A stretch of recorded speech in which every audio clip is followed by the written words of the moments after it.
up first thing tomorrow, so it's going to get very interesting from here on in.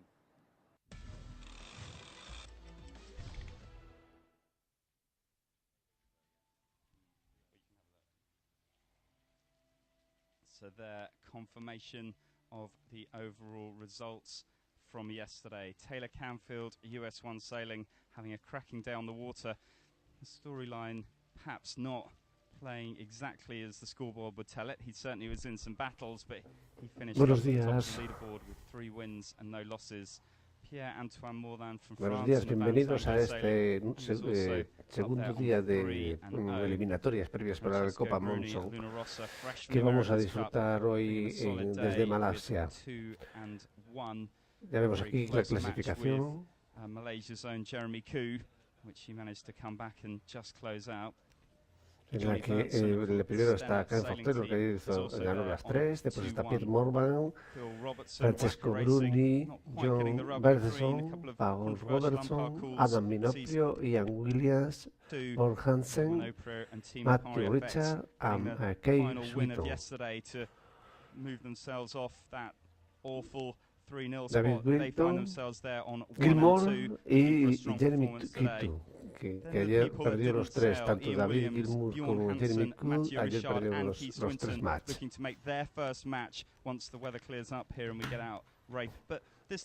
Y tanto Abril, Aceites Abril como ABC de la náutica son nuestros colaboradores máximos.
The skyline, Trengganu, you know, just the city and state here, you know, it really actually, it does work, doesn't it? You can see. Bueno, estamos ya viendo las condiciones en Malasia, pues están bastante difíciles porque, aparte de lo del viento, está lloviendo. Lo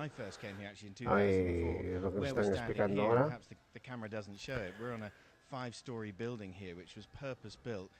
For a sailing event, never heard of in Trengganu. When I stood here in 2004, it was a big sand pit. There was just sand where we're standing, so it's incredible to see what they built up here. What's come off the back of that is putting Trengganu on the map, the sport on the map. You just look at the airport. There used to be one flight, I think, every 2 or 3 days. 3 commercial flights in every day into the airport here. So this event as an international event has really put this place on the map. And this building, and I wish the camera could show it, is as you know, is spectacular. Comentando el organizador de la Monzón Cup en Malasia, que este evento para Malasia es un evento muy importante, tiene bueno, se ve que hay mucho movimiento en el aeropuerto y que para Malasia y para el deporte a la importancia que tiene este evento para la vela de Malasia. Cualquier mensaje que queráis enviar, pues nos lo enviáis a través de correo electrónico info@globalvirtualsolution. Ahí nos podéis enviar los mensajes que queráis relacionados con el evento o las cosas que queráis ver, comentarnos nuestros fallos, nuestros aciertos y bueno, pues es nuestra vía de comunicación con todo el que ve este evento. Es un evento que estamos haciendo en castellano, en español, para todo el mundo. y que lo realizaremos, bueno, lo estamos realizando desde el mismo lunes, que empezamos a hacer una emisión de recordatorio de todo cómo había sido todo el match hasta el día de hoy, y después, pues bueno, pues vamos haciendo las preliminares. Ayer estuvimos hasta las 7 de la mañana emitiendo las preliminares, hasta que tuvimos un fallo técnico en el receptor y nos recibíamos la mitad de la señal, la otra mitad pues se nos quedó por el camino. Pero bueno, independientemente, es una emisión que empezamos a las 3 de la mañana y hemos terminado a las 7, casi 4 horas. Poquito menos de 4 horas, porque fue cuando cascó. Y bueno, pues estamos encantados de hacer este evento. Para nosotros es un reto importantísimo y estamos encantados de hacerlo. Entonces, bueno, nosotros necesitamos que nos digáis un poco qué es lo que, si está bien como está o podemos mejorarlo. Evidentemente siempre todas las cosas queremos mejorar, pero podemos comentar cosas que sacar el... It's volatile out there. Conditions can change in an instant. You've got to stay in control. Spot the opportunity. Then make your move. It's all about execution. Search Alpari Race and get on board. Alpari, your global forex broker. Forex is high risk and not suitable for all investors. Losses may exceed deposits.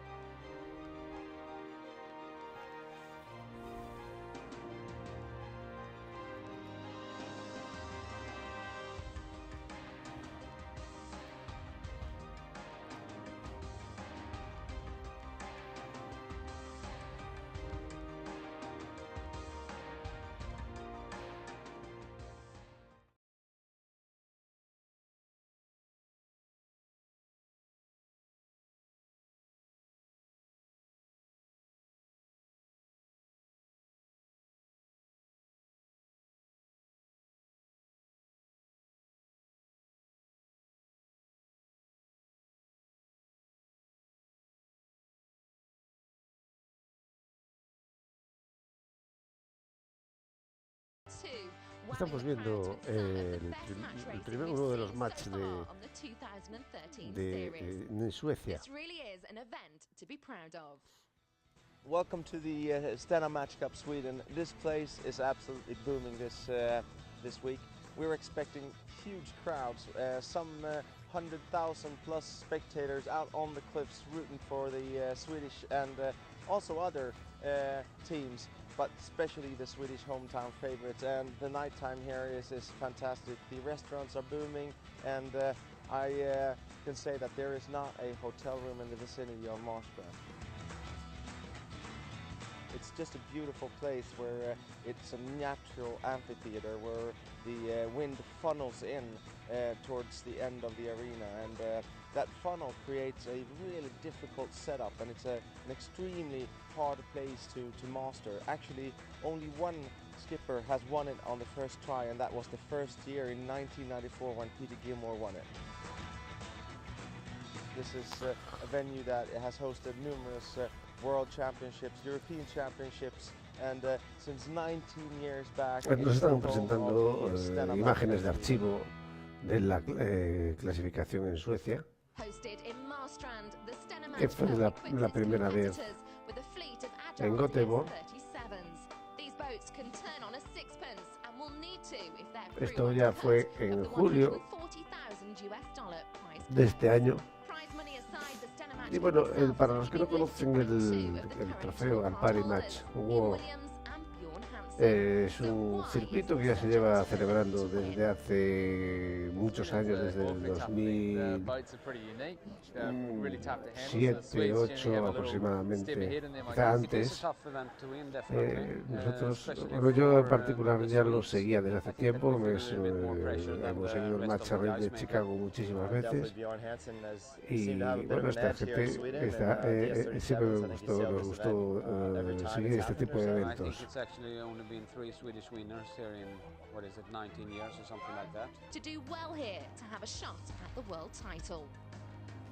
This event is very important for us because there is only 6 events, includes the final, and it is the third one, and we did bad result on the 2 first events, so it's our last chance to do a good result at the overall tour. Es una disciplina que en España no tiene el tirón que debería tener, aún habiendo tenido pues una medalla de oro en las Olimpiadas de Londres, en el Match Race femenino. Sin embargo, en eventos de este tipo, pues no sé si es por la complejidad que tiene y el equipo técnico que necesita uno para arreglarlo, no se termina de hacer. Y en el circuito mundial no tenemos a nadie que destaque como un equipo como muchos países tienen, sobre todo los kiwis son los que más gente tienen dentro, ¿no? Les encanta este tipo de match. Y aquí están los mejores del match, y hasta ahora, pues bueno, pues ahora los multicascos han quitado un poquito esta técnica, porque es un poco más de laboratorio, más de oficina técnica, pero bueno, si la Copa América vuelve a los cascos, a los monocascos, pues volveremos a ver las grandes luchas barco contra barco, cara a cara, cuerpo a cuerpo, como son estos circuitos. Bueno, estamos viendo una de las clasificaciones en Suecia,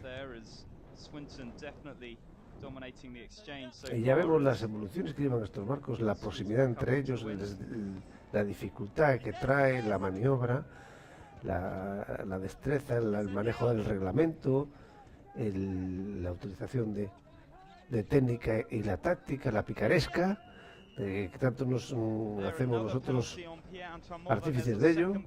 Y aquí hay una bandera azul que le va al comité para penalizar, avisar al comité, al barco que lleva la bandera azul, al que pertenece, a esa bandera, para decirle que bueno, pues ha infringido una regla y que tiene que penalizarse, no de forma inmediata, pero tiene que penalizarse. Y aquí en Gothenburg, aquí se está penalizando ya el barco que blanca la bandera azul, hace un giro sobre sí mismo de forma inmediatamente a la salida.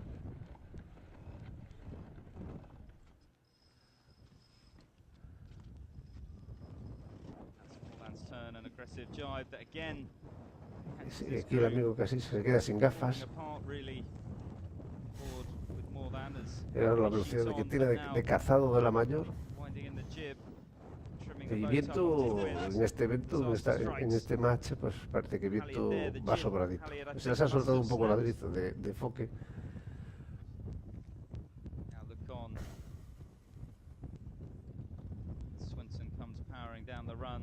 Y en cuanto más veloz es el barco, o cuanto más viento haya, hace que el barco, el control del mismo es difícil.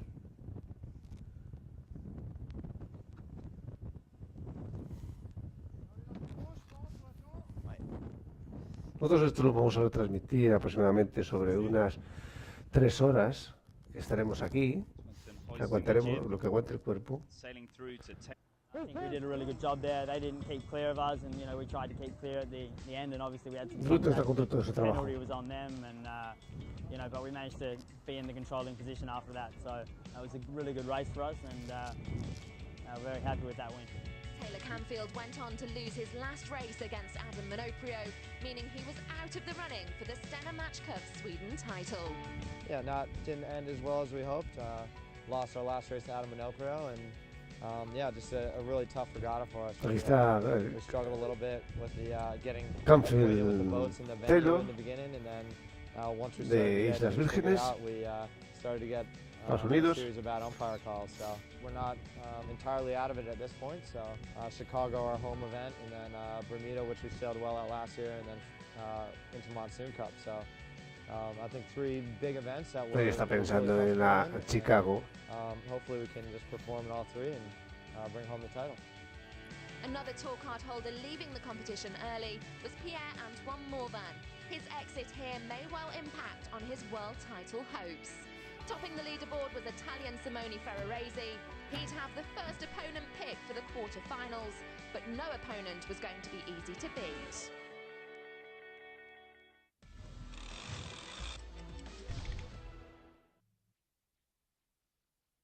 It's volatile out there. Conditions can change in an instant. You've got to stay in control, spot the opportunity, then make your move. It's all about execution. Search Alpari Race and get on board. Alpari, your global Forex broker. Forex is high risk and not suitable for all investors. Losses may exceed deposits.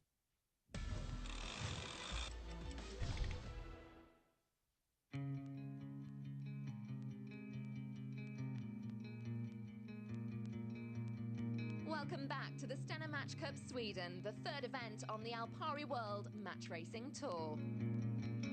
We've said goodbye to two tour card holders in the early rounds, but now the quarterfinals want to claim their victims. To do well at this event, familiarity of the racecourse and experience sailing the DS37 boats is vital.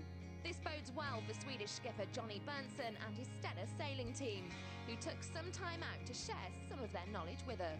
Sailing here in Marstrand is there is some really important things to be aware of, and the boats is really important. Of course, we have been practicing with them. It's boats that we have. Aquí está club. el nativo de Suecia, Bertensson, Johnny Bertensson, veterano de este circuito. Here we are at the DS37. For me, it's really important to have a good rudder to steer the boats, and these rudders are actually really big, so we can maneuver the boat really fast and do quick turns, and that's a key thing to have in match racing. If you guys follow me and join me on the boats and see how they are. I'm doing tactics, but I also do the main sheet, and I have a couple of controls. I have the main sheet, obviously, but also the backstay. On many boats you have a traveler as well, but not on this match racer, because you want to keep things as simple as possible.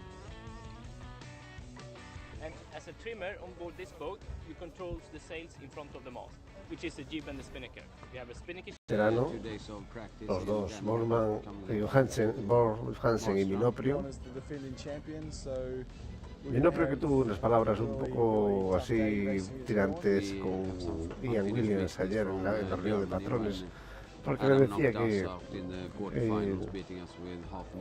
determinados deportistas tenían oportunidad, querían manipular la posición de la baliza al momento, algo que no le gustó nada a Minoprio, y le comentó de que, bueno, no sé por qué tenía interés en decir estas cosas.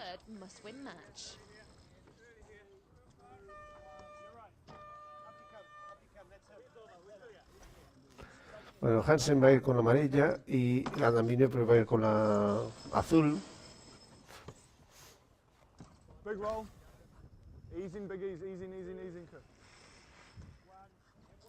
Buena temperatura en Malasia, 29 grados.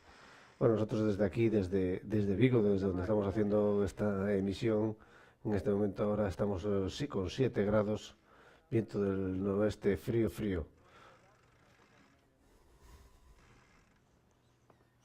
Diferencia de temperatura importante.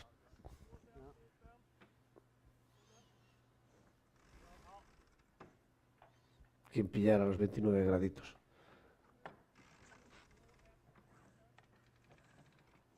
Ahí están los dos, Hansen y Minoprio, van en esa maniobra de popa. Un poquito, bastante menos viento que en el evento anterior.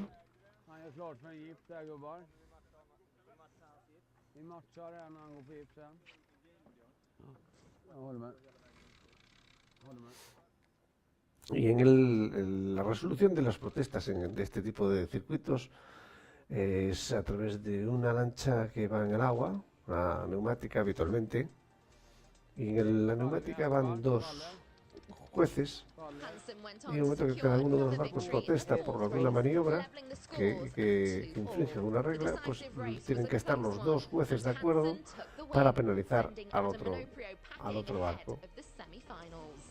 Si no están de acuerdo, no lo ven claro entre los dos, pues van a izar una bandera en blanca y verde. Y es como siguen su curso. No se ha encontrado penalización alguna.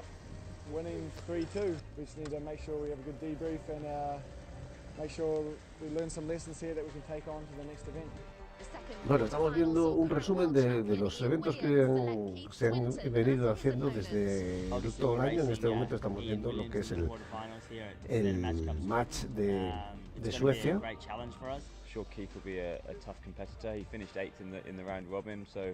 El equipo Pindar de Ian Williams contra Switton.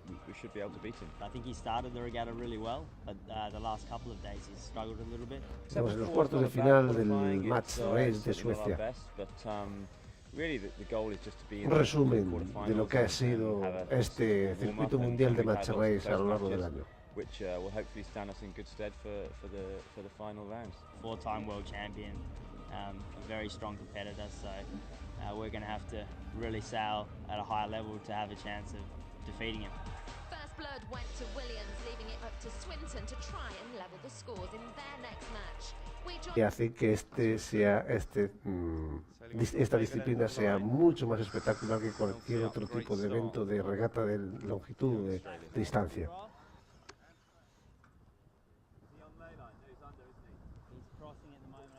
Repetimos que estamos viendo en este momento un resumen de lo que ha sido el circuito mundial a lo largo del año, y lo que nos están emitiendo en este momento es el resumen del evento celebrado en Göteborg, Suecia.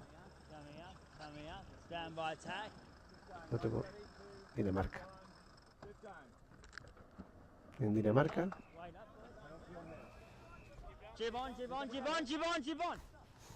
There, the yellow flag, so I think the umpire's deciding there. Keith Swinton came below 90-degree course to the wind. That's as low as you're allowed to hunt. Keith Swinton receiving a penalty, so those penalties offsetting. Yeah. No outstanding penalties. It's still 2, Keith Swinton 1, hoist. leading around the top mark.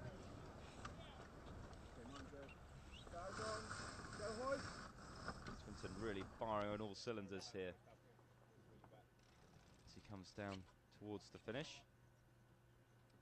Great sailing.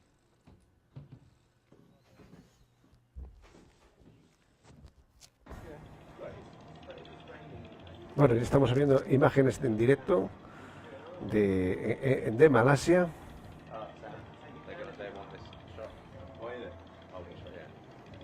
Bueno, las condiciones, había viento, 11 nuditos de viento, y bueno, estaba lloviendo hace un rato, bien intensamente, ha parado de llover,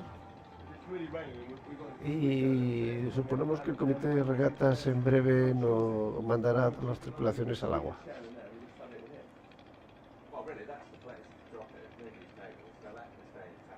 Ahora ya estamos en directo.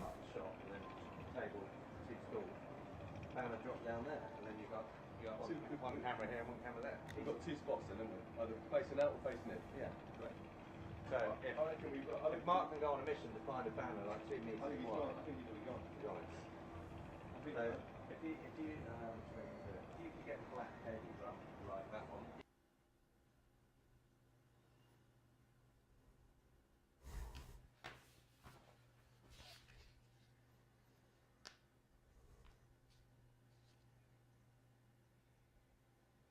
Es de esto, estamos emitiendo, bueno, es desde Kuala Terengganu, Malasia.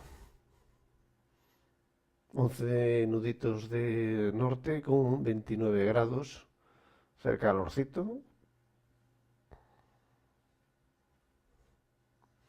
Y según como nos había comentado uno de los técnicos, que bueno, el campo regatas ya está montado, O sea que, y con este viento, en breve yo creo que nos vamos al agua para ver los primeros match del día.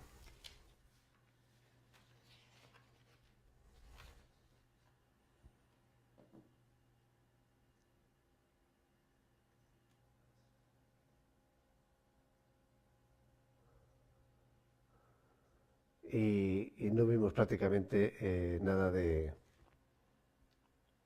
ningún evento.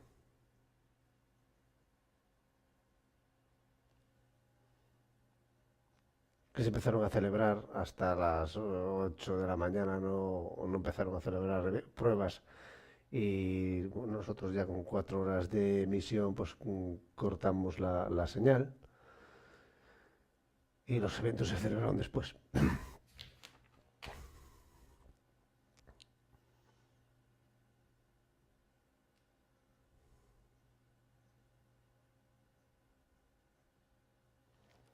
Vamos a repasar un poquito quiénes son. Vamos a repasar la gente con la que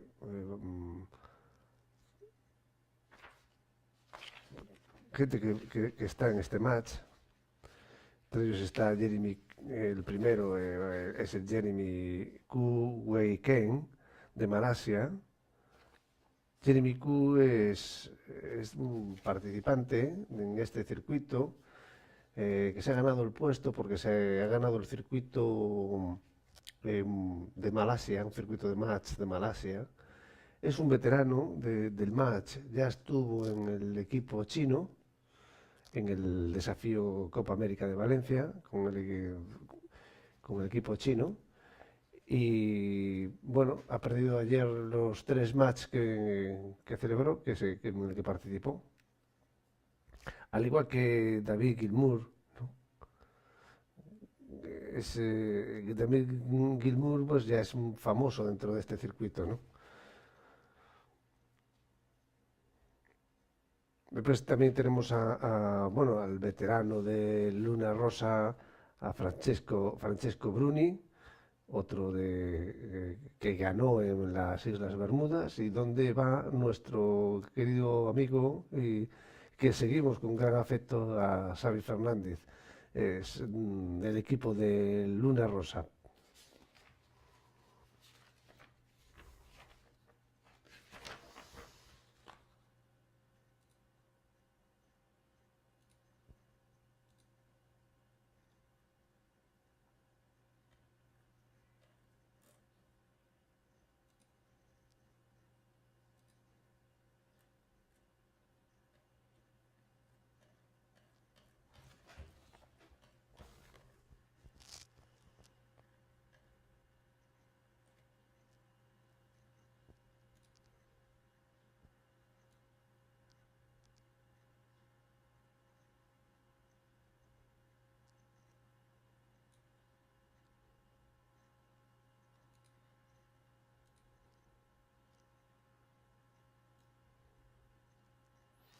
Después tenemos a Taylor Canfield. Hizo un cuarto en Bermudas, lo que le ayudó a colocarse en primera posición de clasificación general, seguidito de Ian Williams, bueno, seguido 10 puntitos que le quita Taylor Canfield. Ian Williams es quizá el que mejor tarjeta de presentación tiene. Lleva 5 circuitos ganados, casi esta disciplina. Después está un francés, Matthew Richard, de Gefco Match Racing Team. El sueco Johnny Bertensson, de Stena Sailing Team. Sigue Morvan, Pierre-Antoine Morvan, otro francés, que sigue muy simpático, y también tiene una tarjeta impresionante dentro de este circuito. Y estos son los participantes en este evento.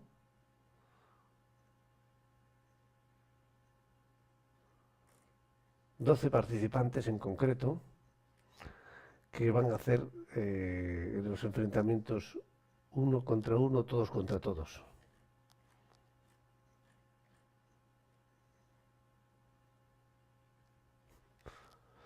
Vamos a aprovechar para meter nuestro cariño y nuestra publicidad a todos los...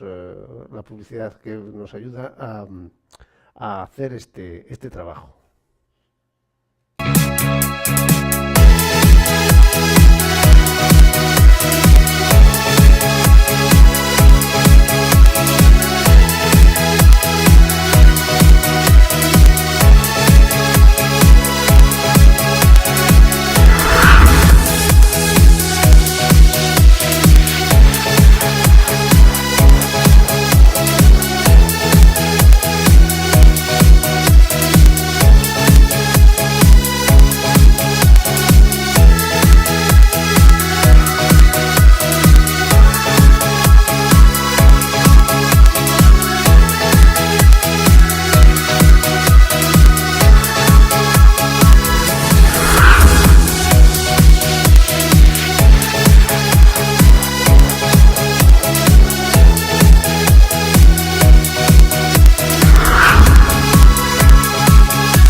Seguimos en directo, ya otra vez, a la espera de que nos manden salir al agua. Hemos mejorado, ya vemos velas, que hasta hace un momentito ya vemos que algún barco que va saliendo, y hay movimiento ahí en ese pantalón. Y estamos deseosos de ver los primeros enfrentamientos, a ver si somos capaces de verlos.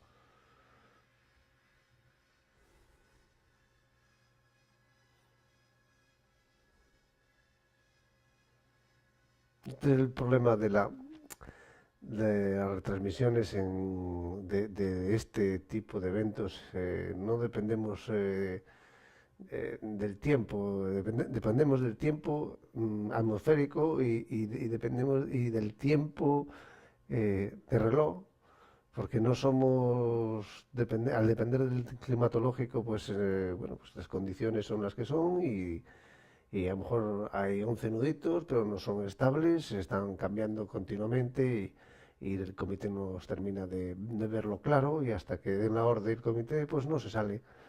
Estamos esperando, pero bueno, trabaja en Global Virtual Solution, que es la que está capturando esta señal. Es aficionada a este mundillo y sabemos lo que es precisamente, y le tenemos la paciencia que tenemos para conociendo este mundillo.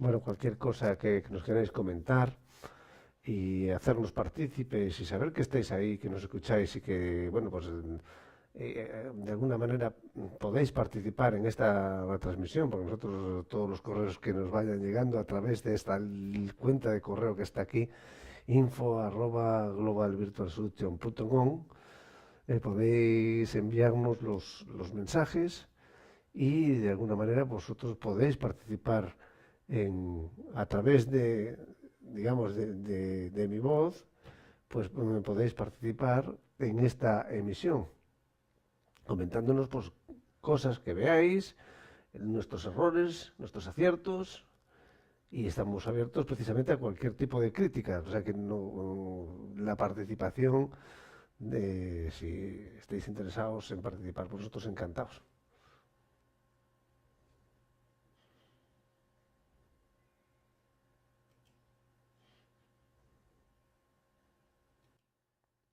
Mi nombre es José Cigarrán y voy a acompañaros en esta emisión de estos 5 días, estos 4 días. Bueno, ahora mismo ya nos quedan 3, nos queda el jueves, el viernes, que son los semifinales, y el sábado.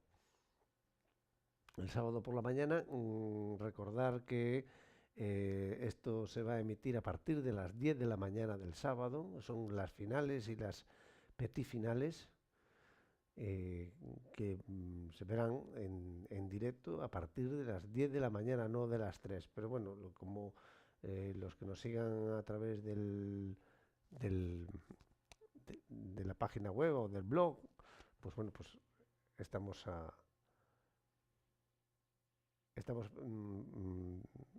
para ello.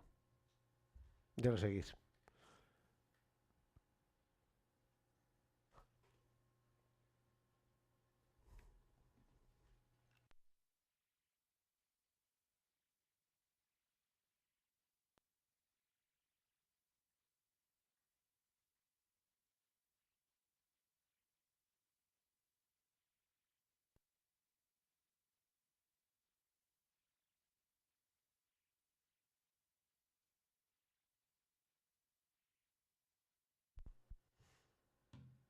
Bueno, vamos viendo barcos ya saliendo. Es importante ver barcos en movimiento. Eso nos indica que estamos a punto de salirnos al agua.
Bueno, y aquí tenemos los primeros enfrentamientos que van a ser Robertson, Minoprio, en la primera salida. En el siguiente match, Canfield-Bertelson.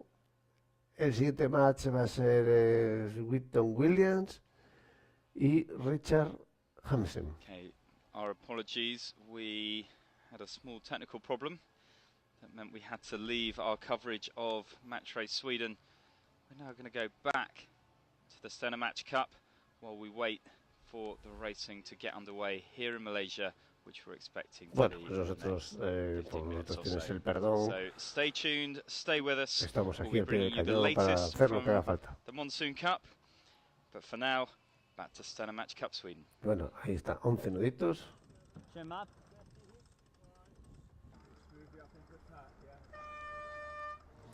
nos van a animar un poquito la situación y nos vuelven otra vez a meter en las imágenes de Suecia, de Göteborg.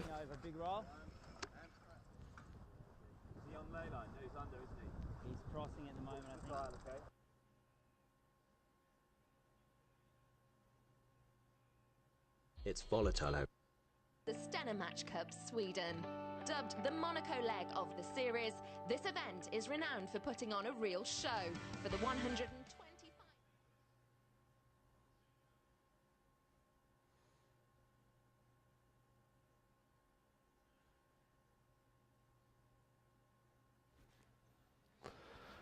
Bueno, vamos a ver un poquito, vamos a enseñar un poco cómo son estos, mientras nos estamos haciendo un poquito de tiempo. The blue flag, Ian Williams receiving a penalty down on this left-hand end of the line. And hoist, hoist, hoist.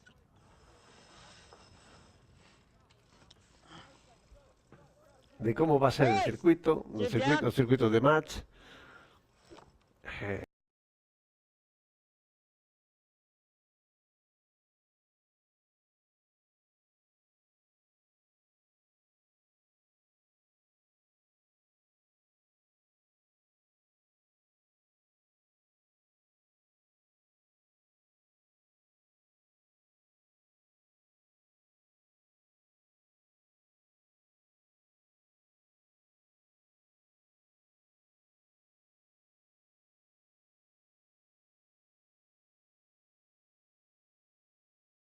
Firing on all cylinders here as he comes down towards the finish. Great sailing.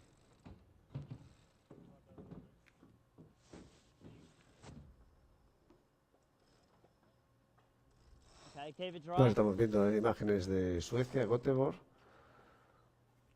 Las condiciones en Malasia parece que se ha venido un poquito abajo el viento. 7 nuditos del norte. Estamos viendo aquí a Ian Williams del equipo Pindar, veteranísimo de este circuito con 4 copas del mundo ganadas. World Tour, we'll have to see how this event goes. From our perspective, if Adam loses his quarterfinal, then I guess it's kind of neutral in terms of the teams that have been up there, but it'll mean that the teams that therefore do well, they'll be, you know, back in it. So I guess it's all on again.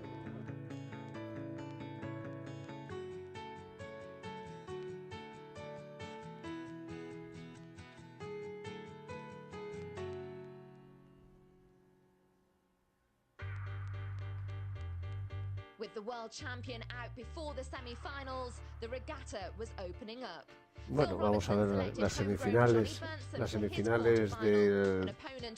del trofeo Stena en Göteborg. We feel that we have good support from the cliffs, and I think that helps a lot. It's a little bit off-putting, especially when you lose a race and about 10,000 people start yelling and screaming and blowing their horns, and then when you win a race, it's dead silent. So.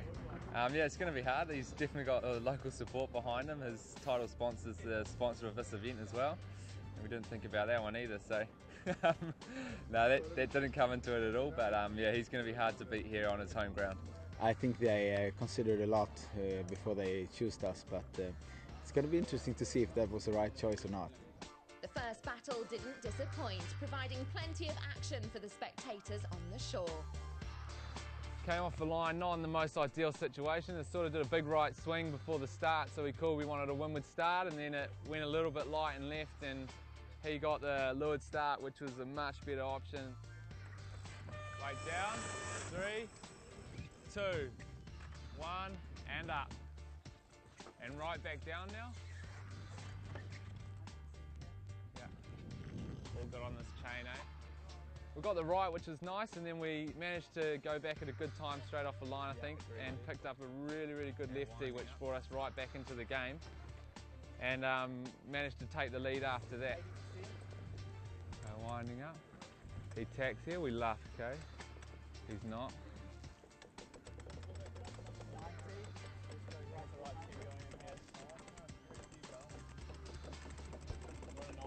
So just some really good work linking up the left and the right pass by the team. Downwind is awfully hard to defend in the slight stuff, and probably made one little mistake by just not driving away when we still had clear air coming down.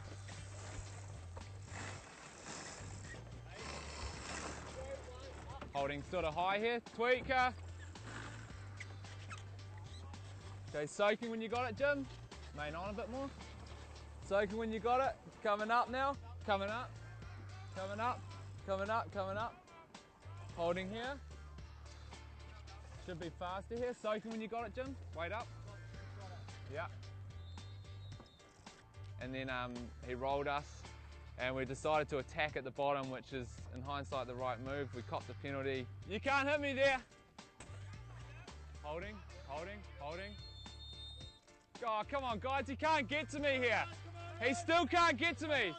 You can't get to me. He can't get to me there. Jiving. And then managed to roll around him, and the crew did a great job just of a high pressure drop situation there in the last 3 boat lengths to the bottom, and managed to extend enough for the next beat to do our turn on the line. Spinning now. So good to win the first one, and we'll be coming out this one firing, trying to win the start, I think. The pair took it to 5 flights with Robertson and Simone Ferrarese. It was going to be a great semi-final.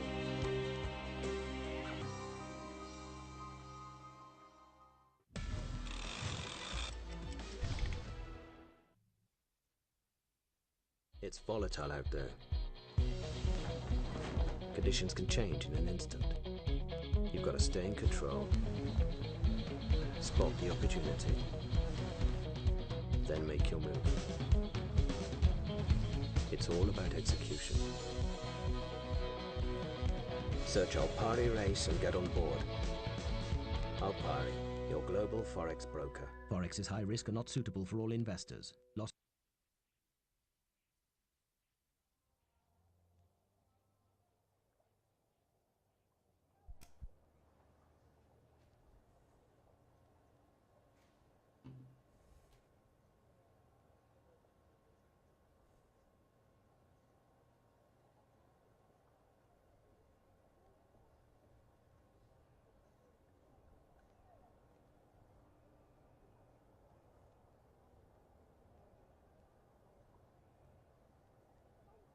Bueno, ya estamos, no vemos bien el comité, creemos que estamos ya en procedimiento.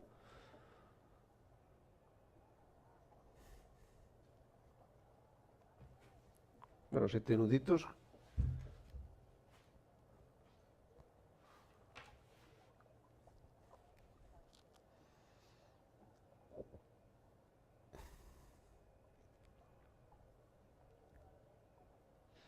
So welcome back to the Monsoon Cup.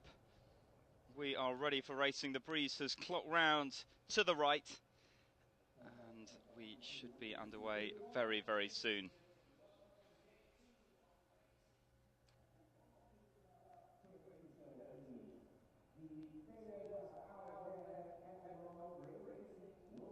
You can see the boats circling. Bueno, ahí está, sounds 5 minutos. sailing the ley lines. You feel for the effect of the current. We can see. Y el primer match de Phil Robertson y Adam Minoprio. Por fin vemos algo. Qué ilusión nos hace, por favor. Bueno, cualquier comentario que queráis hacer acerca del match y demás, pues bueno, a través de la cuenta de correo de info@globalvirtualresolution.com. Bueno, pues aquí estamos para lo que queráis.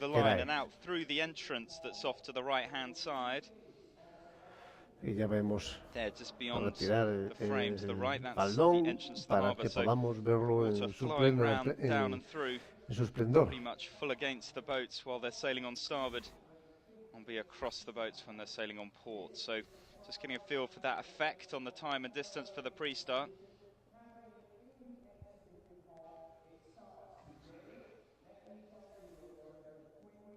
So coming up in the first match, Phil Robertson against Adam Minoprio. Del día, Phil Robertson y Adam Minoprio. Now, I suppose we're going to be hoping for es el australiano closely fought contest. Both these skippers can obviously win the Monsoon Cup, but can also win overall Alpari World Match Racing Tour. Adam Minoprio coming off. You can see the 5 sailors on the boat, and then what we call the hot seat, We can have guests, sponsors, Y cameramen. bueno, están stood at the back so they haciendo can get sus a evoluciones. first-hand feel for how the racing unfolds. As we see for Robertson tacking into a lead position on Adam Y and buscando both boats bueno, sailing por sus back now posiciones y su towards the line, táctica down para towards the boat end. Now they have to be careful they ganar don't el end up sitio below pin lay with the current washing through the o start line as intentar it is. meterle una penalización para eliminarlo o para que tenga que darse una vuelta entre en sí mismo. Phil Robertson slowly turning up onto what is the pin lay line. Bien, ahí está. Okay, Esa es looking la to baliza close down the distance, keep driving Phil Robertson back to the de start line. salida.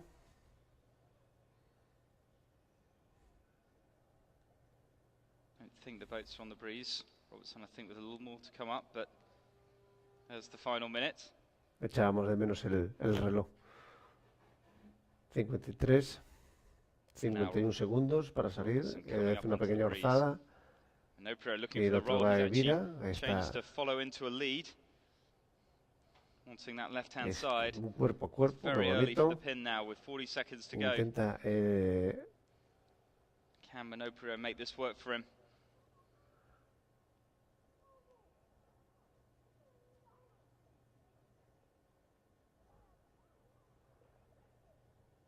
Both boats sailing back towards the pin.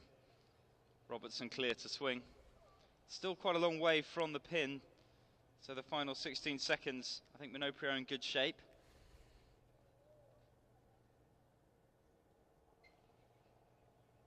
El Minoprio es el de aquí de Sotavento, el que está por debajo, que está pegado a la baliza. Minoprio es este que sale ahora, bandera amarilla en la popa. Robertson sailing off towards the Y boat end. la bandera azul en la popa. Start a win for Manoprio. Good decision to roll Robertson in the final minute of that pre-start. Take the left-hand side and take the win. Bueno, pues la línea de salida no me va a perdonar, pero es un desastre como está montada. Por favor. Solo se sale por un bordo. Quite streaky, patchy wind Pero bueno. conditions here in Trengganu.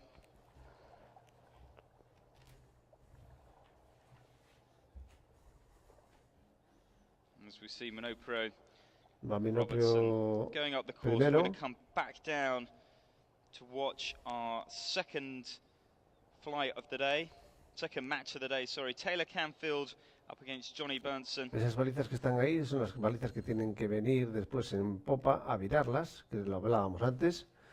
Recorrido. Vamos a ver la... So there's the entry. Canfield coming in on the left-hand end of the line. That's the right-hand side of the screen as we look at it with the el yellow recorrido sails. que tienen que hacer. Bernson coming around the top of the Bueno, ahora committee vamos a ver la salida de Canfield, Taylor Canfield y Bertenson. 3-0 yesterday, strong performance, but Y it wasn't without its recorrido.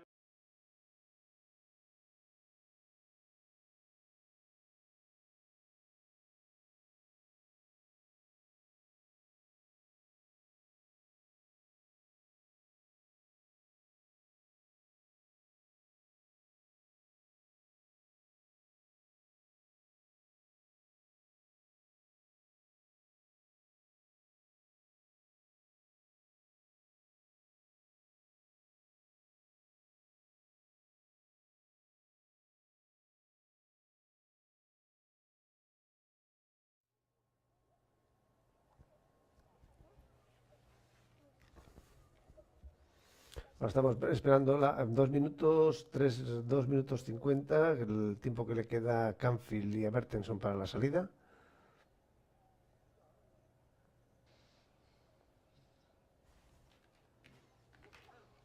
Bernson rolling around the front of Canfield. Son las 4.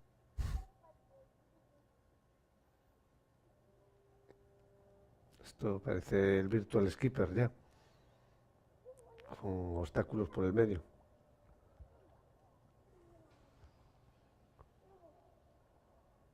Que tienen que sortear, evidentemente, los participantes y jugar con ellos si es necesario. Pero parece ser que, bueno, ese está en el canal de entrada del puerto, por lo que veo ahí las balizas. 30 segundos para la salida. Much lighter now. Bernson leading back. Canfield trying to keep him under pressure. Final 20 seconds. I wonder if Taylor Canfield Para nosotros nos puede parecer que está encima. Bernson rolling round the front. Final 7 seconds. 4 y salen en este momento. Ahí está la salida. Bernson certainly getting the better of the starts there. Canfield perhaps 4 or 5 seconds late. Separated to windward. Bernson looking strong. Y ya están dando 5 minutos para el siguiente. Este es Canfield. Seen it drop perhaps 2 or 3 knots.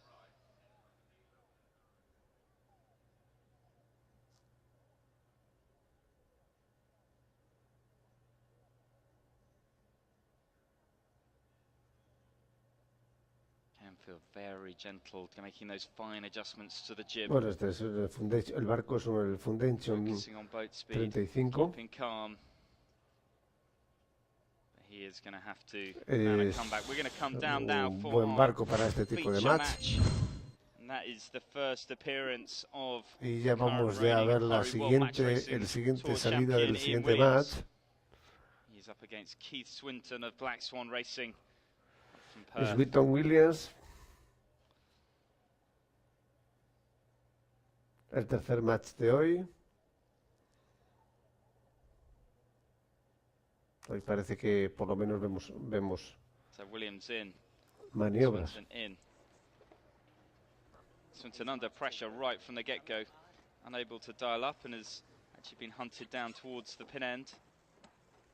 Matt Cassidy calling the swing on board GOC Pindar as both boats turn up into the breeze. Williams, si ganara esta Copa de Monzón, pues se proclamaría, vamos, ganaría por quinta vez consecutiva.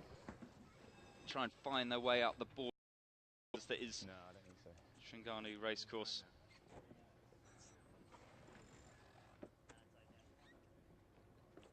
Bueno, aquí parece que han suspendido la salida de Swinton y Williams. Getting very close. Williams forced to tack away. Looks like Swinton's going to try and tack with. Arrió el foque. No, el contador sigue. Me llama la atención que arriara el foque para... Can see how light it is. One mistake here. Free start's completely over. Down, all the way, guys, all the way. Okay, 2. Con qué facilidad lo han arriado y lo han izado. Me sorprende muchísimo. Y que hacen esta maniobra para paraje, pero podrían ser quizá un poquito mejor, pero es lo que tenemos.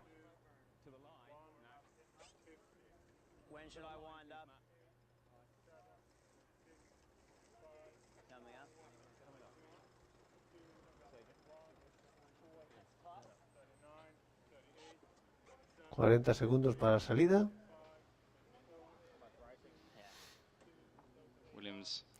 Es más, bueno, tenemos las cámaras a bordo. Son los barcos elegidos para seguirlos, para seguir el recorrido. Tenemos las cámaras en la popa.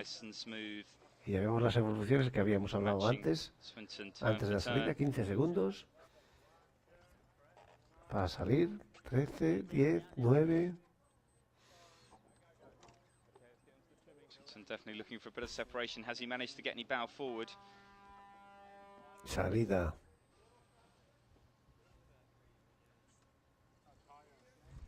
Williams, a little bow forward. Good lured start, but Swinton making a good job of the final 30 seconds. He has managed to get some start. Línea un poquito cortita, un poquito corta para mi gusto, pero bueno, está bien. Se va. Cómo se va el otro barco para atrás. Está muy encima, se está cayendo, se va resbalando. El barco de barlovento parece que se resbala cada vez más. De momento pues le lleva medias, 3/4 de eslora de ventaja. 7 nudos de viento. Y ahora, a medida que va cogiendo un poquito de velocidad, They carry on if Swinton tacks. Con esta imagen de aquí, desde aquí, Certainly the estamos knife viendo. starting to twist in the side of Swinton. Breeze coming around the mainsail of Ian Williams and up onto the jib of Swinton, slowing him down slowly but surely. Williams moves forward. If it goes, can I just tack? Yeah, we're just coming down to get on the wing. Okay, stand by. Now Swinton with the tack. Swinton vira He goes through the tack. hacia la Williams otra carries banda para on. quitarse un poco también de ese viento quizá que le estaba Racing off a little and now rolling molestando. through the tack. Now, interestingly, Keith Swinton electing not to Simo tack. Just hit hold of there. I'm still searching here. Uy, cómo se le ha ido, se le va. Swinton looking Aquí quite fast Williams there. se le ha colado por sotavento en este role. De hecho, tienen dos rumbos completamente diferentes. Ahora le entra un poquito la racha y vuelve a coger ritmo. Que ha perdido aquí en este bordito de Barlovento, parece.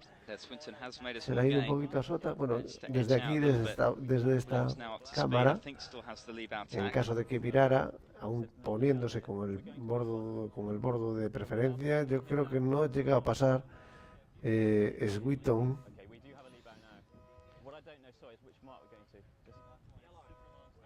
So No after se a va. shaky patch, Williams now back in control. Nuestra cámara See, a when the bordo boat's nos this indica close, the mejor difference que in la pressure, otra, the era difference un in poco breeze. subjetivo todo lo que veíamos, ¿no? Having Que parecía que quite heavy Swinton impact se on colaba por sotavento una racha y sin embargo the race pues plays out. parece ser que no es así. Sigue Williams por delante. All the time, this lighter breeze, it can be very punishing. Swinton just getting absolutely spanked here by Williams.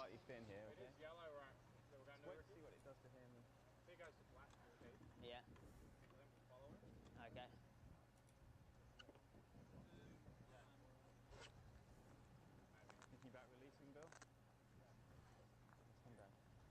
Williams now putting the bow down. Just went a bit early there. See the difference in the bow waves there. Williams picking up an extra bit of pressure. Yeah. Just haven't had the fold of the cards here.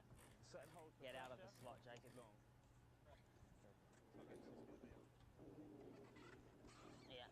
Williams, I think, staying high to try and maximize Bueno, vamos a the hablar un impact poquito he was having on del Keith Foundation Swinton's air. 36. Está llegando a la velocidad de Barlovento. We're going to see the rounding. A esa baliza que tenemos It's ahí. quite even now. Williams has managed to extend out to a 4 boat length lead as he rolls round. Keep low, Jacob, please. Mira, Keep low. Williams delante y ahora Ethan el speed. Bien, bastante bien, de rápido. Perfect set from Williams as Cassidy Y bueno, scoops. y Swinton Jib up onto the lleva foredeck, and now it's turn of Swinton una, and Black dos, Swan 4 Racing. esloras de ventaja aproximadamente, de desventaja, por así decirlo, de desventaja. Pero pues el yate, el Foundation Through they go. 36, que fue desarrollado por la Fundación Yachting de Australia Occidental, There's the hoist. junto con Peter Miner y el diseñador Brett Absolutely Baker. nothing wrong with that. as they now Es un round the barco mark. orientado para Langford llevar in on 12 the trim. personas en plan de Small adjustment to the mainsail. Now Black Swan Racing are on the run. lleva Ian Williams a 12 out in personas, front. permite llevar 12 Strong personas position. cómodamente y al mismo tiempo permite hacer una competición The breeze de 5 has tripulantes shifted a quite a bordo. long way right. Now, Es what that tiene una means bañera abierta y la mayor boats se, are bueno, pues, nearly laying down lleva to the bottom un mark carro, from port. mete al medio y va libre, ¿no? Lleva speed, en vez de llevar Genaker, y lleva un foque, Génova, On board with Swinton. y vemos ahí en la bañera del barco, lleva en la bañera, ahí la polea de la mayor, va todo a la mayor, no lleva, habíamos comentado que tenía un carro, va todo directamente a esa polea mayor, el You can see carro the yellow viene un mark, poco más a popa. one of the gates, just below the graphics, right hand corner. Y las posiciones de los tripulantes tenemos el proa, que es el más adelantado, que está allí pegado al tangón, que está intentando ver un poquito la intensidad, buscando intensidad de viento, es el más alto. Después está el del palo, que está un poquito más aquí, que es el que hace todas las maniobras de a bordo del palo, le ayuda también al proa. Y después tenemos la mayor y el ayudante táctico. Y después está el que lleva el SPI, que bueno, lo lleva todo, tanto la braza como la escota.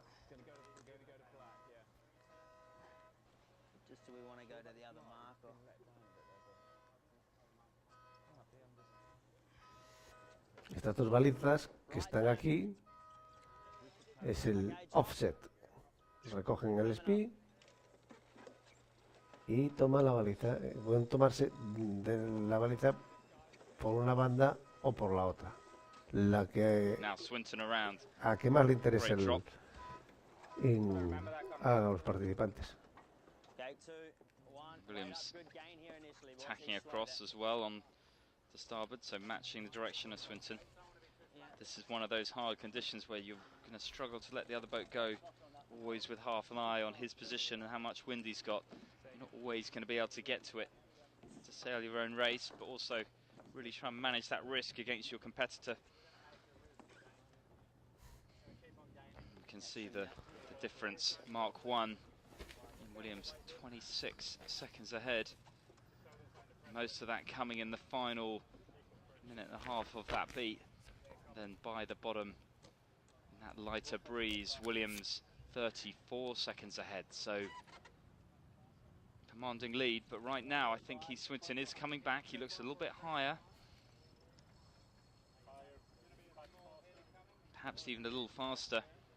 Williams getting a little bit of a knock. The wind very different out there. Swinton has closed up, I think, nearly half the distance since the bottom. Now Williams has the breeze. Swinton with a little bit of a shift, going for the tack. Weight down, down, down. 2. Here we go. Just lift 1 and weight up. On the wind there. Big press. I think Williams will face him here as he rolls up. You want to go back, Kyle? Stand by. Helms down. Tacking over. Big roll.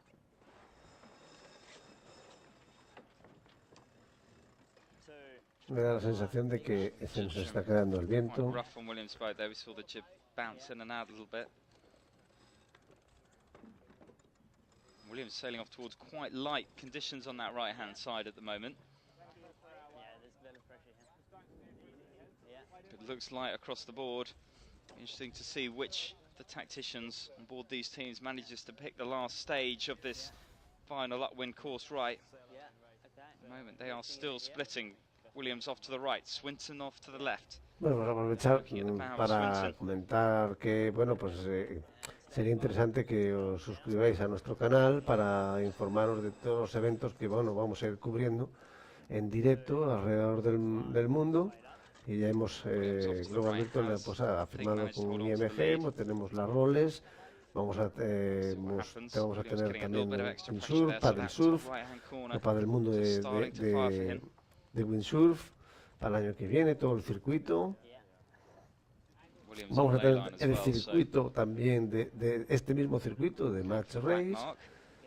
Vamos a tener la Sydney Howard en enero. Y bueno, y seguiremos cogiendo eventos a lo largo del año. Williams actually making that look quite easy in the end, having picked up that little bit of extra pressure, but really could have gone either way. Certainly, I'm sure none of the teams taking anything for granted. Y sería interesante que, bueno, que os suscribáis a nuestro canal. Ven, llega Ian Williams a la baliza de Barlovento. Son recorridos muy cortitos, con lo cual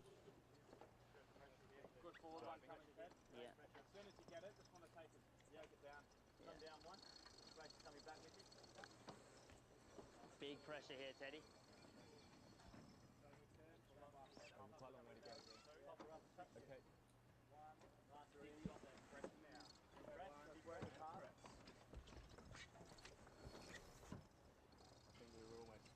Teams working on the kinetics. rain. He's just coming down in quite a bit of pressure there. Just let's keep on this.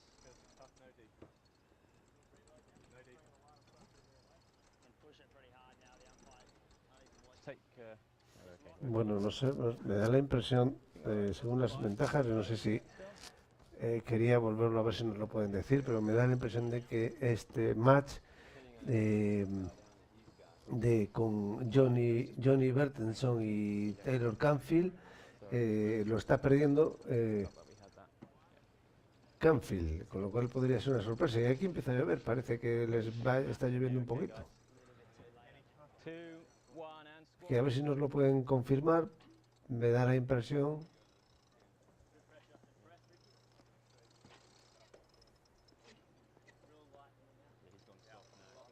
Pero bueno, la lluvia con 29 grados, como están viendo ahí, pues es, no sé si será un poco más agradable, ¿no?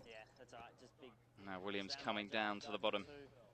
A ver si nos dan los resultados, pero según tenía Billo ahí, me daba la impresión de que había ganado Adam Minoprio, ganó Johnny Bertenson y esta Ian Williams. A ver si nos lo...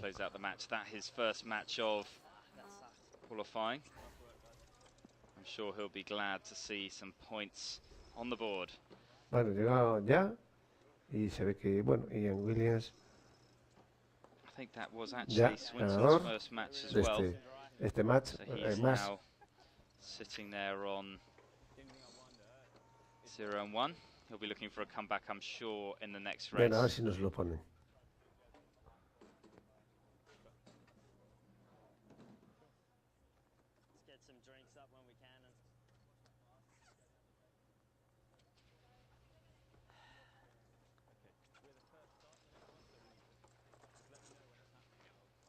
Pero tal como nos lo decían, yo creo que tal como nos lo decían, Taylor Canfield perdió su match. Sería un 3-1, 3 ganados, 1 perdido, pero no lo puedo confirmar. So the wind and rain starting to roll in on the race course. Perhaps a little more of the latter. Creo que debe ser así, pero no lo puedo confirmar hasta que nos lo digan. Nos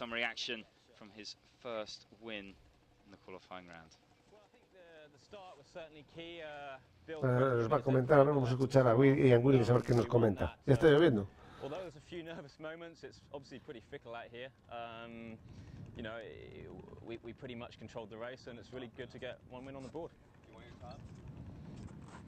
Bueno, comenta que lo tenía todo controlado, realmente sí lo tenía controlado ya prácticamente desde la salida. Y no fue, se le veía que no estaba.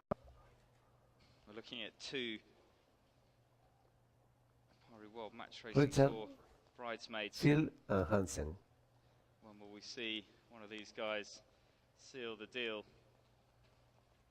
Close one of these world tours out. Hansen's still in with a shot this 2013 season,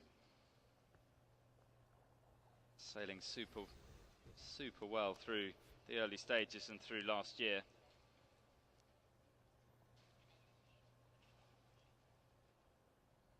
And it's getting very close between these boats. Hansen now rolling la down entrada through the anterior, jibe. o sea, esto es una repetición de la entrada de las evoluciones de Phil Richard, Phil Robertson,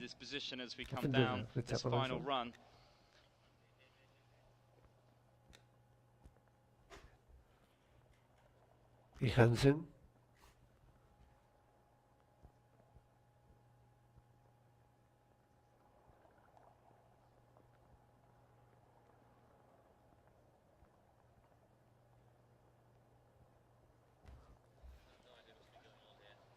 Now the jibe, Bjorn Hansen jibing underneath Mathieu Richard. I wonder if Richard has got what it takes to stay in front of him. Hubo fuerza en la entrada por interior. Now in a good position to try and attack Mathieu Richard. Now has Richard got what it takes. interior sobre Hansen. May well get involved at some stage.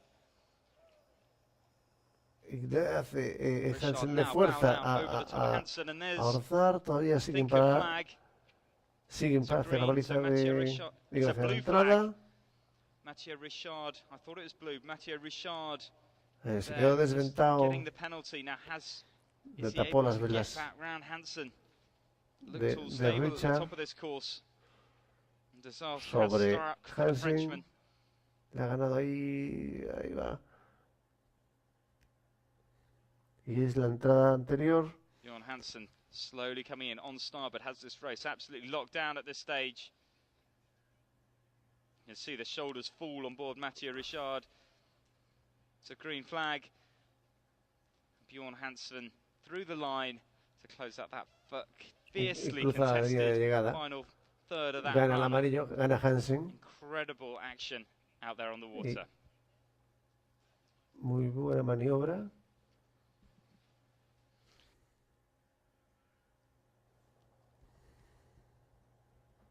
A ver si nos ponen a Canfield.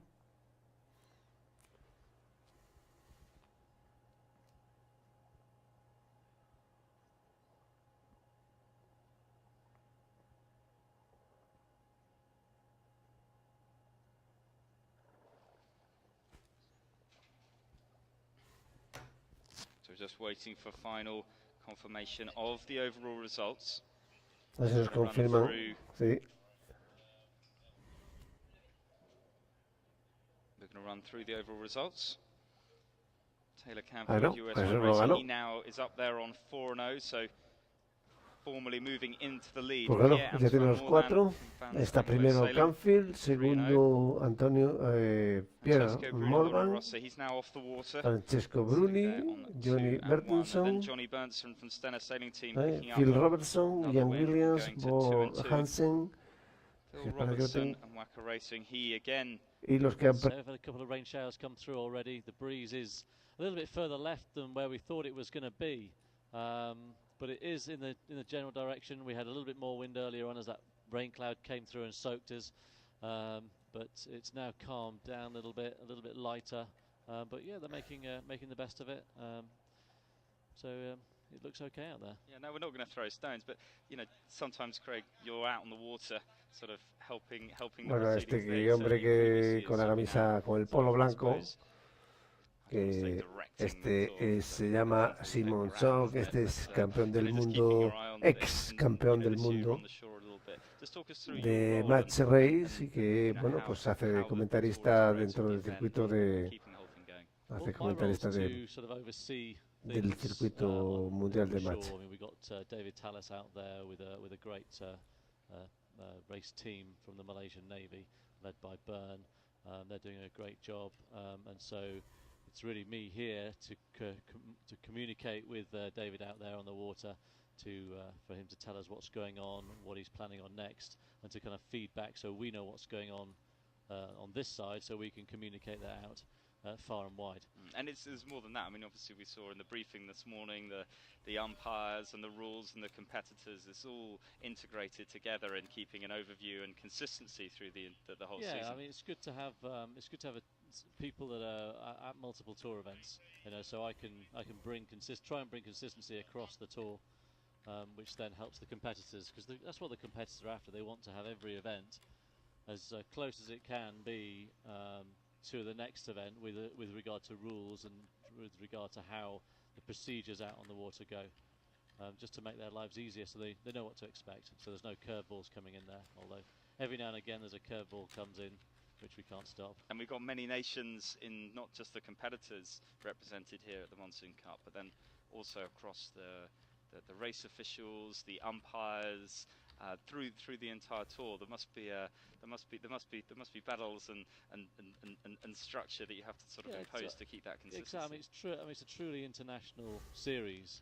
and you've got to make sure that everybody understands all the communications, because it's very easy for English speakers to just be very Anglo-Saxon about the way they go about things, and we've got to make sure that everybody understands what's going on, which means we've got to communicate in plenty of time, so that any questions that come along, we can actually answer the questions to make sure everybody really understands everything that we're doing, because we're trying to provide a level playing field in order to get some great racing. And we had the James Pleasance in this morning, and we were talking about the international feel of the events. We're looking at potential expansion into the Middle East. Obviously, more to come, perhaps from the World Match Racing Tour in Asia. The internationalist event is really central to the whole series. Well, absolutely. I mean, we're looking at bringing more events on board. I mean, that's always a fantastic aim. And to look at, and when we look around here at what they've done here with this facility and with the programs they're putting in place with the government to encourage grassroots sailing, to feed into the match racing and sailing in general, to develop champions. And essentially, it's a great setup, and the business model that we use with getting the boats, using the boats 365 days a year for teaching people to sail, bringing them on, teaching them to race, and then we have a tour event which really shows the pinnacle for people to aim at. The younger teams are not going to get there in a year; they're going to get there in more like 4 or 5 years. But that's we present the path there, and there's a good pot of gold at the top to aim at. And if we just talk briefly about that top, I mean, that's what this Monsoon Cup's about, isn't it? The battle between, those 6 teams we have this year that technically could get their hands on that overall trophy, not just the Monsoon Cup here in Malaysia, but also the overall Alpari World Match Racing Tour Championship. Very different styles and nations represented in that final 6. Absolutely, and the series and the way the points come together, and with the 6 different events, 6 different designs of boat, which means that at every event you've got to master a new boat, and so different teams like different boats and diferentes barcos, diferentes conditions, and diferentes eventos, diferentes lugares. And 6 people can still win. It's good to see that range of people from all around the globe coming together and. At the final event. Well, listen, I think while we've been talking, the wind I think has dropped out there on the racecourse, and I think we just had confirmation through that we have an AP and we're waiting for racing. We've got a great vantage point. Bueno, ahora de momento tenemos la bandera de aplazamiento, está aplazado el evento. Seguimos un poco escuchando las conversaciones. Vamos a aprovechar para meter nuestro cariñito de turno. What do you think is going through the mind of Dave Tallis and his team?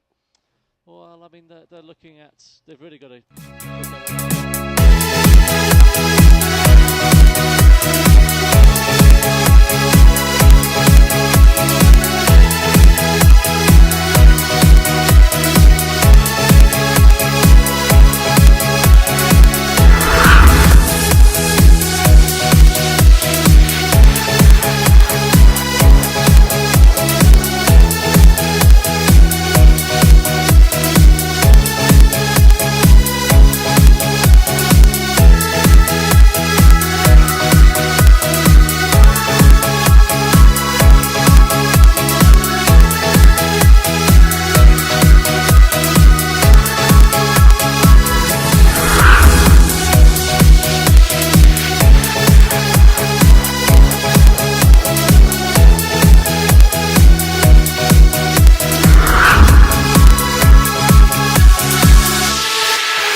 So we're going to cut back to our action in Germany.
racing crews from around the world are gathering on the north shore of Lake Constance for the first event of the 2013 Alpari World Match Racing Tour.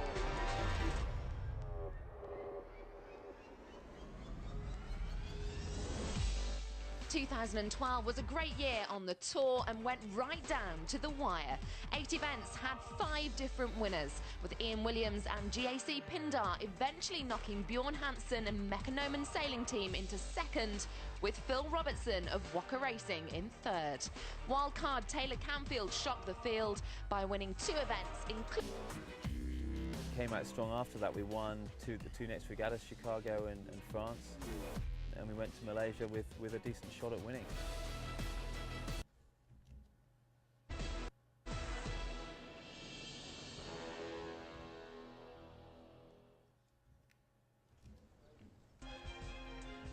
Here we are coming into 2013, the Alpari World Match Racing Tour. This year we've got a fantastic line of tour card skippers. We've got Ian Williams back defending his world title, going for his 5th consecutive World Championship. There's a lot of competition there. We've got the new tour card holders like Taylor Canfield out of the US Virgin Islands, who was very impressive on the tour. We've got the return of Adam Minoprio and his new team Alpari FX. Bueno, estamos esperando, hemos vuelto otra vez, se ha cerrado de lluvia y se ha ido el viento y bueno, nos están metiendo un poco un resumen de, bueno,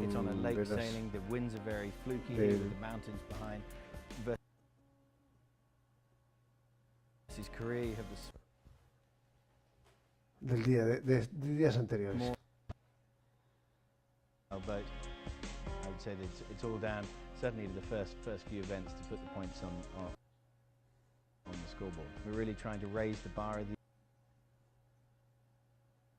the events. I think it's going to be certainly an exciting season.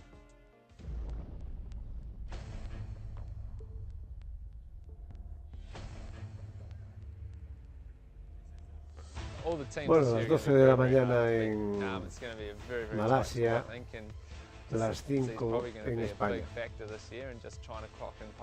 Llevamos 2 horitas de retransmisión de seguido.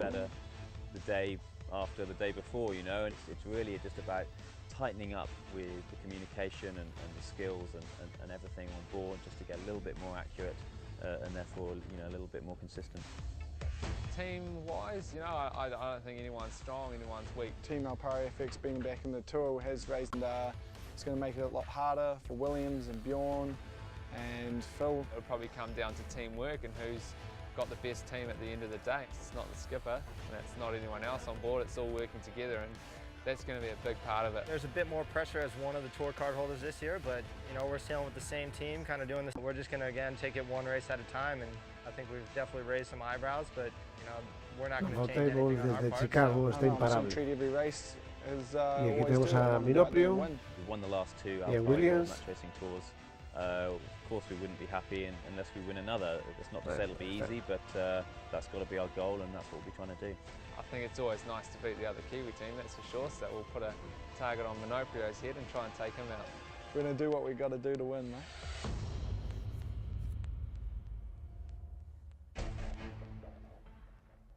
Bueno, se ha venido el viento abajo, pues ya tenemos 2 nudos de viento del norte y bueno, pues ahora solo queda volver a esperar a que entre un poquito de viento. Desde luego tenemos muy mala suerte porque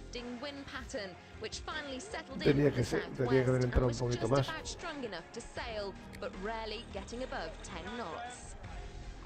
Tour card holder Johnny Bernson and his newly formed Stena sailing team give us an insight into their season plans, and then in Flight 5 go up against Mathieu Richard of Gefco Match Racing Team.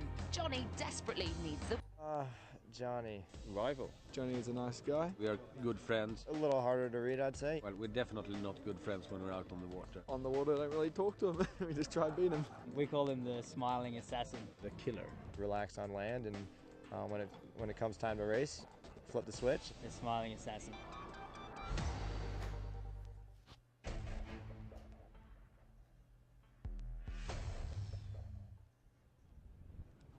So it's game on, Match Race Germany.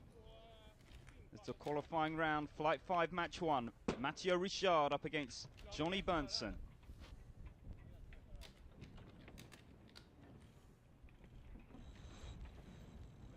Johnny Berntsen perhaps with the better of the start. Tracking across the bow of Mathieu Richard. Berntsen tacks to cover Mathieu Richard. He's coming in a little more speed. Small piece of Berntsen forcing him away to this left-hand side. Now, Mathieu Richard, better of the boat speed. He has that all-important right-hand side. We have seen the left side come good so far today, so nothing really to pick between these two boats as we come upwind.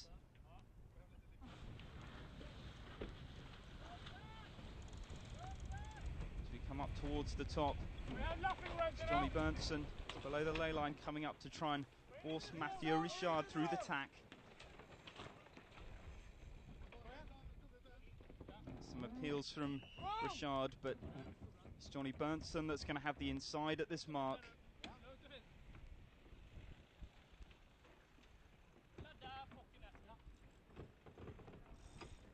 Mathieu Richard up on the outside. Johnny Berntsen holding position, perhaps waiting for the speeds to equalise on the boats before he leads away from this top mark. Here Berntsen goes, rolling through the tack. Richard moves to follow. As the spinnakers shoot up, it's a drag race to the finish with only inches separating the boats here on the Alpari World Match Bueno, son Racing Tour. imágenes de archivo. Estamos viendo imágenes de archivo. Mientras esperamos a ver si, si se puede hacer algo en la Copa Monzón. Las condiciones no son buenas, está lloviendo bien además, y hay 2 minutos de viento, lo cual, pues bueno, pues el comité dio orden de retirada de la flota para tierra a la espera de condiciones mejores que se pueda hacer algo.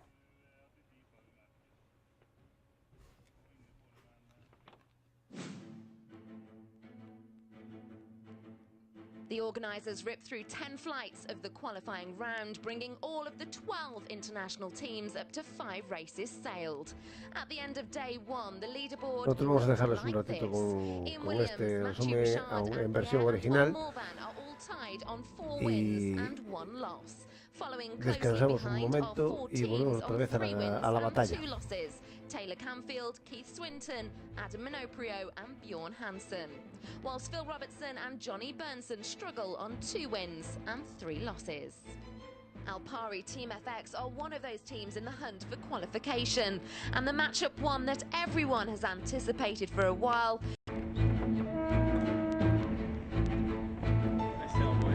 So far in the regatta we're on 4 wins and 4 losses, so we're at even, still have 3 races left, and if we want to be comfortable into the quarterfinals, we need to take all 3 races.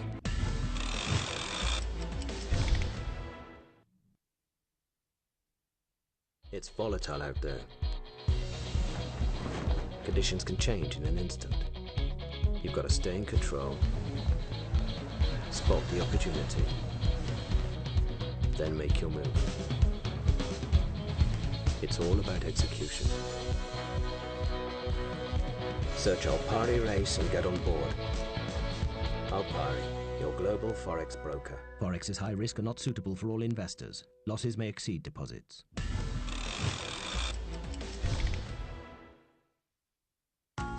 Welcome back to part 2 of the Alpari World Match Racing Tour from Germany and Lake Constance.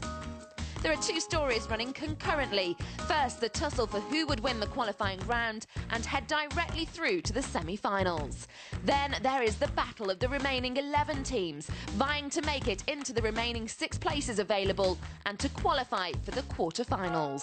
All of the teams have 2 races remaining, and any of 9 could go through or go home. It really is do or die.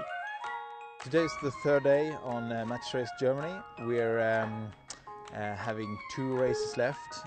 all the teams, and it's the deciding point who will go to the quarterfinals and who will be knocked out. We're going into light conditions today. They expect maybe no winds until the afternoon, and if we get something it will be really light, so it's going to be tricky for everyone. It's a great first 2 days, and yeah, I think we are on the top of the leaderboard at the moment, and it's good. We try to do as good as we can, and we'll see at the end if we have a good result. It will be great. We must win at least one, maybe two, but it's a lot of everything is in our hands, so we're in a good position, I think. Team Alpari FX have a big job ahead of them to make it through to the top 7 to the quarterfinals. Racing Matthew Richard and Johnny Bernstein, you always know they're going to be tough races. That's just all the races here are tough, is what it is, and we're just going to go out there and take it as another race. We need to win one of the 2 races to be sure to proceed to the quarterfinals. It's going to be 2 tough races for sure, but we feel good. Feels like we have been sailing pretty solid during the whole week, and hope that we can keep that up today. We're fine with how it's going. We know that what the 5% we need to work on is, and we're going to go out there today, work on that, try right some wrongs with that, and I think we're still, we're feeling confident with the way that we're starting. There's just a few little mistakes around the course which we feel that will be easy enough to iron out and come strong rest of today in the future regattas. Nice guy Bjorn Hansen, and one of the veterans of the Tour, came second overall last year. He's come back aggressively this year and powered through qualifying, and is confident of progressing to the quarters. He faces Pierre-Antoine Morvan, who desperately needs victory in both his remaining flights. Flight 20, Match 3, a classic match race. Nice guys? Not really. Bjorn's a super nice guy. Very funny. Old. A mix between a fox and a terrier. A very tough competitor. Lloyd Morvan, there's the blue flag, so penalty Morvan. He's not able to get across the front cleanly, and it's cost him a penalty. Both boats pointing back towards the committee boat end of the line. Bjorn Hansen's early, he's looking to shed speed. We can see sails flailing on both boats as Morvan tries to pressure Bjorn Hansen into an early start. As we come into the top mark, it's Morvan that has the advantage. He's going to lead around this top mark. Bjorn Hansen's done a nice job of keeping it close. Talking of close, it's Bjorn Hansen that's now close to this top mark. I think small amount of contact. Now, this could be the turnaround that Morvan needs. This could be the moment where he offloads that penalty. We should expect to see a yellow flag signifying a penalty to Bjorn Hansen. It doesn't look like it's coming. I'm not sure the umpires either saw or were certain that they saw contact between the mark and the boat there. So I think a lucky escape for Bjorn Hansen. That blue flag, that penalty on Morvan still flying as both boats track down the run. We come down to that second mark. He's done a nice job of keeping it close. Morvan's leading around. Hansen just has to stay close enough that Morvan doesn't have enough distance to complete that penalty turn. Nice drop from both boats. Get back onto the beat, ready for lap 2. The boats come back up. There's Morvan, he's out in front. Now, has he got enough distance? I don't think he does yet. Hansen going fast, Morvan rolling through attack. To stay between Bjorn Hansen and the mark. Now I wonder, are we going to see Morvan come back?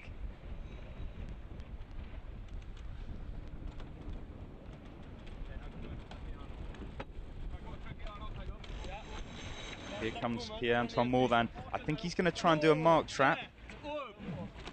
See the mark up ahead. He's calling no room. Bjorn Hansen forced to go up inside. Morvan rolling through the tack. Now he has not got enough distance, I don't think, to do this penalty, so I wonder if we're going to see some action, some fireworks at the top of this race course. He's got a second one. Easy, he's got two. When there are two penalties outstanding, the second has to be taken immediately, and we can see Morvan turning up into the tack, completing that turn through the wind. Get rid of one of those two penalties. Really the nail in the coffin of the race for the Frenchman. Struggle to come back, a penalty down on the final leg to the finish. This is all Bjorn Hansen.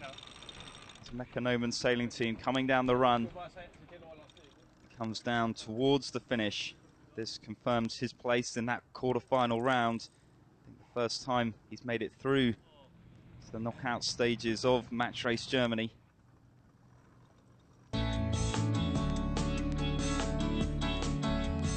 We lead Williams for 90% of the race, and he passed us right at the finish just with a random puff really on the last downwind, and that was a bit disappointing, having sailed so well for so long. And then exactly the same with Morvan, just led him for the whole race, bar the last top mark, and yeah, just got it wrong, so couldn't close it out, which is a real shame, and I think we get knocked out. Having so much control for both the races that we had to win, and losing both was yeah, it's a pretty nasty feeling right now. Team Alpari FX is extremely happy today, and we managed to get 2 wins against 2 tough competitors, Johnny Bertson and Matthew Richard. So feel like we're building up towards stronger and stronger as the regatta goes on.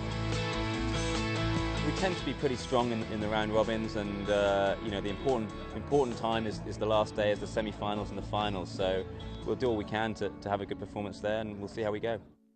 So with Williams beating Camfield, he tops the leaderboard, with Matthew Richard and Taylor Camfield in second and third on 8 wins and 3 losses. Hansen comes in a close fourth, just half a point down deducted from an earlier collision. And the final qualifying places go to Adam Minoprio, Johnny Bernson and ex-America's Cup skipper Karol Jablonski.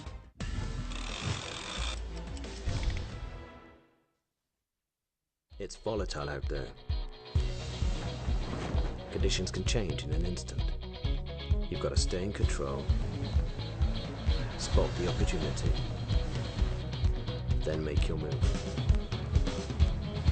It's all about execution. Search Alpari Race and get on board. Alpari, your global Forex broker. Forex is high risk and not suitable for all investors. Losses may exceed deposits. Welcome back to part 3 of the Alpari World Match Racing Tour from Langenhagen, Germany. Day 4 and yet another weather pattern. This time strong winds from the west with forecasted gusts up to 25 knots and a sizable swell. There's 15-20 knots and it's about 10 degrees and expected to get colder, so it's going to be some tough sailing conditions. We're up against Bjorn Hansen again today, and you might see a few crashes. We really like the cold. It's almost like home, but now it's a tough day with a lot of waves out there, and I think that it's going to be a tough match. It's definitely going to 5 matches, and hopefully we win the last one. It's going to be tough, that's for sure. It's going to be windy and it's going to be cold, and we just got to go out there and do what we know how and hope for the best. The quarterfinals comprised of 3 first to 3-point matches, and they got underway immediately after qualifying. With Karol Jablonski level at 1-1 against Matthew Richard's Gefco Match Racing team, Adam Minoprio's Team Alpari FX on the same score with Bjorn Hansen's Mekonomen sailing team, Johnny Bernson's Stena sailing team looking strong, 2-0 up against Taylor Camfield and US1. A little bit of a tough day yesterday after making it through the qualifying round, and thought we were off to 2 pretty good starts with 1 penalty against Johnny in the first race and 2 against him in the second race. I try to focus just that we need to win 1 race. It doesn't. What is history is history. Now we need to win 1 race, and we have 3 chances to do that. It's going to be a lot more challenging, obviously, in the bigger boats. These boats don't go that much faster, so everything just loads up a lot more. We're confident that we're going to for failing to keep clear as the 2 boats came together at the first beat. This left the Kiwi team 1-2 down. Race 4 was a crucial match in which Adam Minoprio had to win. We rejoin our quarterfinal. Adam Minoprio up against Bjorn Hansen. Hansen coming away winning 2 to get to match point. He's 2-1 up against Adam Minoprio. He is leading this match down towards the finish. You've got us below boat lane, green. Minoprio looking to try to attack the breeze of Bjorn Hansen. Wind still thundering down the lake here. Match Race Germany, Lake Constance. Has Bjorn Hansen and his team got the nerve and the cool to hold this position?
The concentration on the face of these two skippers. Down to the line, there's only feet between them.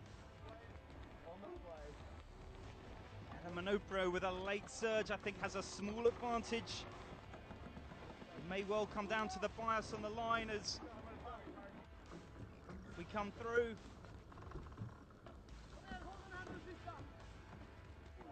Adam Minoprio there sneaking round in front of Bjorn Hansen to take that win to 2-2.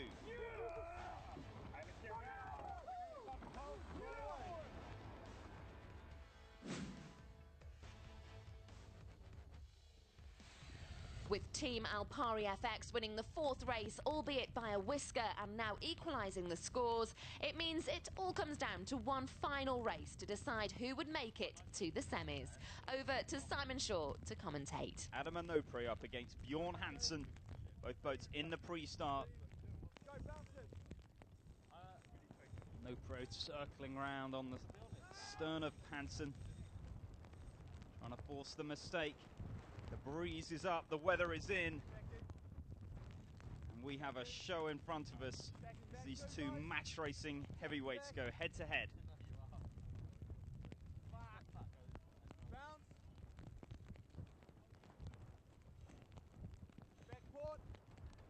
Hansen through the breeze. Penalty there perhaps. Feeling that no attacking boat, but flags from the umpires as Minoprio pulls away, back sailing. Chris Main, tactician of Team Alpari FX, winding the sails in as the boats come back towards winding up to the start. The rain driving down. But it is Bjorn Hansen that leads the pair around the top mark. The first to set is Spinnaker.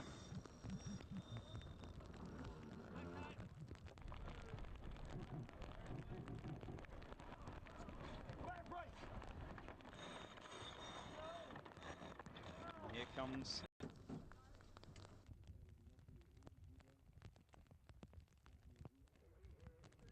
the second top mark in the lead. Bjorn Hansen right behind.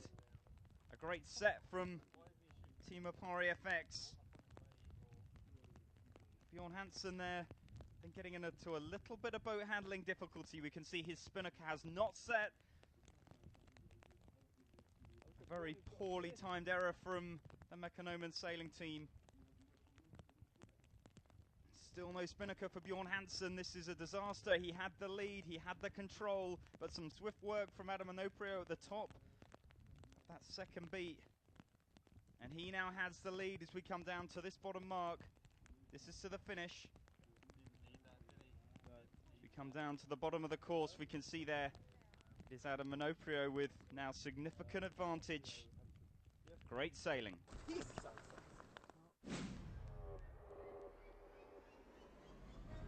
In the other quarter-final, Berntsen had Camfield on the ropes with a 2-0 advantage, including one race where he'd recovered from 2 penalties down after hooking into his own personal breeze. Camfield fought back to even the scoreline.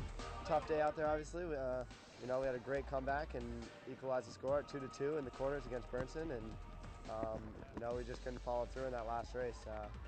We're happy with 5th for the first event, and we're just going to continue to grow and continue to build our confidence and our ability as a team. So it should be a good year. We're very disappointed, of course. It was 5 really tough races against Adam. It was really fun racing, but that's when it hurts the most to lose also. So yeah, we're just going to go back to Sweden, join forces, and come back to Korea and do a good result there. With Hansen and Camfield losing their final races, the semi-final pairings of Williams, Monoprio, Richard and Berntsen, 2 ex-world champions from 4 nations and 3 continents, battling it out on German water to become champion of Match Race Germany. Join us in part 4 for semi-final and finals action from Match Race Germany.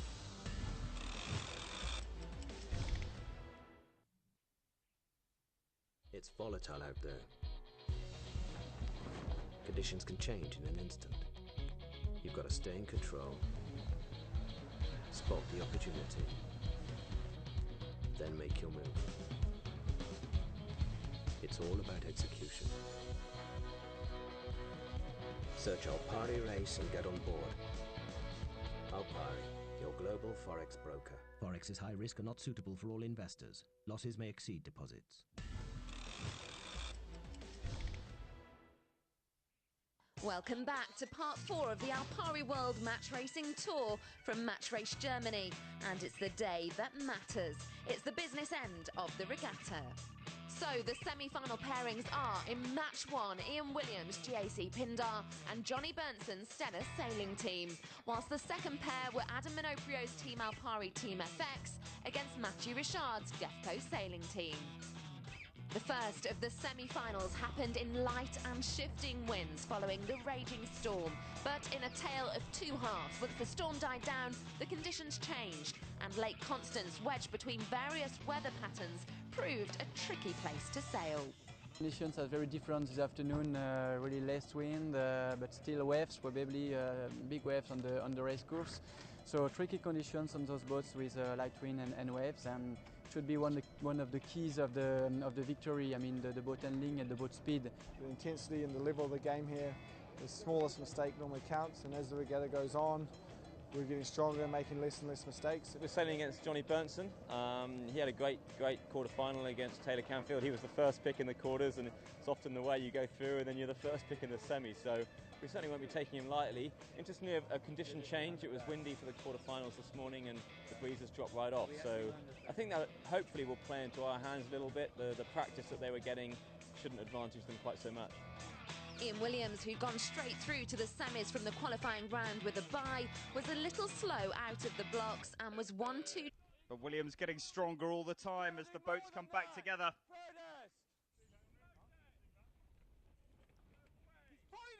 Williams turning up inside, and we're going to see umpires' decisions. It's flags galore. Bill Hardesty, tactician on board GAC Pindar, blazing the white flag at the umpires.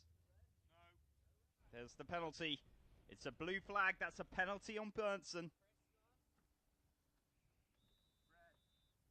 And now the red flag. Now the red flag signifying that Johnny Berntsen has to do his penalty straight away. Now we're on a beat, so that's just 1 tack.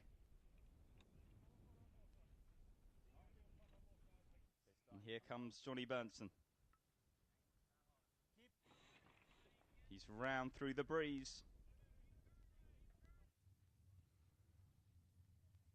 Bill Hardesty and Ian Williams heckling Bernson. And from a marginal cross, Bernson finds himself 5 lengths behind. Disaster has struck.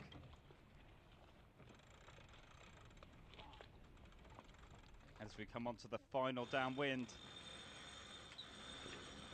It's Williams with a substantial advantage.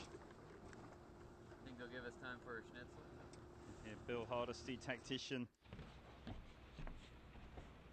analysing whether they'll have time for lunch before moving into the finals. Whereas nothing but frustration on board Bernson. And there you can see what this means. Ian Williams in his first final of Match Race Germany.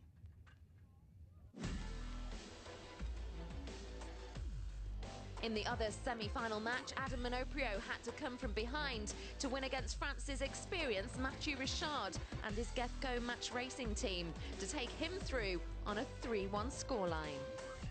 So, with only 2 teams left, the 16th Match Race Germany was on for an exhilarating pairing for the finals. Ian Williams against Adam Minoprio. Minoprio diving down from this right-hand position across the front of Williams. Just hit to win for ages. What's your rotation now? Misses right away. Minoprio must keep clear. You're hit to win half the time.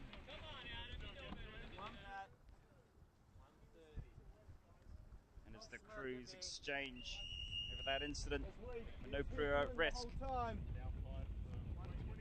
There's the blue flag, so the umpires agree. Penalty on Minoprio.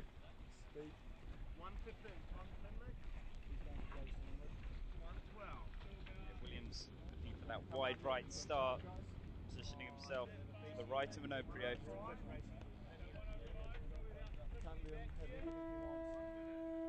Minoprio seems slower to decide what he's looking for. Now circles back round to try and cut off Williams. Just get speed on. It's Williams now turning down to a final jibe before sweeping up towards the line.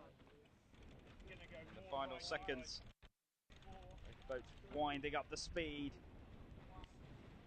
And as the gun goes, a great start there from Williams to win that right hand end. As we come down to the second mark, it's still Williams with the lead. Minoprio just looking on as Williams round the mark.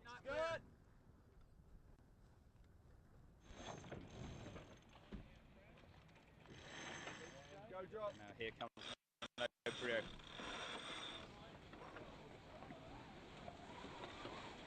Alpari FX Spinnaker comes down. There's the frightening side of the bow wave on board Williams' boat as he tracks away in the lead of this final.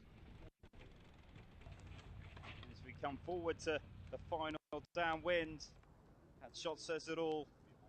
Williams has control. Williams has the lead. Yeah, that's really where the race was lost. The guys did great work throughout the week to keep us in it, but yeah, I made one mistake at the end of the race.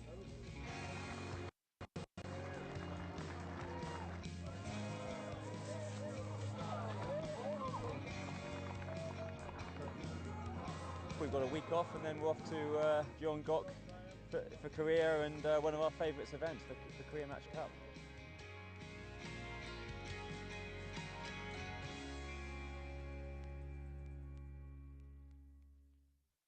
So final results at Match Race Germany 2013 and the leaderboard looks like this.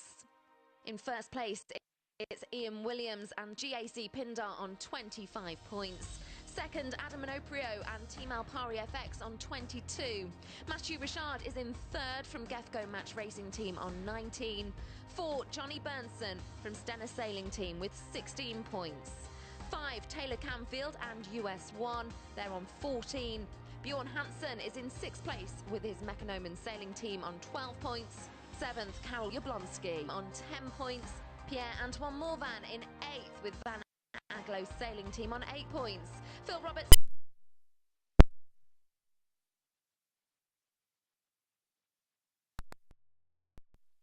on 2 points, and still to get off the mark in 11th, Philip Ball and Sven-Erik the Match Race team.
It's volatile out there. Conditions can change in an instant. You've got to stay in control, spot the opportunity, then make your move.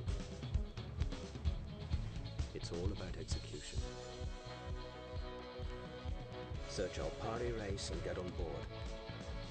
Alpari, your global Forex broker. Forex is high risk and not suitable for all investors. Losses may exceed deposits.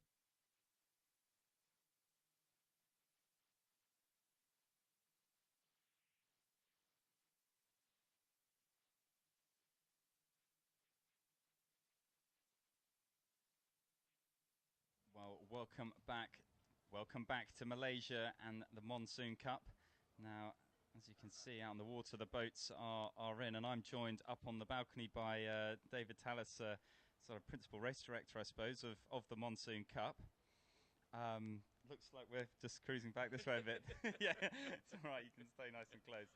So Dave, just talk us through. We've obviously had to come in for the rain. When do you think we're going to get back out there? It's not quite the rain, but the rain's shut the breeze down, so it's a bit patchy out there. It's a little bit light on for really good racing at the moment. So, look, we've given the guys some lunch, and hopefully this afternoon the forecast is for it to pick up to about 10 knots. So I'm hoping in the next half hour or so we should be able to hopefully the rain goes and we get that 10 knots that they've forecast. And, you know, I think of all the race officers we have on the World Match Racing Tour that I've sort of sailed under, you know, a real spirit of a sort of quality of racing. And so while you're out there on the water watching the racing, I mean, we've coming into this World Championship, we've got, I think, 6 teams that potentially can win that. We've got, any of the teams could actually lift the Monsoon Cup at this stage. Do you ever find yourself sort of taking sides, wishing someone down the racecourse a little quicker? That guy's a bit of a chancer, not a big fan of him. No. We're pretty fair out there, but you know, it's fine. You do get your favourites, and some of the guys are, you know, really not, you know, we get along well with, and some are a little bit hard work, high maintenance. But no, look, it's great, and I think, you know, even this morning's racing, it was just the closeness of the racing is just amazing. Like I think in the three of the 4 matches, the boat that was leading at the gate lost the race, and, you know, coming to the finish line, it was just amazing. So, you know, 3 seconds, 2 seconds in it, and it's that's why I like coming here. You know, it's the best racing in the world.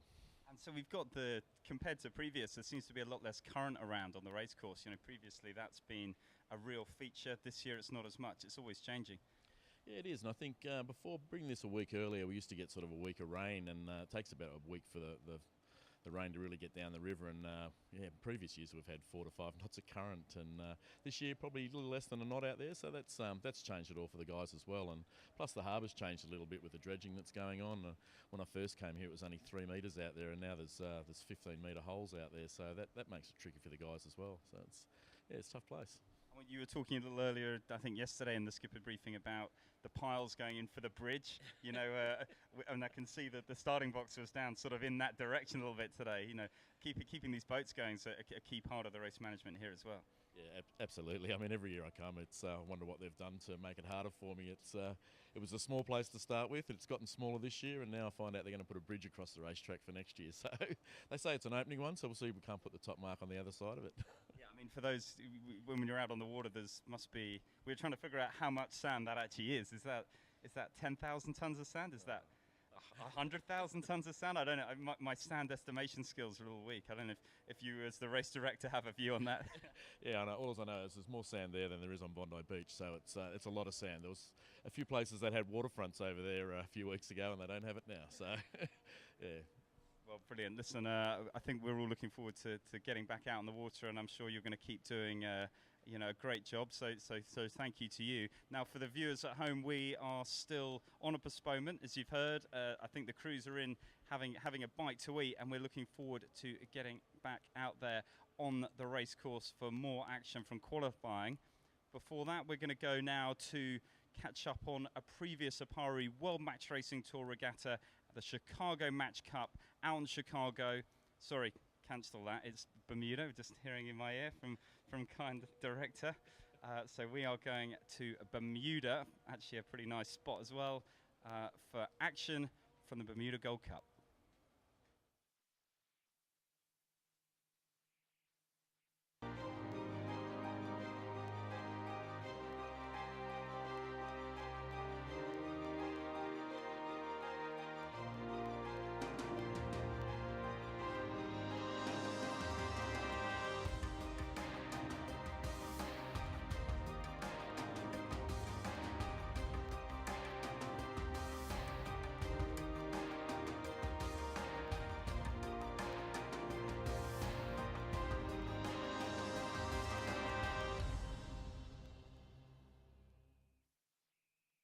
Welcome to Paradise and the penultimate stage of the Alpari World Match Racing Tour, the Argo Group Gold Cup, held on Hamilton Harbour in Bermuda. There really is no better setting for such a pivotal event, where clear azure skies and crystal blue waters meet red-hot ambition, as the teams battle it out for the prestigious King Edward VII Gold Cup trophy. The Royal Bermuda Yacht Club has been playing host to this regatta since 1937, and supplies a perfectly matched fleet of International One design boats for the competitors to race in. The $100,000 prize purse is certainly an incentive to pull out all the stops here, but it's often the prestige of winning the Gold Cup, a trophy renowned as the golden ticket to the America's Cup, that sees teams arrive with their game faces on. There is, of course, one more. The top 4 tour card holders may have had their own private battle going on, but each of the 20 teams invited to the Argo Group Gold Cup would be doing all they could to get their hands on the trophy too. Amongst them was one skipper in particular set to mix things up, and he needs no introduction.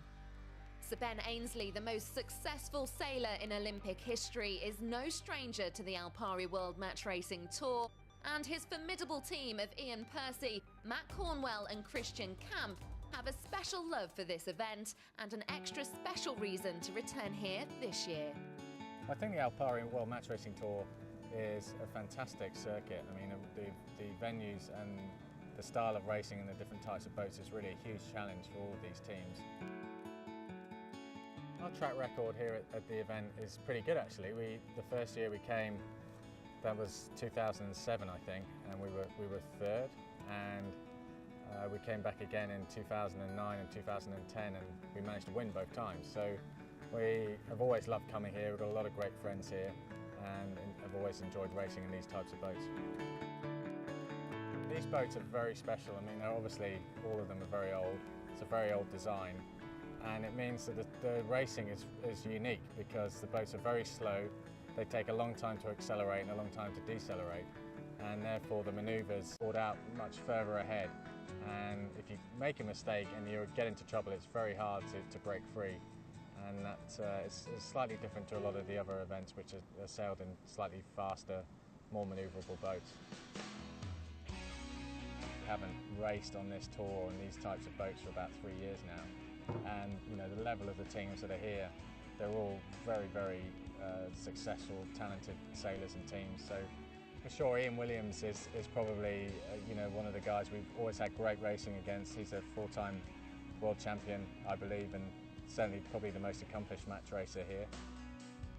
We had some great races against Adam Minoprio and his boys back in the day. Josh, the young local hero, and he's a great guy, and I was really impressed by how he was sailing. Taylor Canfield as well, another young face coming through, doing really well in the tour in recent years. The main reason we're here, and it's sad to say it, is not to win the event, but we're here really to raise awareness for the Andrew Simpson Sailing Foundation and to race in Bart's name.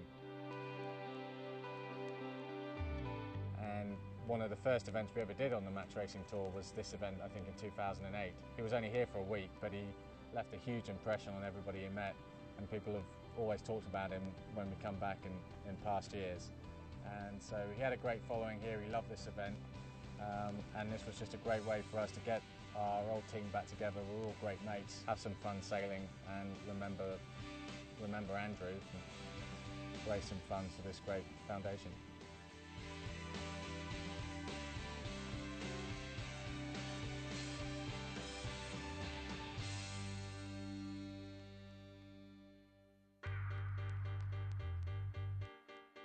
The first day of racing saw what many of the sailors were calling a rusty start to the regatta as they got reacquainted with the boats and the racecourse. The 20 teams were split into 2 groups where the top 4 from each would advance through to the quarter-finals. After 4 flights, Adam Minoprio's team Alpari FX was leading Group 1 with 3 wins, and in Group 2 with a tie at the top on 4 wins was Ben Ainsley Racing Team, skippered by Ben Ainsley, and Ian Williams GAC Pindar. The second day was set to be a great spectacle, starting with a battle of the Brits, as the leaders of Group 2 went head-to-head. Simon Shaw has the action. This is the match we've been waiting for. The 2 most informed skippers here so far in the Argo Group Gold Cup, looking horns and going head-to-head. They're both from Great Britain. It's Ben Ainsley against Ian Williams and GAC Pindar. A great start from both boats. The bows very even. Both boats looking for speed, looking for height. 100% focused on and also the scalp, the British quadruple gold medalist and America's Cup winning tactician. Those guys sailed really, really well. They had some good speed and sailed the ships nicely. And when you do that, it's pretty hard to come back. So yeah, hats off to them. But we'll just keep working on trying to get through to the next round. After 9 flights, Ben Ainsley and Ian Williams had secured their places in the quarter-finals, leaving a real battle from both groups for the remaining places the following day. In Group 1, both Keith Swinton's Black Swan Racing and the Stena sailing team of Johnny Bernson were hovering on the edge of a quarter-final place. So when they faced each other, a win proved crucial, as a loss here would mean an early flight home. The racecourse proved to be a minefield with tricky wind shifts and unpredictable holes. We joined the pair as they approached the second top mark, with Bernson leading. Swinton coming in from the right-hand side. Bernson with one final tack in before the top mark. Bernson trying to defend this rounding. Prevent Swinton from rounding inside, but the Australian skipper sliding between Bernson and the mark. Bernson trying to shut the door, but Swinton rounds inside. And there the blue flag from the umpires. Johnny Bernson just pushing too hard to shut the door. And he has handed the lead to Keith Swinton, who now sails away down towards the finish line. Great sailing there from the Australian. Good boat placement. He has reaped the benefits. Now Johnny Berntsen forced just to sail away. Keith Swinton through the line. He takes the win. Just at the top mark, we tried to lee bow him and close him outside the 2 boat lengths, and we got a penalty on that, so pretty much that decided the race, and he passed us. I think we're totally out of the quarters now, so we have 1 race left, and we're going to do the best in that and see what happens, so I think we're out. In Group 2, it was all on for Phil Robertson and Pierre-Antoine Morvan, as they also found themselves in a must-win situation for a spot in the quarter-finals. We join them on the start line in this 3-lap race. We came off the line, we were to leeward where we wanted to be, but we're slow on the pin, which is not ideal, and he managed to hold us all the way out to the lay line. Led around the first top mark, and he did a really good job to defend that on the first downwind.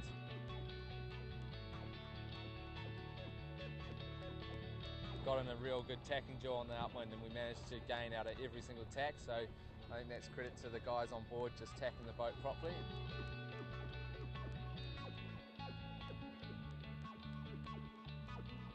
Managed to pop out in front of him and take the lead at the top mark, but true form to match racing, he came back and got just ahead on the downwind, and coming into the bottom mark we got a tight overlap to leeward of him and managed to drag him out past the mark, and then he just tried to throw a jibe in front of us onto port, and we managed to hit him.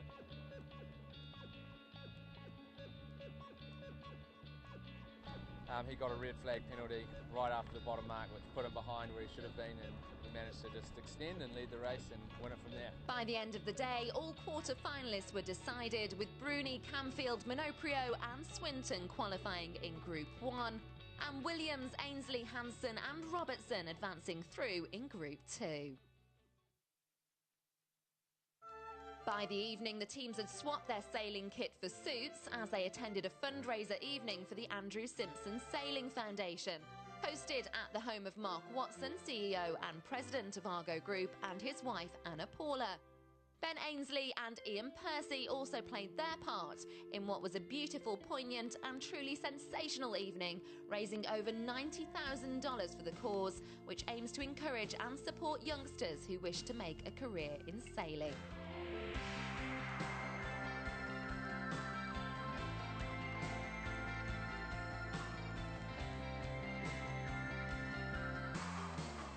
Been running since 1937, but in its present format since 1985.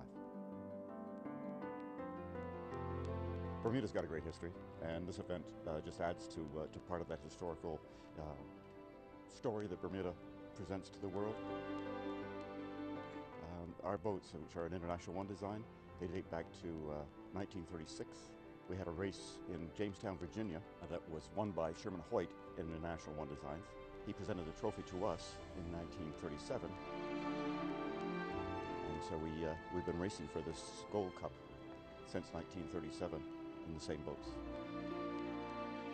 What makes this event very special for us and the world is, first off, Bermuda. It's a wonderful amphitheater back behind us with the Hamilton Harbor. We've got great hospitality in the island, of course. We have Bacardi, which is one of our sponsors. They host the welcoming cocktail party on the Monday night of the start, so that's the kickoff. Mark Watson, who is the CEO of Argo, along with Ben Ainsley and Ian Percy, are hosting a very special dinner in aid of the Bart Simpson Foundation. We have entertainment, we have food, and obviously Bermuda's famous dark and stormies as well. And the sometimes sunny BDA skies, which just make it a spectacular, picturesque, beautiful place. After a testing qualifying round, it was time to set the quarterfinals in motion. First to choose his opponent was Ian Williams, and he selected Taylor Canfield and the US 1 team as his opponent. Yeah, we're going to pick Taylor Canfield, really because of the way the tour's shaping up. We need to get him hopefully knocked out early in this regatta so he doesn't take too much of a lead on us into Malaysia. By flight 4, it was 2-1 to Canfield. There were plenty of lead changes, but Williams was finding it hard to stay ahead. If his opponent pick was to go his way, he needed to stop Canfield from taking a third win in this next race. We joined them in the pre-start. This is do or die time for Williams. Williams having picked Taylor Canfield to try and knock him out of the competition early. Both these teams right at the top of the overall Alpari World Match Racing Tour leaderboard, looking to maximise their points position before the finals in Malaysia. In the final minute, Williams looking for a jibe out across the front of Canfield. That is a definite penalty. A disaster strikes. Canfield's able to try and block him. Williams infringes. There's the blue flag confirming it. The umpire's deciding Williams couldn't get across the front. Rod Dawson, tactician for US 1 Sailing. Taylor Canfield, really the brains trust on that boat, and you can hear the intensity coming out of him. He's really bossing that crew, making the key decisions. They catch Williams out there. Both boats turn back towards the line.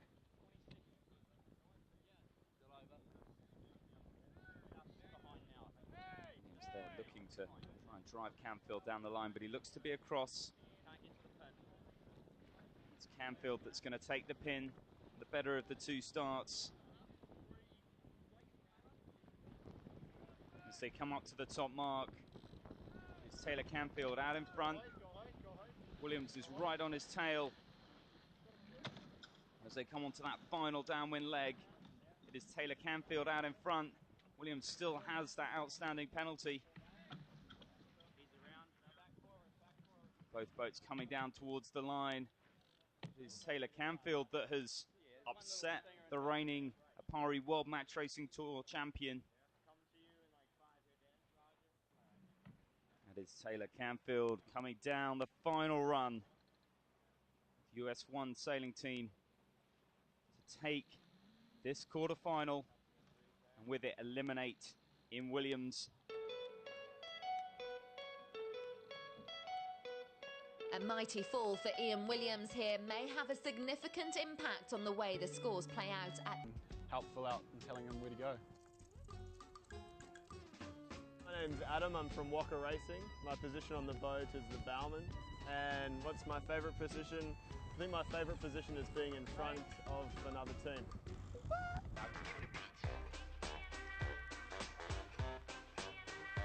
I'm James Williamson of Walker Racing. I'm the head sail trimmer on board. My favourite position is trimming, obviously. Yeah, they're actually pretty different to a normal boat for me. I've got a few extra roles to play. I've got the step.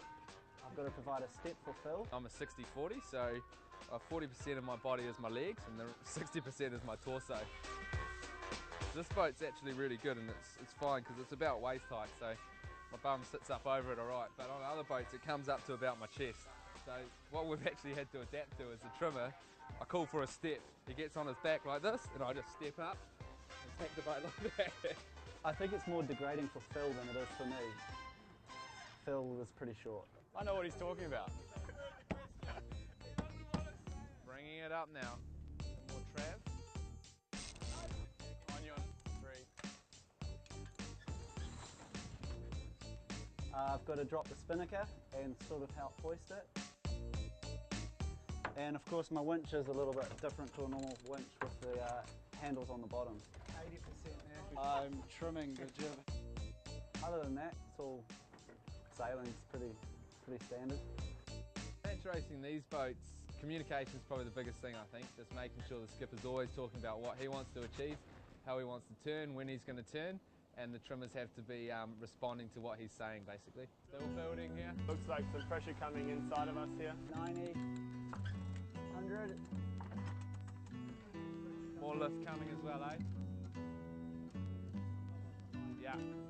Bringing it up now. More Trav. Copy.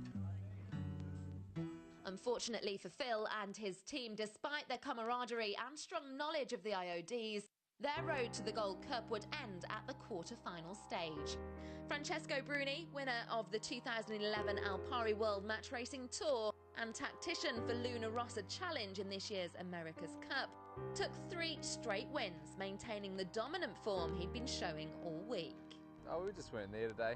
I don't think our heads are in the right space and we weren't really as switched on as we usually are and not sailing as well as we can do, so it's a bit disappointing. I think the whole team's pretty exhausted as well. We've done 14 days sailing straight in 3 different continents, so it's not ideal, and we've been pretty tired all week, so I think it's all caught up with us, and today we just didn't sail anywhere near our potential, and Bruni was firing and he was sailing really well, so we've pretty much lost 3 straight races. A second tour card holder was out early on, and the next pairing would say goodbye to a third. Adam Minoprio came up against Keith Swinton and took it to a 5th match. Both having secured 2 wins each, we take up the decisive race in the pre-start.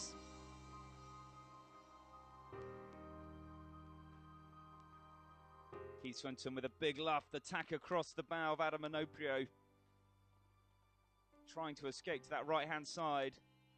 Very aggressive move, and there the penalty. Keith Swinton was deciding that was too aggressive, that he couldn't get that tack in. And they've ordered in the penalty. And there's the start gun. Swinton is on the right-hand side, the much better of the starts. Adam Minoprio in that trailing position. And there the red flag, so the umpire's deciding Keith Swinton gained an advantage from that infringement. He's going to be forced to do his penalty turn. That's a 270-degree turn, a jibe. All the time, Adam Minoprio sailing back up the course. This quarter-final poised on 2-2. Great positioning for Adam Minoprio up in that windward position. He has control, he can drive where this race goes. I know he'll be keen to put some points on the board here in Bermuda. Adam Minoprio, Team Alpari FX set their spinnaker. A fiery matchup. First blood went to Hansen. We joined them for their second match to see if Ainsley had an answer.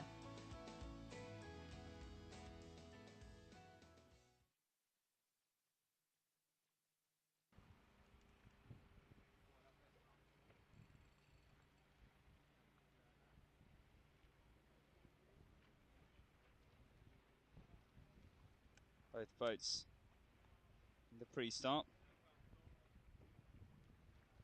Hansen there coming up onto the stern of Ben Ainsley. Looking for the luff. Appeals from both boats. It's a yellow flag, so Bjorn Hansen getting the penalty. Now, that is a surprise. I'm sure he'll be very disappointed with that decision there by the umpires.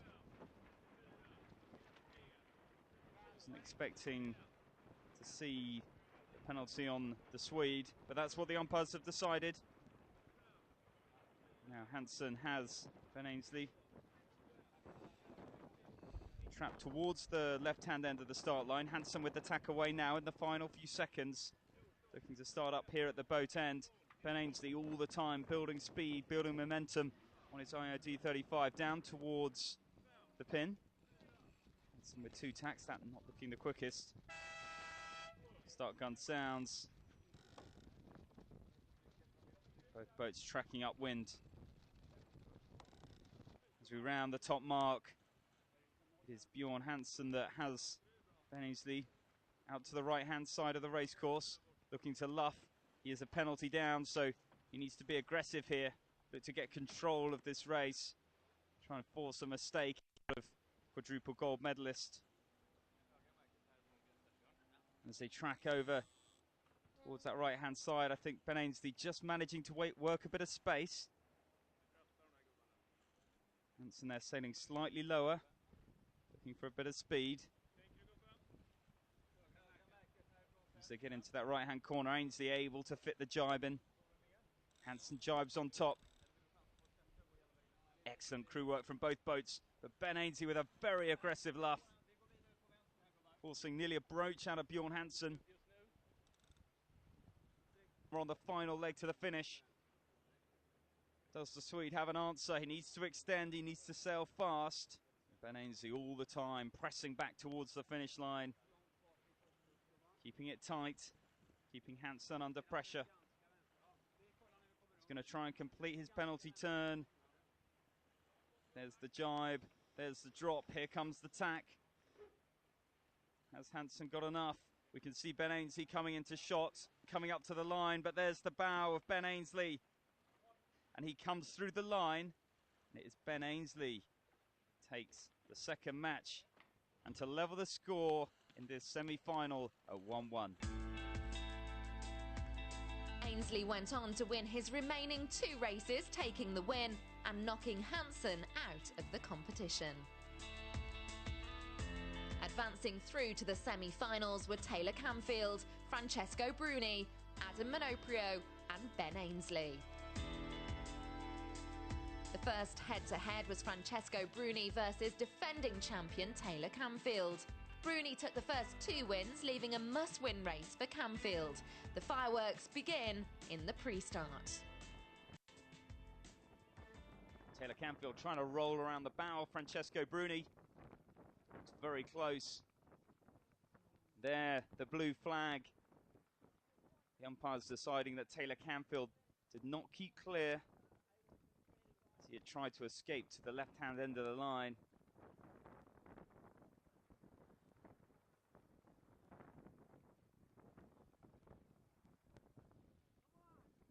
Start gun sounds and both boats now sailing upwind. I think there, Francesco Bruni over the line. He's going to have to go back, so Taylor Canfield gets away with it. Not such a good start, but he was behind the line. And it is Bruni that is going to have to sail back, recross, and start sailing upwind. Take space to complete his turn.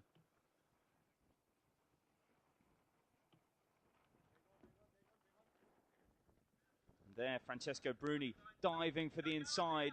Inside the zone, stall. Don't go in there. Don't go in there. Taylor Canfield trying to stop Francesco Bruni crossing the line. Can't go in there. He cannot go in there. And there, Taylor Canfield shutting the door on the committee boat. We were inside the zone the whole time. But Francesco Bruni managing to sneak through. Cannot go in there. Why? Why are we getting a penalty? We didn't even hit.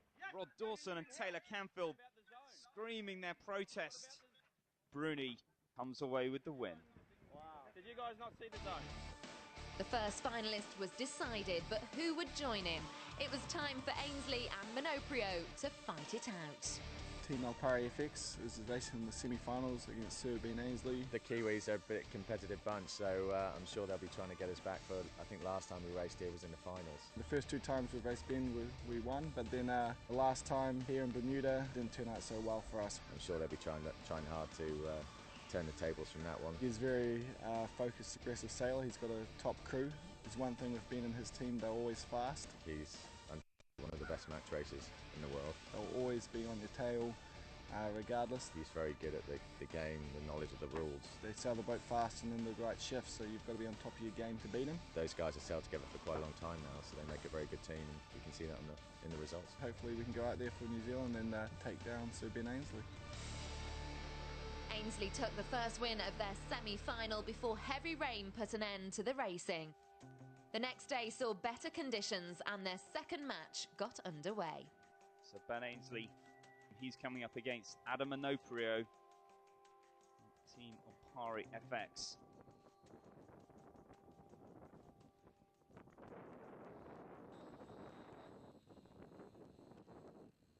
He's backing. He's backing his main. Flag it. He backed his main. There, the blue flag. That is a penalty on Ben Ainsley. Adam Minoprio escaping off to the right-hand side of the box.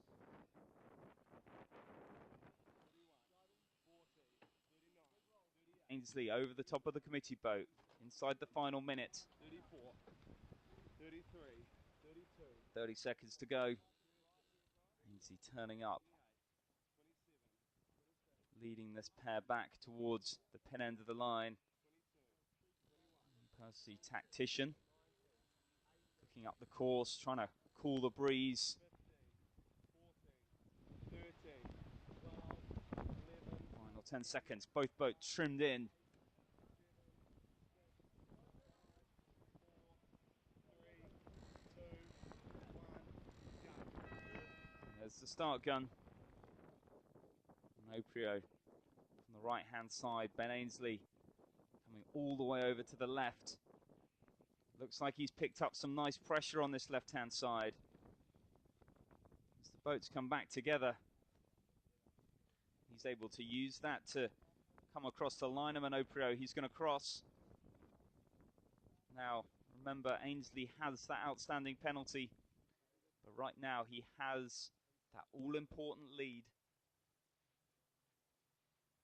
As we come down towards the finish, is Ainsley out in front. The jib goes up. He's going to have to complete that penalty turn. That is one tack. And he's going to have to sail back through the finish line. Here goes Ben Ainsley. And Adam Oprio charging down. Ainsley up through the turn. Ben Ainsley looks to be in control of the match, putting his bow through the line, takes the blue flag and the win. Ainsley went on to take a third and final win, securing his place in the final against Francesco Bruni. Join us for part 4 to find out who will take home the Argo Group Gold Cup.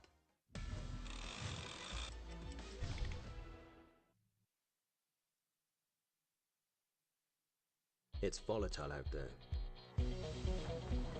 Conditions can change in an instant. Great Britain's Milo Gill-Taylor took the win and the title for the Renaissance Re Junior Gold Cup, but would the Brit in the Argo Group Gold Cup find suit? It's great for us to be in the final. We didn't really know what to expect coming into this event after such a long time away from the tour. I think we're sailing Francesco Bruni and his team, who looks like they haven't lost a match all week. So we're expecting a very tough battle there. With a clear mind, not expecting anything in particular. Whatever comes, we are happy. That frame of mind, it's a way to win races.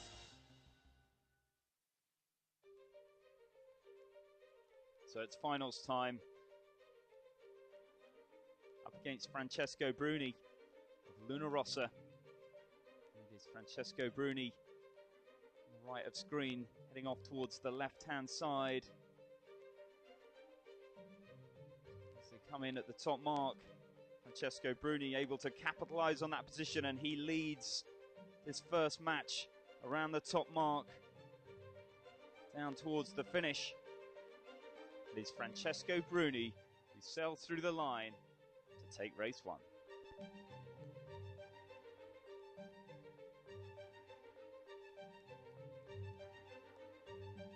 There, the luff from Francesco Bruni and Ainsley in the lead yellow boat on the left-hand side of the pair. Bruni has him under pressure. We're inside the final minute. As the boats fall down into port, we can see a yellow flag. It's a penalty for Sir Ben Ainsley. Francesco Bruni has turned that into a monstrous lead. He leads around the mark, sets his spinnaker. There's no stopping the Italian. He sails on to take the win in race 2.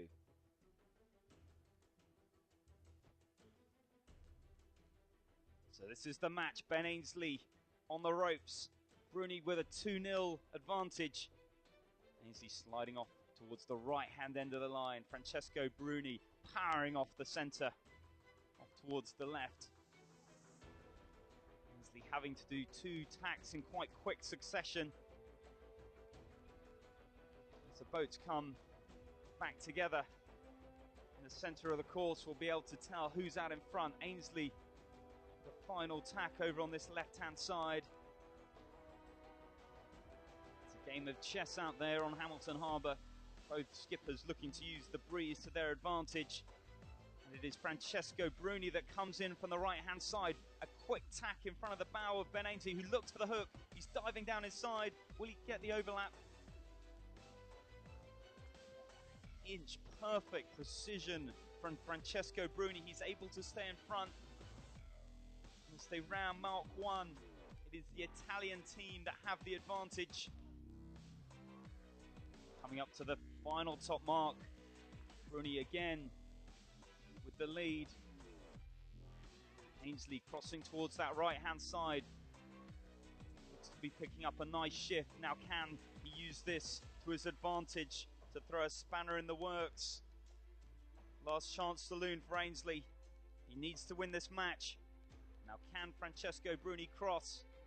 Here comes Ainsley. Bruni down around the mark, but Ainsley's bow up inside. Heels from Ainsley. Bruni with the hoist. Small mistake there, but his spinnaker's now set. He's pointing towards the finish. But there, umpires step in. It's a yellow flag, and it's a red as well. So Francesco Bruni having to do an immediate penalty. Spinnaker's set. He's down and through the line, claiming race 3.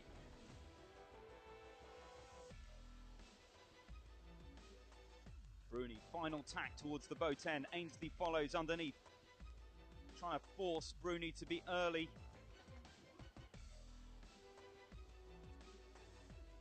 But as the final seconds tick down, it is Bruni who tacks off the boat end of the line. Ainsley forced to tack underneath. A great start for the Italian. Are we looking at the performance of the champion? Up the course, it's a dial. Ainsley on the right-hand side, forcing. And he heads down towards the finish. It's been an incredible performance from this Italian team.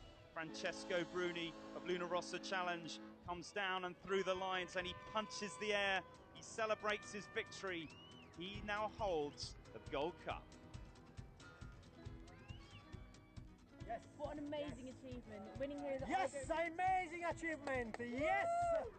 It's been a great feeling, very well the whole week. It's not just a final, a lucky final. We sailed very well the round robin, the quarterfinals, the semis, all won by 3-0, and then he came all to the big final against Ben Ainsley.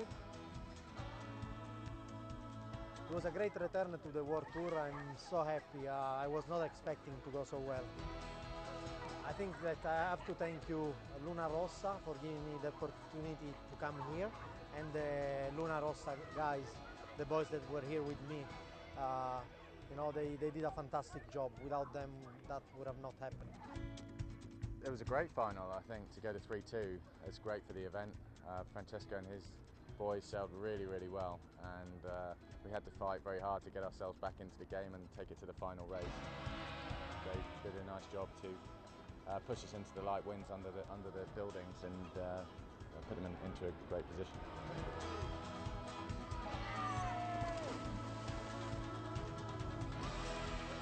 The biggest thing for me personally was obviously I missed my brother's wedding a few days ago, so it all makes up for it.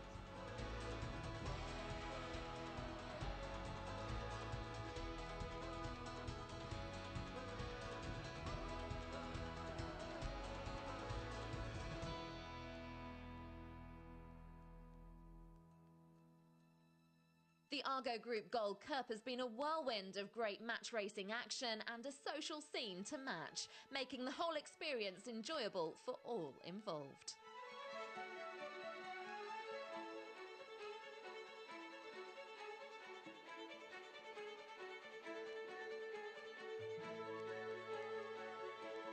This year's regatta has seen the fall of some top seeds as well as the return of a few names from the not-so-distant past. Who knows who we may see competing for the world title next year? This year's world champion has yet to be decided, and it's still anyone's to claim, with the results in Bermuda keeping the standings close. All eyes are on the final event, the event that will see the champion of the Alpari World Match Racing Tour crowned. The Monsoon Cup in Malaysia. You wouldn't want to miss it.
you join us up on the balcony where we are getting ready for racing. I have Nick Hutton here from Luna Rossa Challenge, sailing here with Francesco Bruni. Nick, welcome. Thank you, welcome. So Nick, you're obviously sailing here with an Italian team, fresh off the back of the America's Cup. So many things, I suppose, to talk about. I suppose, firstly, are you guys sailing here in Italian or English? Like, how does the communication work? I'd say we're probably 80% Italian, and then the bits that I need to know, we have only probably 50 people in the world that have sailed those boats, maybe 60, and they're awesome boats. They're awesome boats.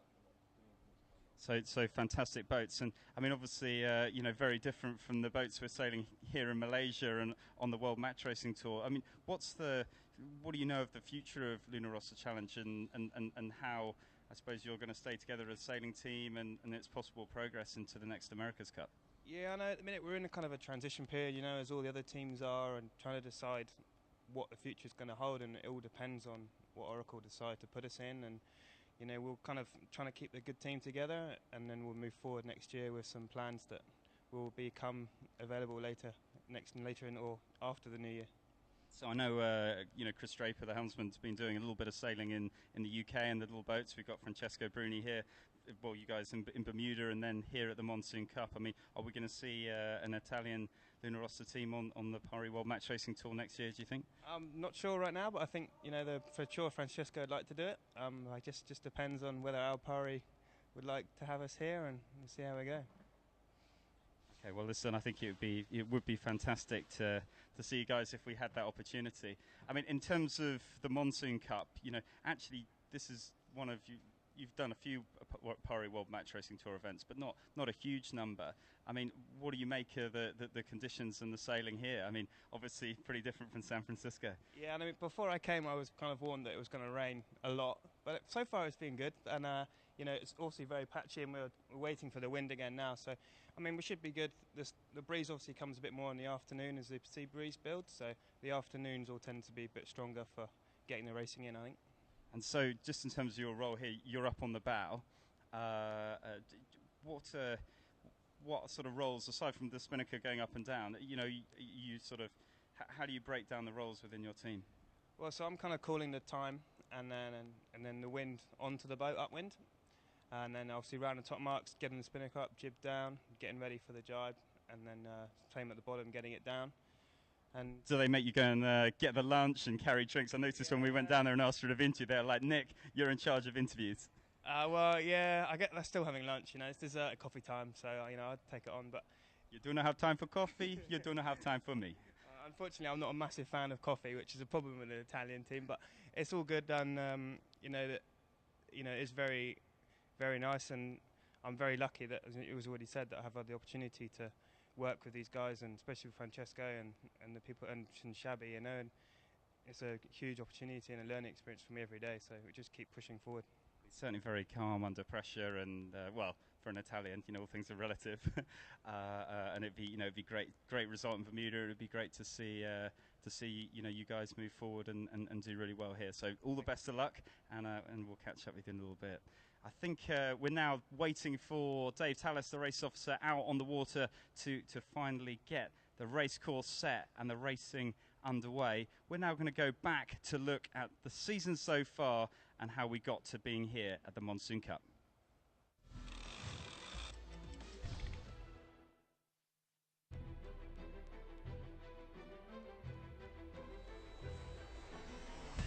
Dawn Hansen has the right-hand side. Adam Manopro has the left. Manopro at risk. Williams take the win here.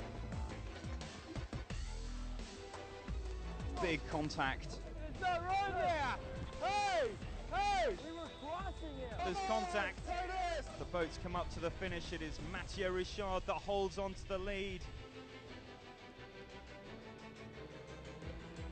Boys! Go, boys! Attacking hard, too.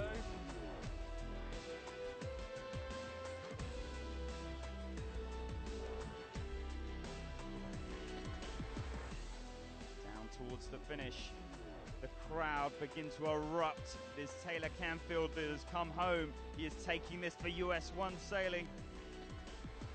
A great start for the Italian. Are we looking at the performance of the champion? Francesco Bruni of Luna Rossa Challenge comes down and through the lines and he punches the air. He celebrates his victory. It's an amazing achievement, yes!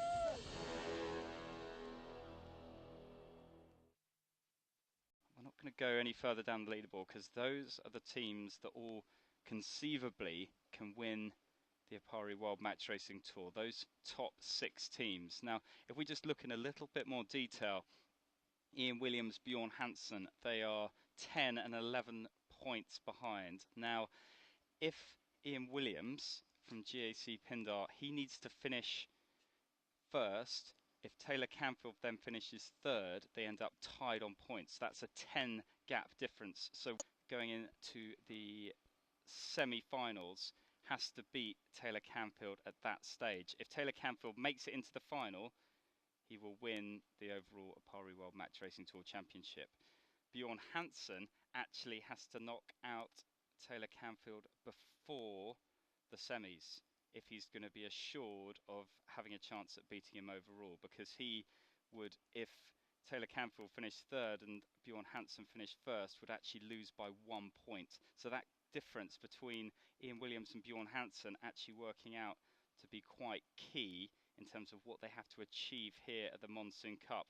Adam Minopre also having to knock Taylor Canfield out before the semi-final. Now, here at the Monsoon Cup, the top teams from the round robin stage, the group stage that we're competing at the moment, they have a choice of who they race in that quarter-final round, and then they continue to have precedent with that choice as we move into the semi-final and then the final. So the performance in this early stage could prove absolutely critical as we move forward in the competition.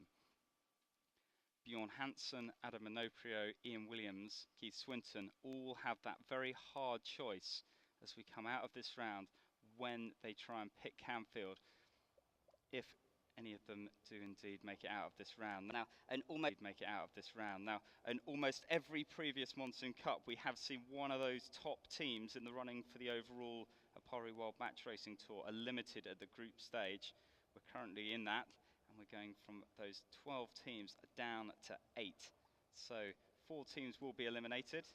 We can see some big names on that leaderboard further down the list. Ben Ainsley with his second in Bermuda, that's the only event he's competed in. He's got 22. We've seen him a past winner of the Alpari World Match Racing Tour and the Monsoon Cup.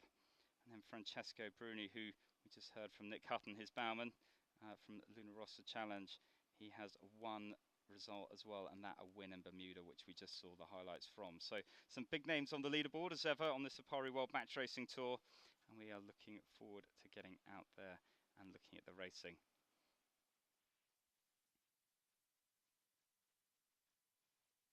We're now going to look at the flights for this next round of qualifying. A shot of Ian Williams as we wait for results. The overall,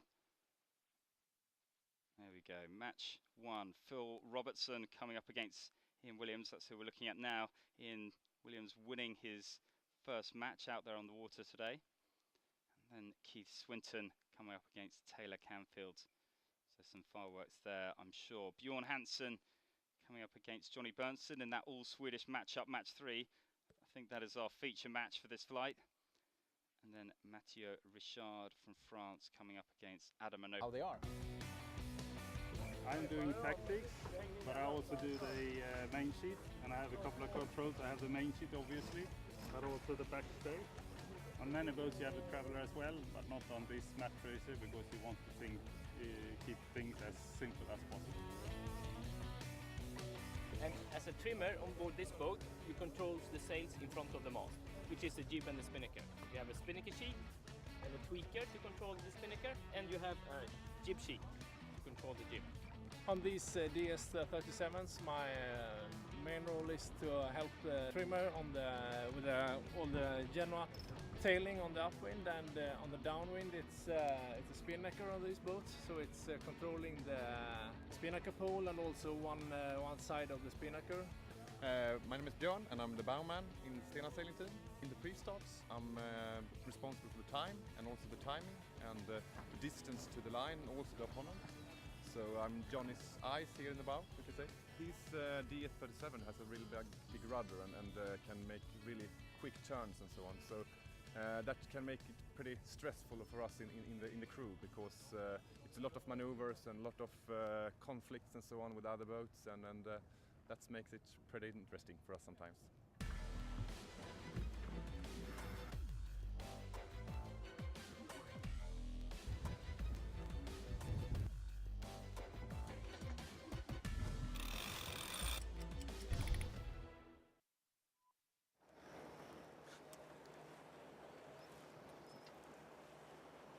Knappt som man klarar gaten med seglar fullt alltså. Eller klarar linjen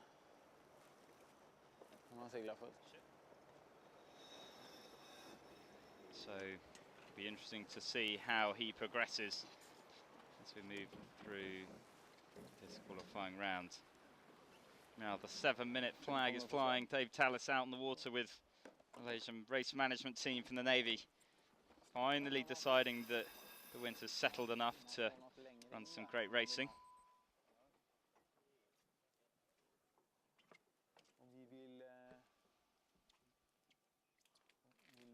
As the teams make their final preparations, we look forward to what matches we have in store within this flight.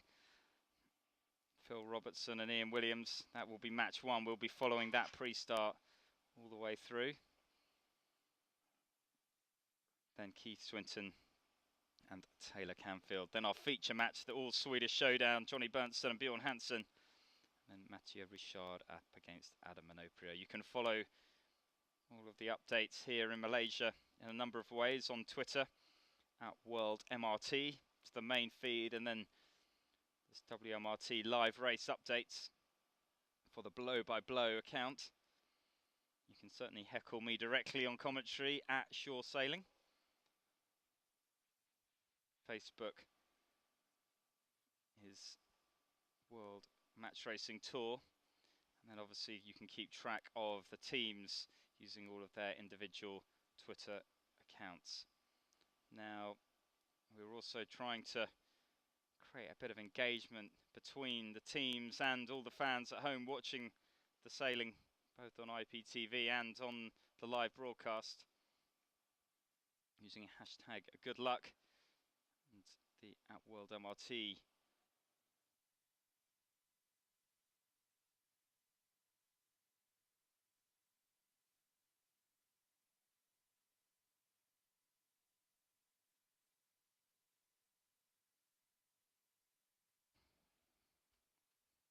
So there, unfortunately, some bad news. I think the wind has shifted.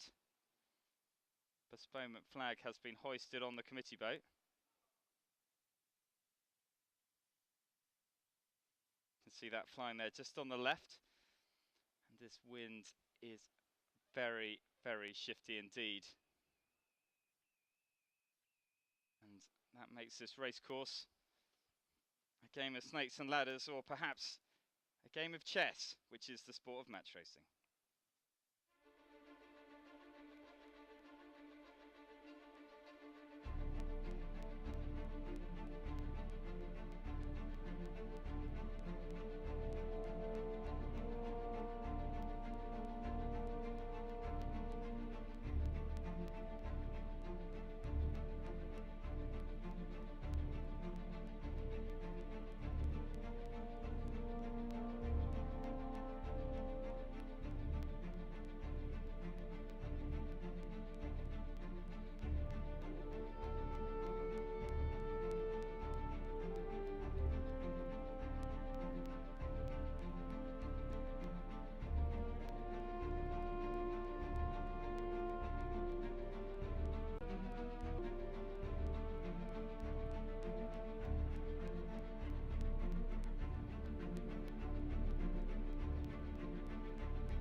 We need a room! Hey, protest!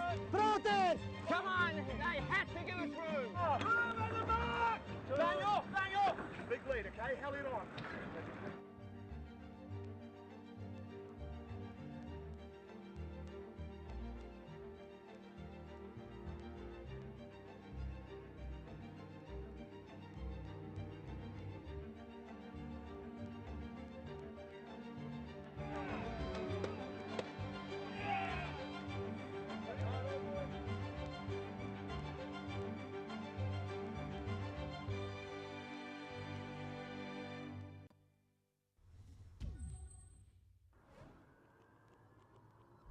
One World Series.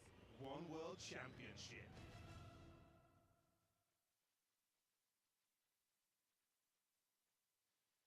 To Trengganu, well, we are waiting to get underway for racing now. The sun has come out, but with that has created a slight light spot in the breeze. Now, the postponement flag is still up. We are expecting racing to get underway very, very shortly, but just to fill the time, I've managed to find Pierre-Antoine Mourdan, one of the tour. And this year he come in Germany and here, and for this event he coach Mathieu also. Okay, so you have a good French spirit. What's a good French spirit? What's have you done a lot of practice with Mathieu this year, or training, or? No, we had no time for many training together because we sail a lot on different supports. So we did not many practice, but for this event we talked together about the wind and the current and the area, and we did the debriefing together the evening, and I think it will be good for the result. And so this Monsoon Cup, we have two French teams, Mathieu and you, and in the past we've had Sébastien Coll here as well. And tell me a little about the strength of the match racing in France. Is this still the same, the training? Unfortunately not in this moment. Yes, for many years the French Federation had a good sponsor with Areva, but now it's finished, and so we need to find money alone. So it's better than before, but it's okay. Okay, and you're obviously a tour card holder for 2013. Do you plan to continue for 2014 if the results come and the sponsorship is there? Yes, if the sponsorship is here and if the result is good here, yes, we hope to continue on the tour, but I think it will be hard because our season is bad. Well, listen, you know, it's great watching, and it's great to see you know, that you guys, the French teams here, and actually it'd be great to see you know, some French hands on the trophy one more time. So maybe yours. We actually have a season wrap of you know, Pam's updates from the 2013 season. I started match racing in 2004 at university, and this year I won the university championship. I think my biggest achievement is on the World Tour, when we finished second in St. Moritz match racing, so you can join me to present my crew.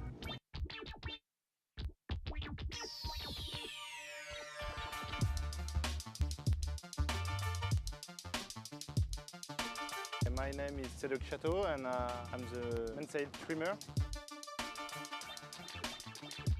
I do tactics for Pierre-Antoine and all the teams. My name is Mathieu Renaud, and I'm doing the bow on board. This boat is not so different than DS in Sweden, but it's a little bit more powerful. Hey, I'm Steven, and I'm the Pete for Pierre-Antoine Mourdan and the Van Aglo sailing team. You've got a big jib on the front of the boat, so it's pretty hard to put on, and you got also a big mainsail, so you got to be really focused on the halyard and also on the how to trim it well. I'm Devan Le Bihan, and I'm foresail trimmer with Pierre-Antoine and the team. The boat is always fast and really easy to maneuver. The big difference is when we do the pre-start to evaluate the timing. The speed can increase or decrease very fast, and we have to include the weather and the wind rise up or down to do a good timing. It's the race course. You just see the start of it in that photo. And as you pan left, it's still very streaky and light. Now, we had Dave Tallis as an interview earlier today, and perhaps one of the most respected race officers on this Alpari World Match Racing Tour. And I know he priding himself on only running extremely high quality racing.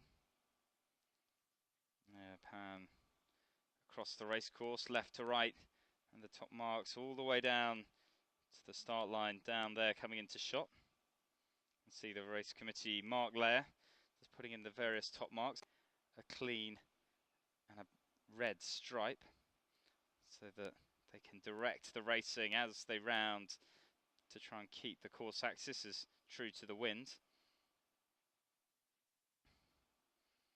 See the 5 minutes up on the clock, and we're getting ready hopefully for some sailing, and it'd be great to see this racing run its course. It does look as light as it's been, and the racing being run, so right on the edge of this, and there's 4 minutes.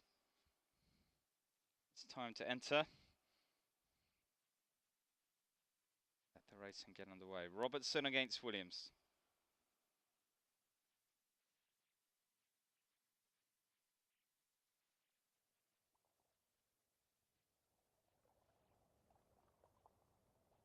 Robertson with a slightly better entry this time.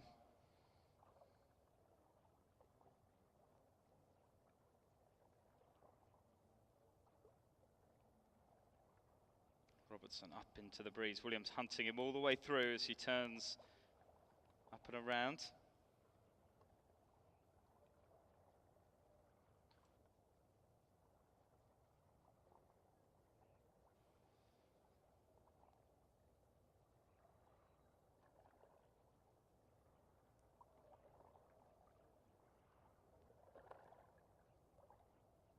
The dial up both boats, setting head to wind. See the back of the mainsail from Robertson trying to slow the boat, move backwards on Williams. I think we'll use this opportunity to tack away. There he goes. Williams breaking off for the right.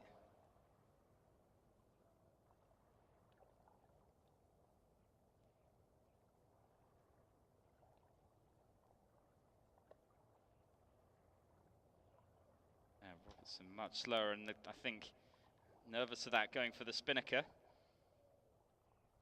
Just to be sure that he's got enough time to set that and actually see that gain an advantage. And the spinnaker sets as William continues to sail across the top of the committee boat.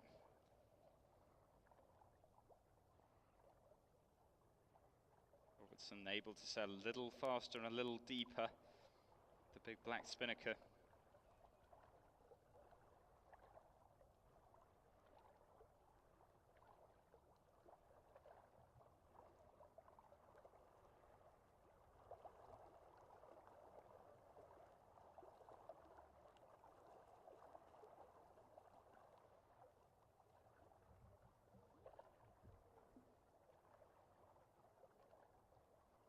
Williams jibing back around. I think we're going to see the chute come down on Robertson. There it goes as the jib pops up. They both lead back towards the start.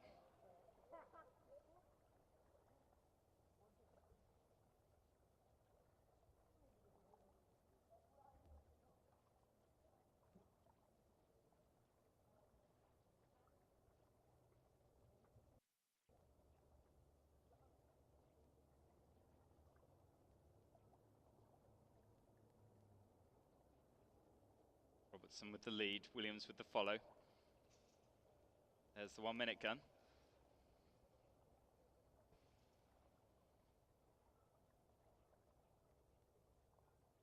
And Williams will get back in time. He will be starting, I think, to the right of Robertson. Looks to be a small amount of port bias, which should advantage Robertson a little here, but the right-hand side of the racecourse does look like it's got more pressure. So I think Williams looking to try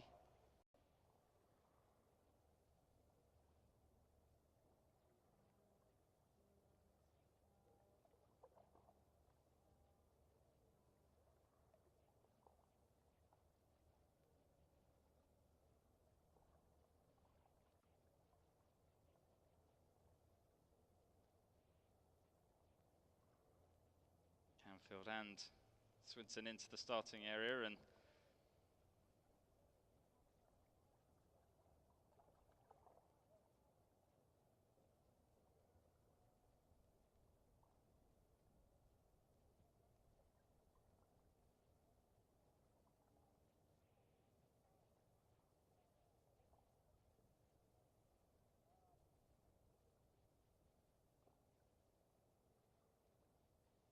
Swinton circling back down and round, and again we see the spinnaker from Swinton looking to escape away down deeper into the starting box.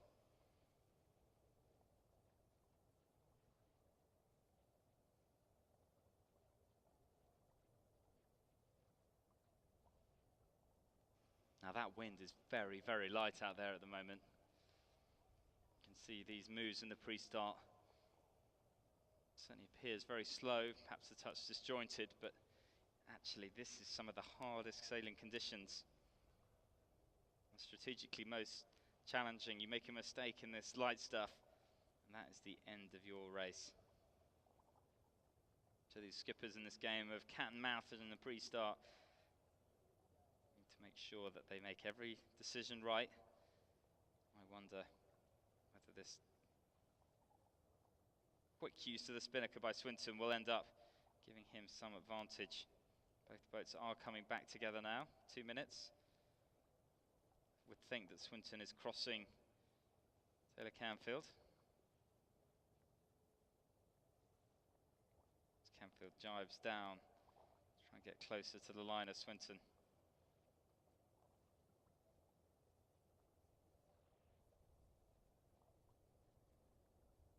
Jib going up on Swinton as he goes for the luff.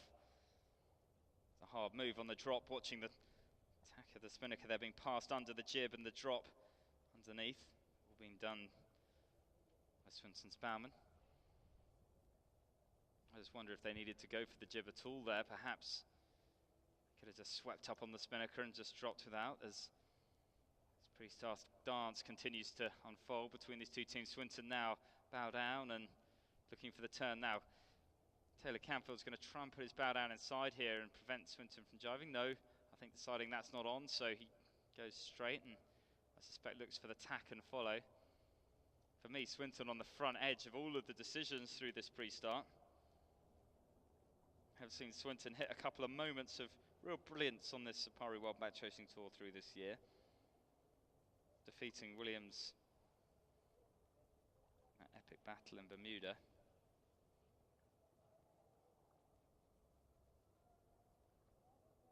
Now both boats coming back towards the line.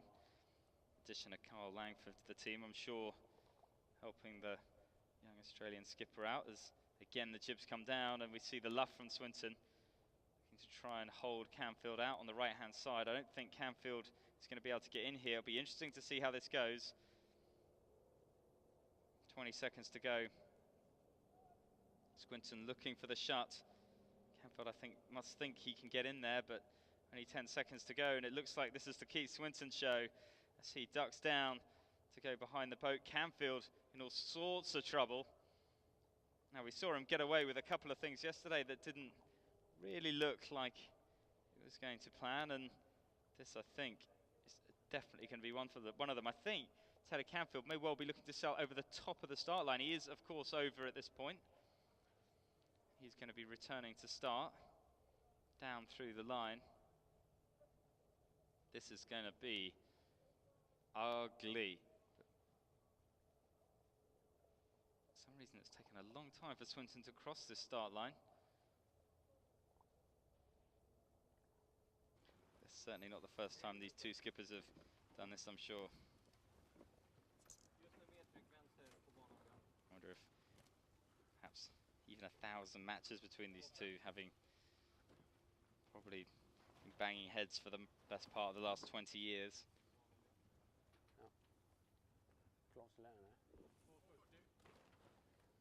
Now they're doing it at the Monsoon Cup finals, the Alpari World Match Racing Tour. Bunsen not in contention for the overall championship this year, but we saw him come all the way back 2 years ago to secure 3rd place.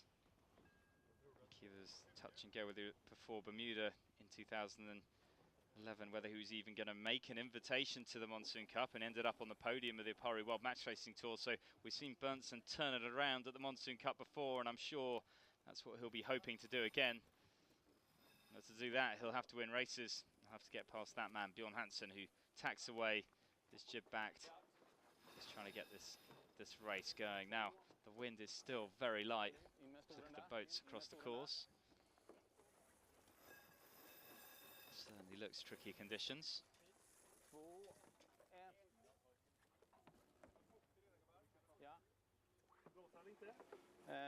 Inte som det ser ut just nu. Nu kommer han på en attack på oss. Tror att vi går på insidan honom. Speeda. Ja. Berntsen and Hansen both sailing away to the right-hand side.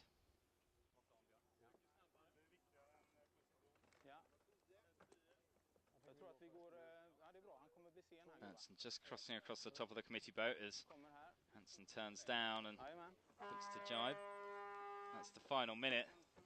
Now Bjorn Hansen looks, for me, to be the better of the two position. Berntsen, I think, looking for an early lead.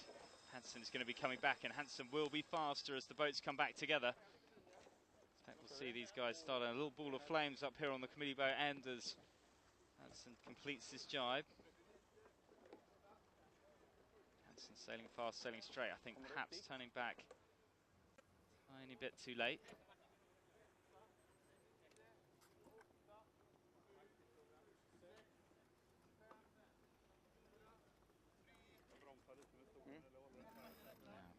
Berntsen is going to get a start to the right. But I think Berntsen's going to be plenty of time and just managing his time and distance down to this port end. I think Hansen electing to start at the boat has in fact opened up the start for Berntsen to win. Perhaps one of those strange situations talked about after 1 minute 20, if you're lead across the top of the committee boat, actually it's better to be following the option of a wide right start or winning the start to the left, and it was the win to the left that Berntsen chose, and that's exactly what he's got as both boats roll through the tack. We're going to stay with this match, it's our feature for this flight.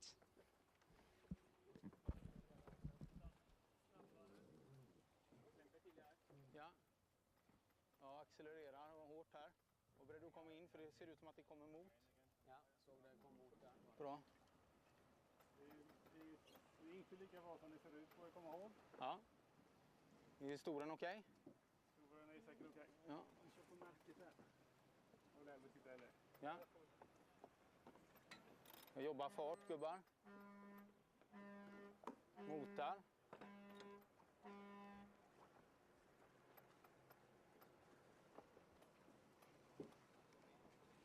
Eventuellt var läge och möta någon lite grann.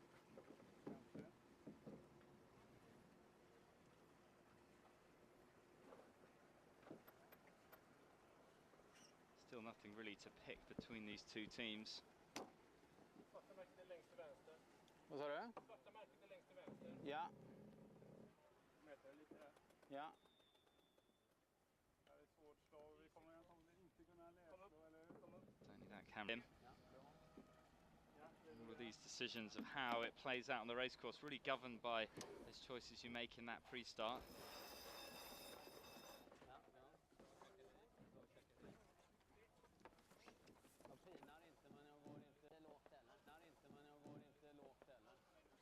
Sun really beating down now here in Malaysia. Breeze slowly stopped for all the crews up on the weather side and hiked. Very encouraging. Börjar mota.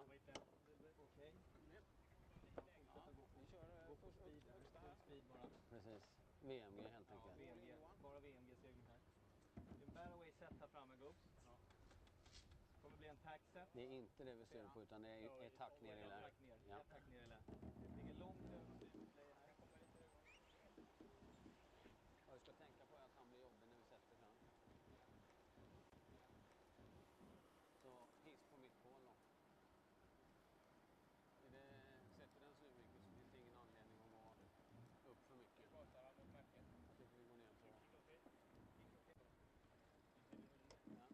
Hansen putting the bow down, heading down towards the top mark.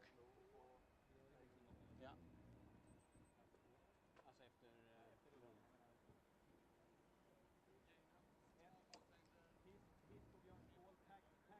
Kommer väldigt mycket bareway ner.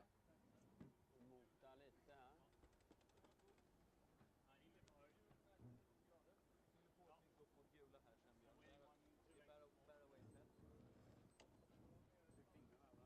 Jajamän. Jag skiter i den, tänker jag. So there's the top mark coming into shot. Ja. Ja. Over.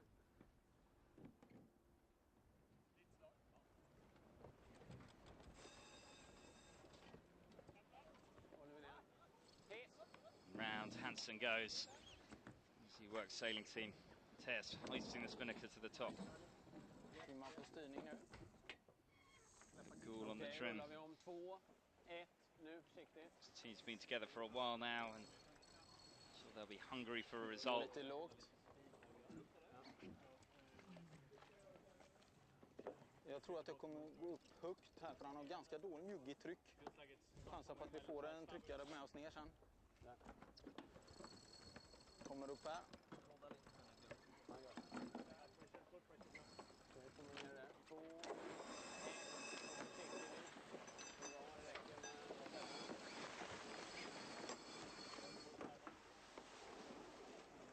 Bra, håller höjden här. Det kommer bli banändring antagligen till rött, va?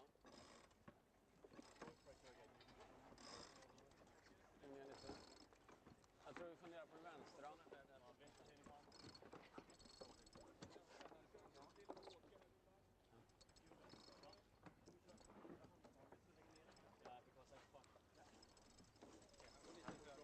Ja. Börjar komma ner, sakta. Jag accelererar bra fortfarande. Och bättre tryck än honom. Eller i alla fall bättre fart och hög skärning. Still with a commanding lead.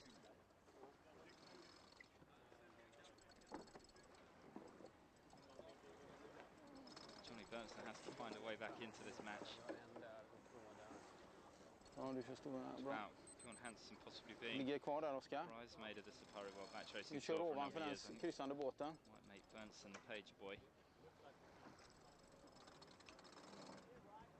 These teams have really quite managed to deliver on their potential. Could this be their year?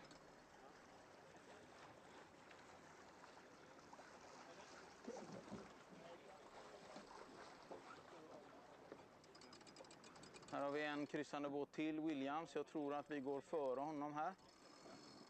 Är du med på storan? Now Bernstein having to put away the other boat there as track across.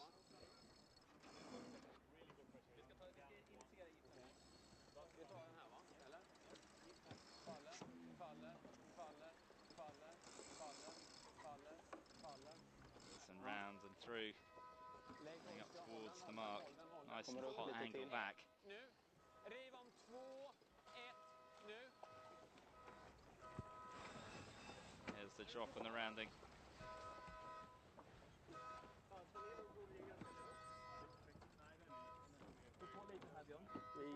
Ja, precis. Ingenting att slå till, det är dessutom Snackar med mig, Oskar. Är du nöjd? Now there was a change of course. Imagine we'll be heading for the red mark. Ja, motar ännu mer här, Guffa. There, the confirmation. Yellow flag with the red band. That's 3.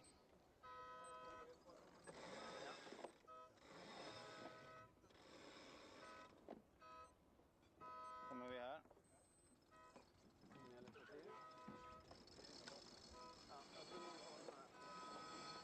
Hansen looking to take the same mark. I think that one clearly favoured with this right hand pressure.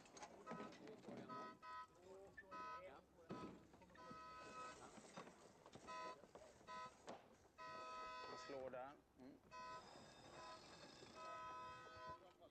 2, 1 och lyft.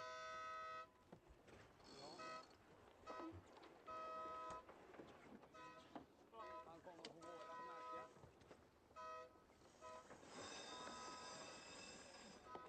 Round Bernstein goes. Smooth rounding. of distance to make up.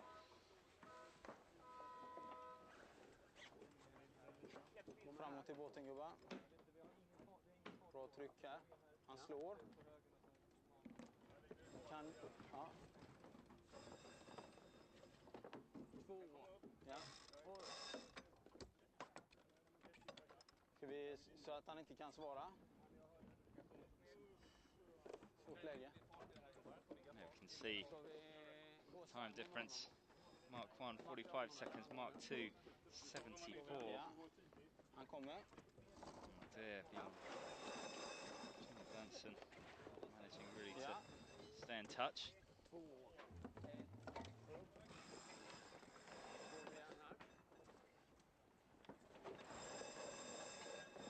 Han slår igen. Ja. 2, 1. 2, 1. Kändes som att han var mycket långsammare än oss. Jag tycker det står bättre in ditåt nu.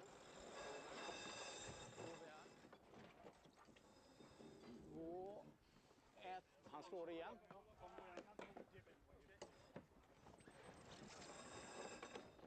2, 1. There's the tack. Hansen through. 2, 1. Han slår inte igen. Rees has filled in across that right hand side. Vilket tar vi nu, en rött streck eller? We are getting Ja, closer to where Benson needs to try something. He's not going to catch up by following. Hansen doing a nice job of keeping this race shut down. Okej. Går vi?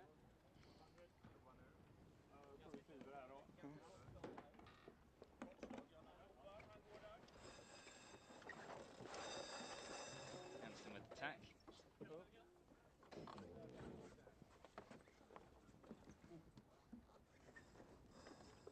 Kommer upp.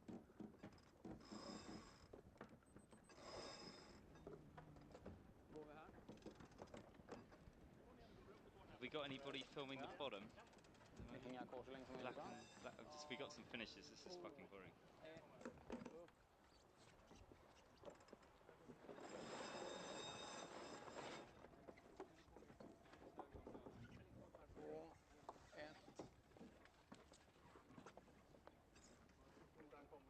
2, 1. Kantboll, hårdfall. So apologies there. We've a bit of communication about perhaps watching some of the other matches. A little too direct and not quite what I was going for. Han slår igen.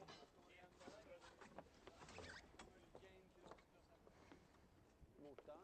Yeah, the sun falling on Bjorn Hansen.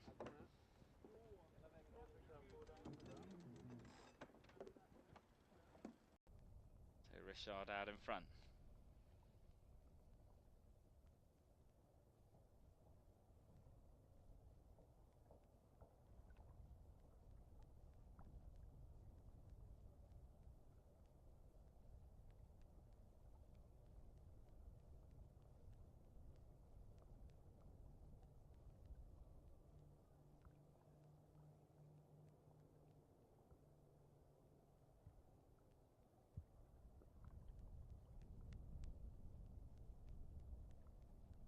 So Richard now with a commanding lead.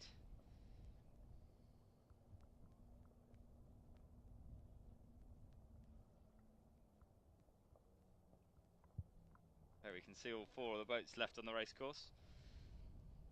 Thierry Richard leading Adam Manoprio in the yellow and pink, and there Johnny Berntsen and Bjorn Hansen coming down their final run towards the finish. So we'll try and keep you updated of both matches.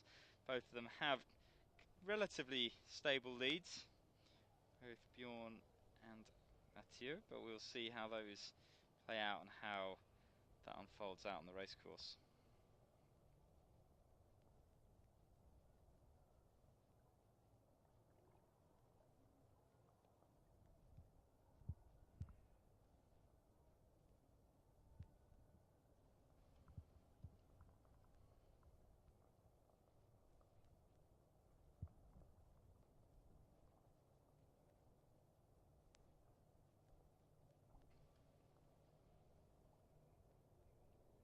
Final preps for the tack set. Clues of the spinnaker laid out on the coach roof, the hatch open, the pole pre-hoisted behind the jib. And to come out, you see the bowman step through the behind the jib, clip the pole straight on. There it goes. And with jib sheet, really important to come off quickly.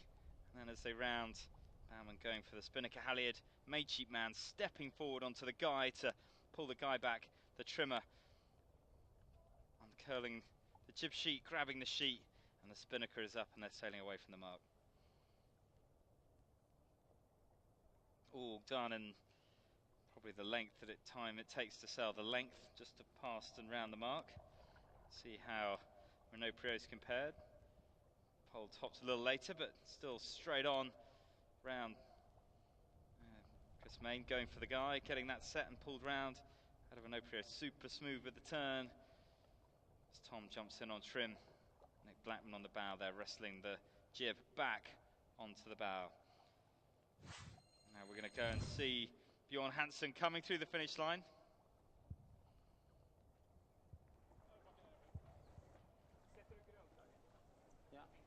We're going to then wait for Johnny Berntsen to come through. And then we waited a little more. Ooh, Johnny Berntsen, where are you, buddy? You're going to have to work on these deltas.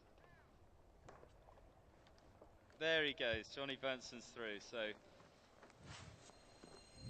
Berntsen's still looking for an increased step in his performance as we move through this qualifying round. There's a man who knows about the performance, Mathieu Richard.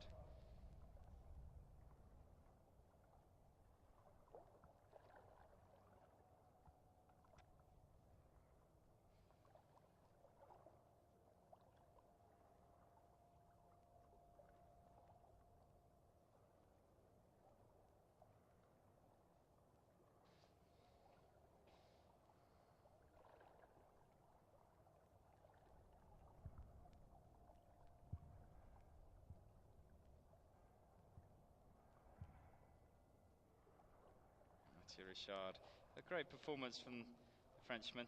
Pressure really off him coming into this Monsoon Cup. Great to see him, popping the performances we know his team is capable of. Big rival of mine when I was sailing with Ian Williams through to the 2006, 2007, 2008. Alpari World Match Racing Tour champion. Doing the maneuvers perfect, so yeah, it's good.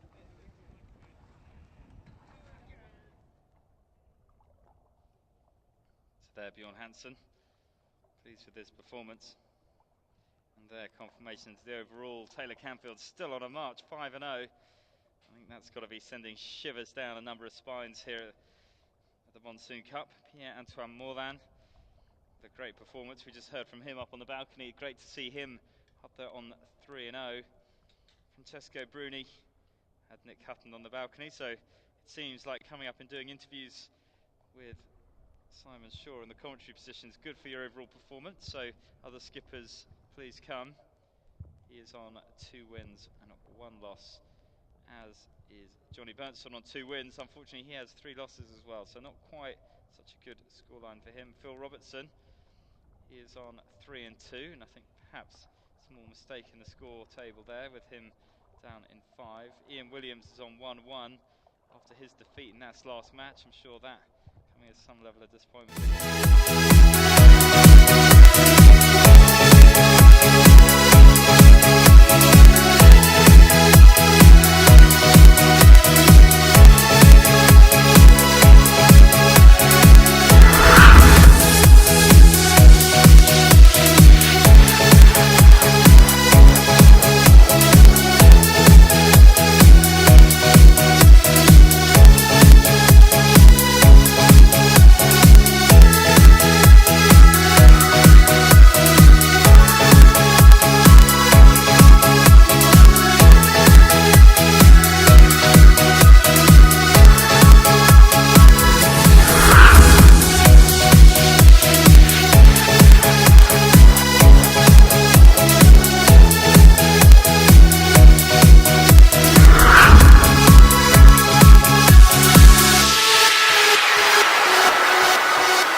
Global Virtual Solutions.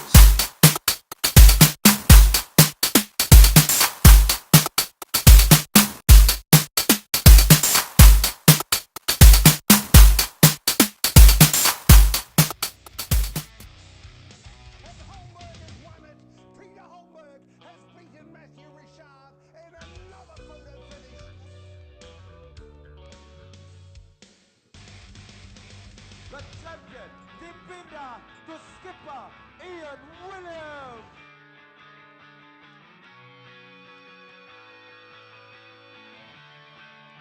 In 2008, Peter Gilmore wins the Monsoon Cup for the second time. Adam Minoprio, Black Match Racing to win race 3 of the Monsoon Cup 2009. Ben Ainsley wins the Monsoon Cup 2010.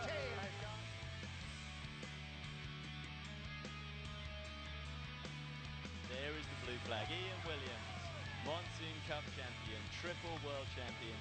This time the pressure really is off. You can see a proper celebration. And this is Taylor Canfield. His bow is pointing at the finish line. Nothing can stop him from here. It's Taylor Canfield claiming the Monsoon Cup.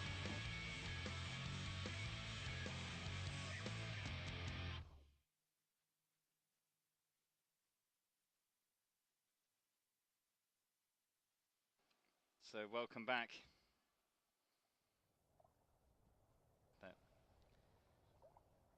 Now we're going to move forward into flight 6. Phil Robertson coming up in match 1 against Bjorn Hansen. We then have Johnny Berntsen coming up against Ian Williams, reeling I'm sure off his loss in his last match. Then Keith Swinton coming up against Adam Minoprio. Now Swinton on 2 losses and no wins. Minoprio on 4 losses and only 1 win. So both of those skippers desperate to get a point on the board. Then we have Mathieu Richard on 101 coming up against the man at the moment, Taylor Canfield, leading the Alpari World Match Racing Tour and also leading the qualifying round here on 5-0. So Canfield with perhaps only 1 or 2 more wins to secure to assure him of a place in that quarter-final, but most importantly for him, he's at the top of the leaderboard, and we talked about it before. Your ranking finish in this qualifying round will be key to the choice of who these skippers get to sail when they have the pick going into the quarters, semis, and then ultimately the finals. So all to play for here, and these races having real meaning. Remember, these skippers obviously trying to avoid as their primary goal elimination, trying to make sure they stay out. Nick Blackman, he's been with the team for about 6 years. We also have Tom Parry trimming. He's been with the team for a good 5 years, and he was very eager to get back into match racing. Dave Sweet in the pit, he's the big guy on board. He's the muscles, but he is also the joker. He's always keeping everybody laughing. It always tricks the other teams into thinking we're not taking it serious, but we really are. We also have a new face, Chris May. He comes to us with a wealth of experience, sailing the America's Cup and part of a Volvo Ocean Race. He's going to bring a lot of experience to the team and hopefully a lot of maturity to help us win the World Match Racing Tour this year. 2 weeks ago, Team Alpari FX competed in our first event of the year in Germany. We're extremely pleased with the results. To finish second in our first event to Ian Williams. Some people said they saw a classic comeback scenario from us in Germany. We did finish on quite low points in the qualifiers with 6 wins and 5 losses, but I don't see that necessarily being as a comeback kid sort of thing. What I see it more as is that, you know, we might not have been looking that good at the start of the regatta, but as a team we're a strong unit, and as things go bad at the beginning, we learn, we quickly adapt, and we come out winning towards the end of the regatta.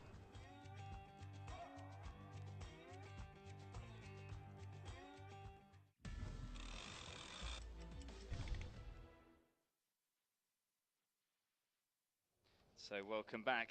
There, the shot of the committee boat, and the wind is in on the race course. I think we have had a shift back to the left. And we're now waiting for racing to get back underway.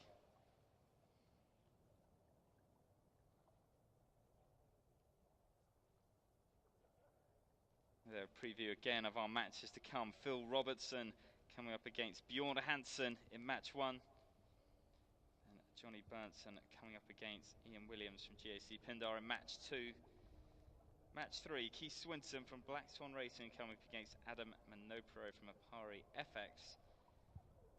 And then Mathieu Richard coming up against Taylor Canfield. Now we can see the scores from qualifying scrolling through on the bottom of the page. I'm going to keep you updated as we can with the blow-by-blow here at the Monsoon Cup.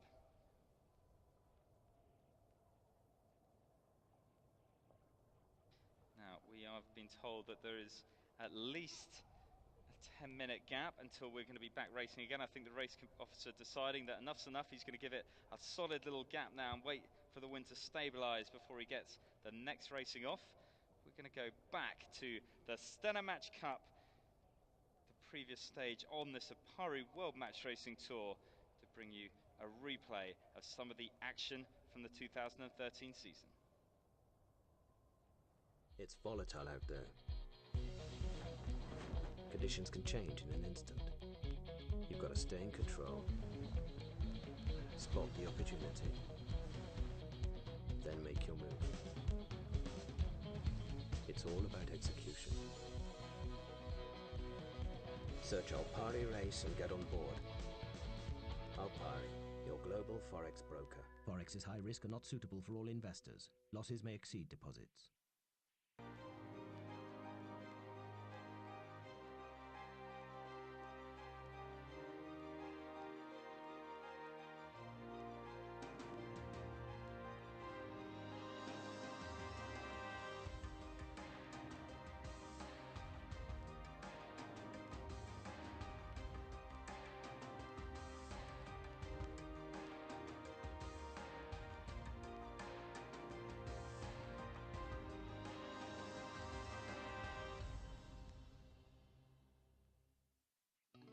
Welcome to Stage 3 of the Alpari World Match Racing Tour, the Stena Match Cup Sweden. Dubbed the Monaco leg of the series, this event is renowned for putting on a real show for the 125,000 visitors that flock here, and this year didn't disappoint. The sailors held up their side of the bargain too, wowing the crowds with some of the best match racing we've seen so far on the 2013 series. This really is an event to be proud of. Welcome to the... If their crew want a cut of the $140,000 prize purse.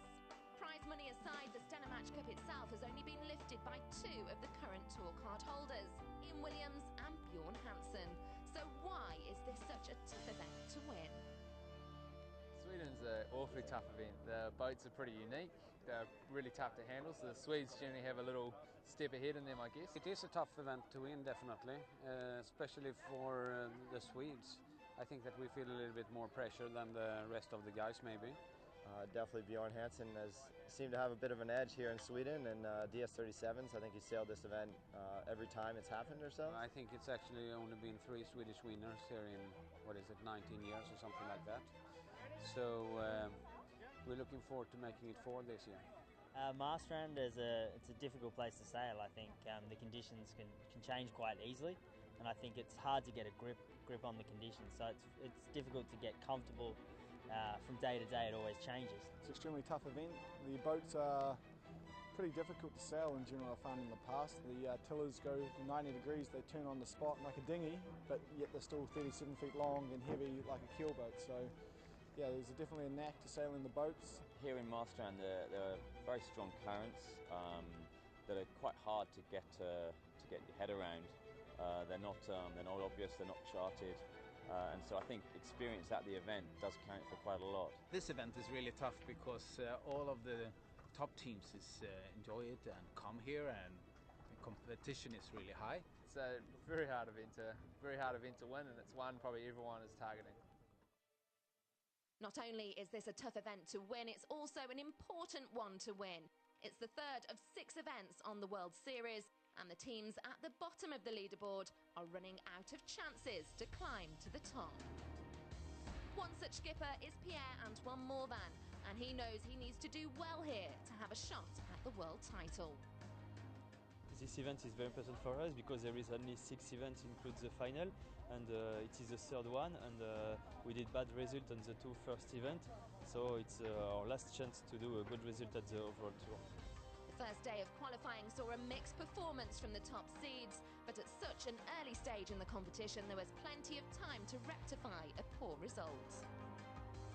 Morvan's bid for a strong regatta didn't start too well, as he finished the first day on just 1 win and 3 losses.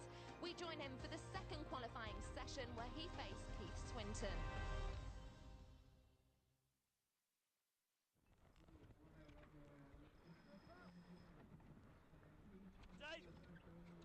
Well, then with an aggressive drive, the main sheet catches his head and he's on the floor, so chaos on board the French boat as Keith Swinton jives across the back, tacks back round and circles back for more. More than back on his feet, but there's the penalty. Penalty on Antoine Morvan.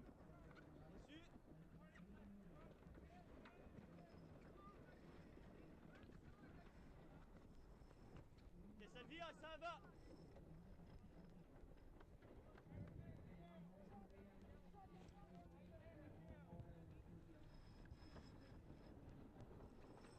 Morvan is slightly in irons there, as Swinton definitely dominating the exchange so far as sweeps back up onto the wind. Vitesse, vitesse. Et ça vire.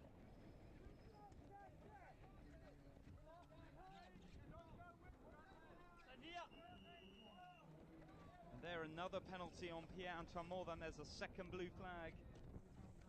So Swinton has totally taken him to the cleaners here in these breezy conditions. As the start gun sounds, we're going to see Morvan having to come through the line and then take that immediate penalty, that second penalty having to be taken straight away.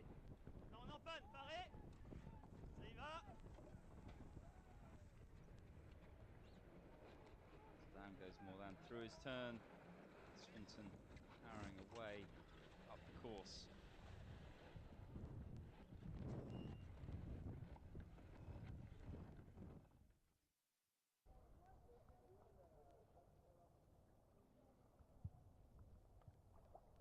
You can catch all the racing live on www.wmrt.com. Click on the live race link.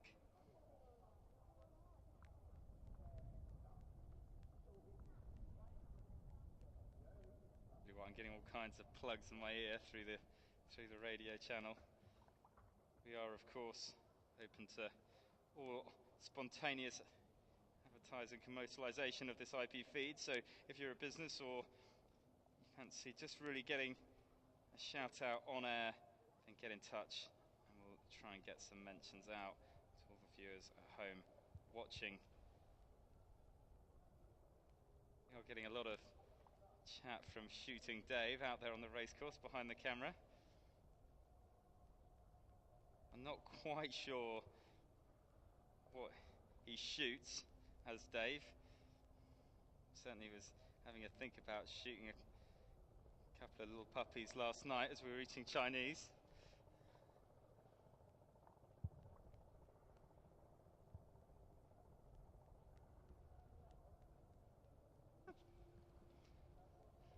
But really, you know, we love puppies here on the World Match Racing Tour. Now,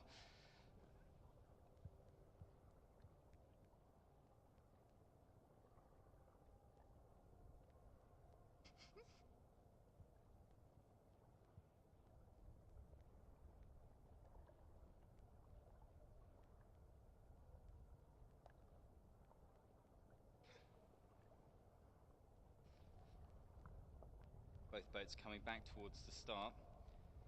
Paul Robertson with the spinnaker up, looking to try and use that to get back. Final 25 seconds. And it looks to me like Bjorn Hansen He's done a great job closing this one out. Interestingly, for Robertson looking to cross across the top of the boat. We saw Taylor Canfield do that to great effect in a previous match.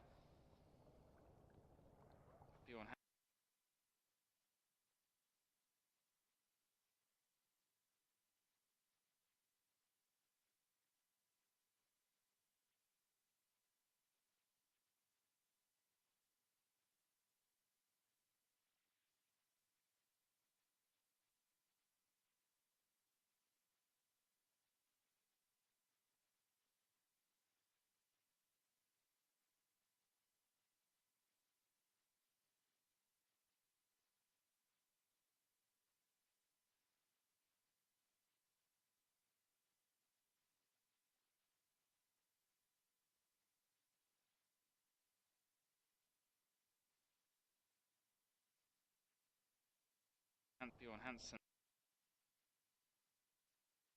turning up and round.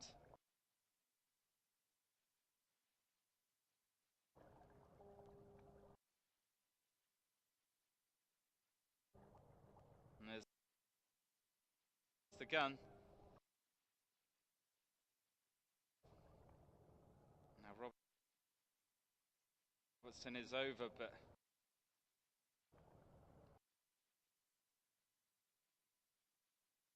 he's going to have to get back. And Bjorn Hansen, I think, actually almost holding him over the line there. So a little bit of discussion between the two boats. Did Bjorn Hansen have to avoid? You can see Phil Robertson getting his spinnaker down. He's still not behind the line. He's going to have to duck a misjudgment. He's still over the line. He has not got that right at all. Phil Robertson's still over. Oh no, Big Phil, what are you doing to me? The blue flag is still up. He's going to have to loop round the pin. And there, a small misjudgment from Phil Robertson, just beginning to turn up before that spinnaker was down, has backfired badly, and he now sails all the way along the top of the line, across the top of the boat, across the top of the pin, and then sweeping back round the end to restart. The race course right now, and I just wonder if we're going to see these races continue. We'll see what happens. It's certainly very light.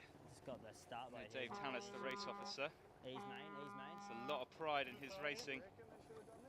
They've canned it. And there it is, I think confirmation.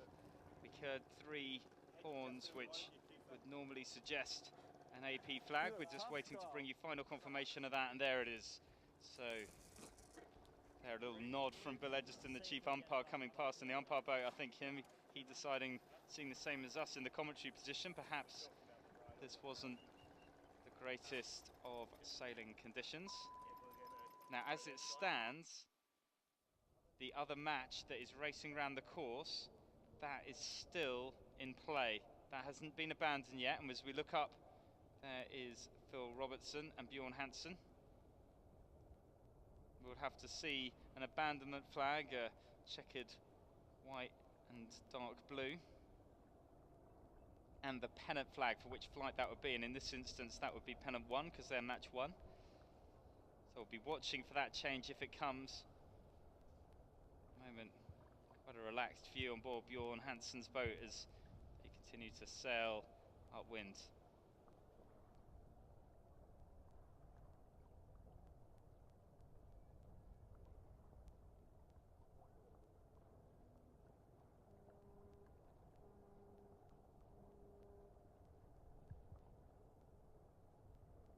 Now Bjorn Hansen is in the lead, that controlling position.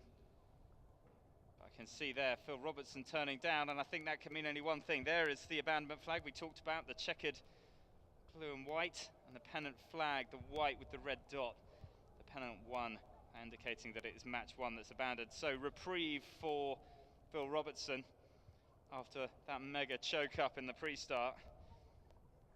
Something even the New Zealand rugby team would have been proud of. He manages to find a way back.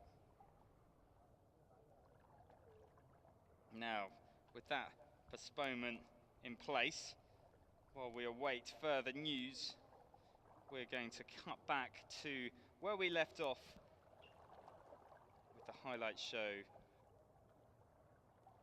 from the Stena Match Cup Sweden. That's Morland's turn, an aggressive jibe that again catches his crew falling apart really board with Morland as they sheet on, but now winding in the jib, trimming the boat up onto the wind. Disaster strikes. Halyard there, the jib halyard I think must have snapped. Now look on. Swinton comes powering down the run. Comfortable lead, some great sailing.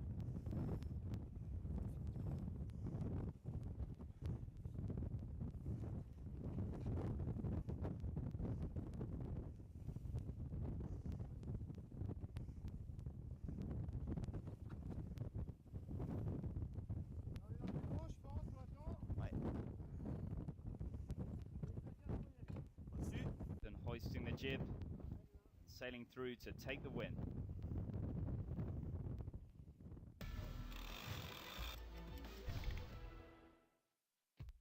By the end of the second day of qualifying, all the teams knew what they had to do to stay in the competition. Morvan was on the ropes, needing to win all of his remaining races. Meanwhile, Phil Robertson was looking strong, as was wildcard Simone Ferrarese. The third and final qualifying session was do or die for many of the teams. The next match was a must-win for both Taylor Canfield and Keith Swinton if they wanted a guaranteed spot in the quarterfinals. That's below 90! Way below 90! That's below 90! Below 90! What is that? Antoine Morvan. His exit here may well impact on his world title hopes. Topping the leaderboard was Italian Simone Ferrarese. He'd have the first opponent pick for the quarterfinals, but no opponent was going to be easy to beat.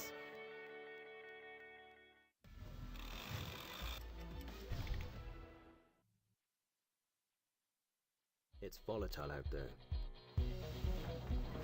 Conditions can change in an instant. You've got to stay in control, spot the opportunity, then make your move. It's all about execution. Search Alpari Race and get on board. Alpari, your global Forex broker. Forex is high risk and not suitable for all investors. Losses may exceed deposits.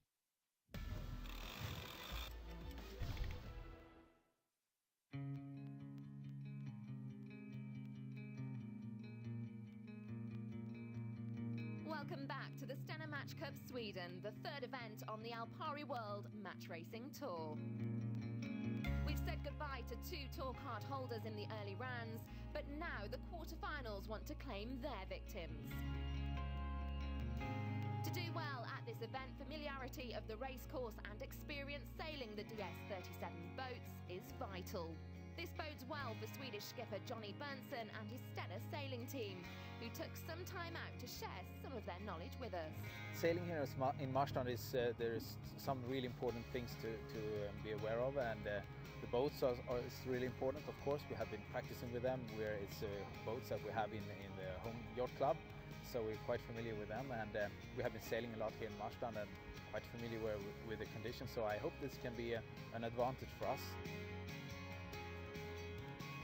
Here we are at the DS37. For me, it's really important to have a good rudder to steer the boats, and these rudders are actually really big, so we can maneuver the boat really fast and do quick turns, and that's a key thing to have in match racing. If you guys follow me and join me on the boats and see how they are. I'm doing tactics, but I also do the main sheet, and I have a couple of controls. I have the main sheet obviously, but also the backstay. On many boats you have a traveler as well, but not on this match racer, because you want to keep things as simple as possible.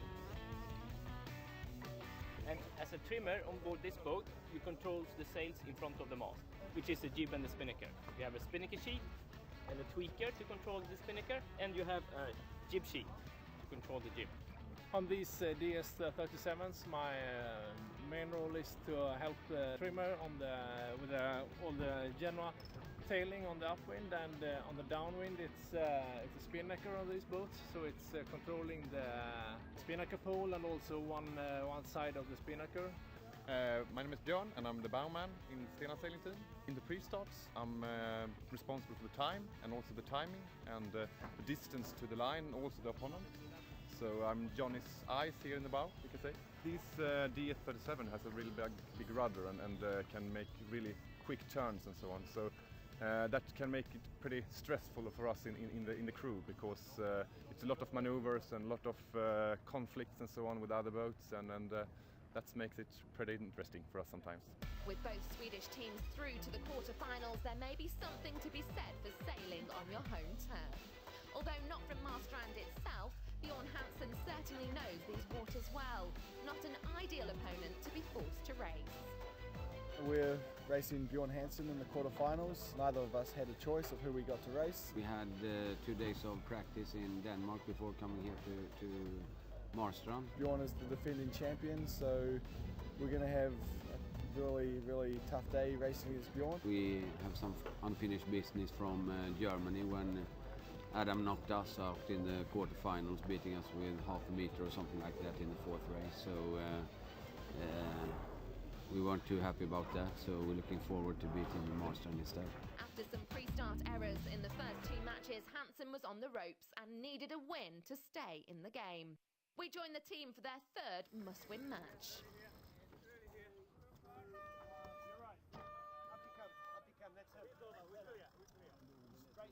I can't, we're attacking.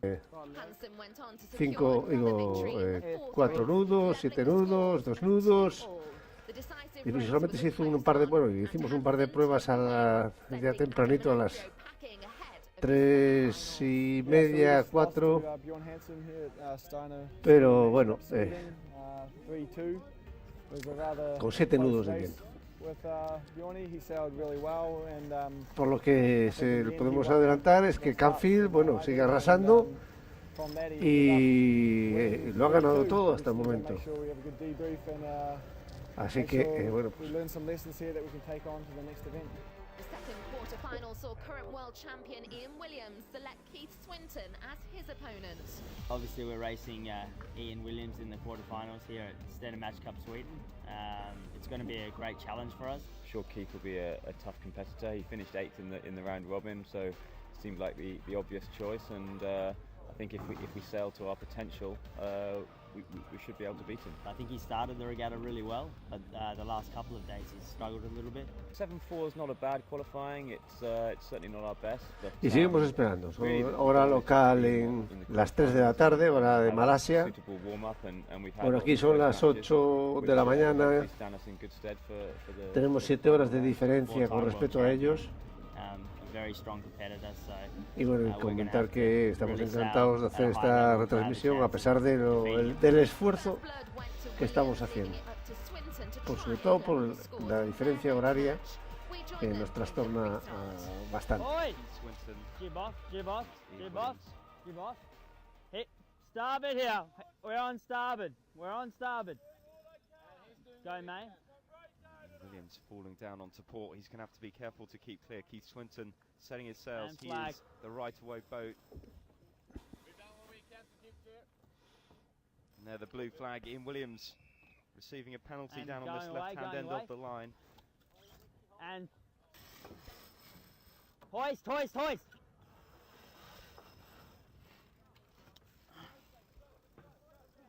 Hoist! Jib down. Chute sets on board Keith Swinton's boat. Yeah. Keeping speed here. It's probably going to be a full jibe.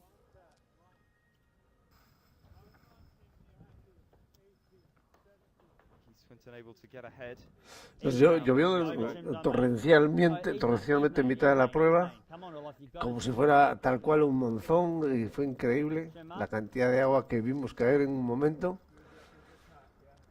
En directo, nunca había visto caer tanta agua junta. Parecía que le habían dado la vuelta al mar. Pero bueno, Cantidad de agua, por favor. The young Australian.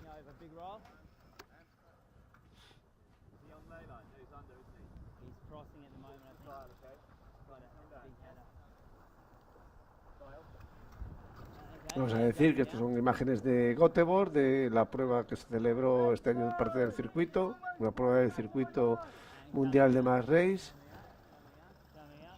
Y bueno, vamos a aprovechar pues para meter a nuestro patrocinador oficial, o patrocinadores, que tenemos dos. En concreto tenemos a Abril, Aceites Abril, y también tenemos a, bueno, nos está echando un cable, el ABC de la náutica. 90-degree course to the wind, as low as you're allowed to hunt.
If Adam loses his quarter-final, then I guess it's kind of neutral.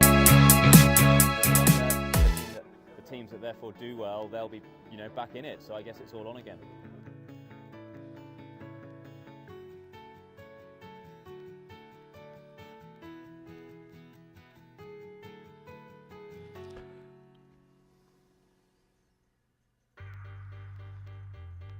With the world champion out before the semi-finals, the regatta was opening up. Y seguimos en directo. To take the lead after that. Winding up. He tacks here, we laugh, okay? He's not.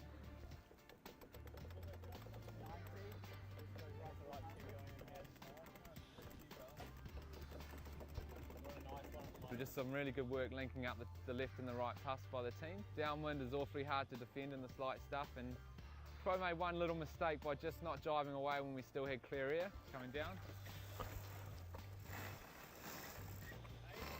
Esta vez sí que lo hemos hecho de forma ininterrumpida. Okay, soaking when you got it, Jim. Main on a bit more. Soaking when you got it. Coming up now.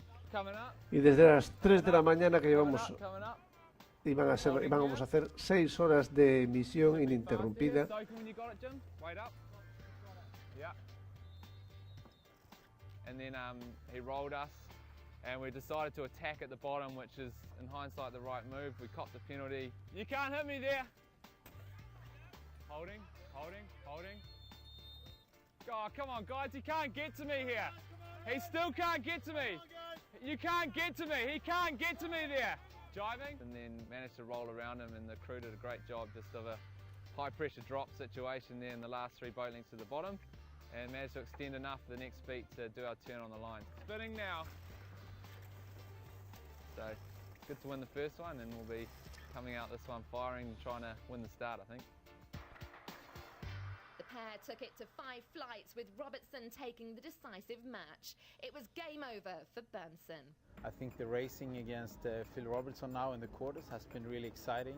Unfortunately, we didn't go all the way, and they did a really good job winning against us with 3-2, and all credit to them and good luck for the semis. The last quarter-final pairing was between Staffan Lindberg and Simone Ferraresi. Having top qualifying, all eyes were on Ferraresi to advance to the semis, but the racing went back and forth. It was down to a 5th race, and Ferraresi took the win. Could wildcard Ferraresi have the edge over the tour card holders? I think I'm improving all the time, I hope. So hopefully we'll continue to improve. Yeah, I mean, I saw the interview of Adam telling that we have an advantage, psychological advantage of coming like as a white card, not as a tour card holder.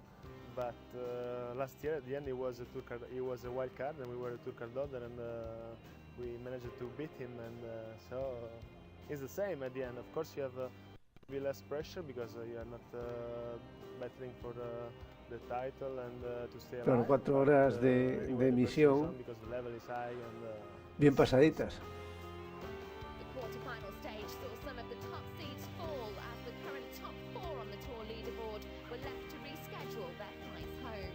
Advancing through were Bjorn Hansen, Keith Swinton, Que no te lo cuenten. Venga a verlo a Global Virtual.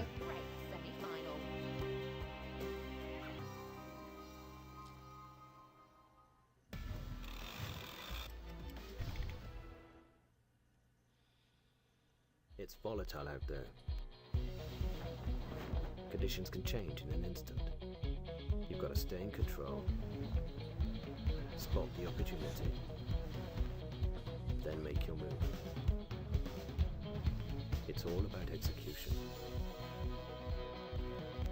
Search Alpari Race and get on board. Alpari, your global Forex broker. Forex is high risk and not suitable for all investors. Losses may exceed deposits.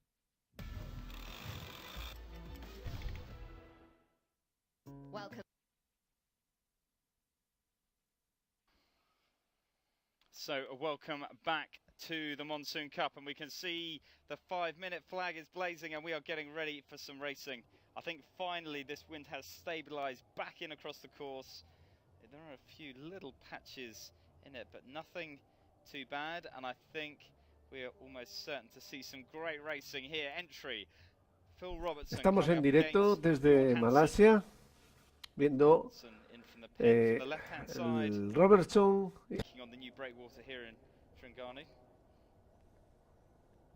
Un gran barco, rápido, es muy rápido, y las evoluciones de él son bastante rápidas y dan gusto verlos.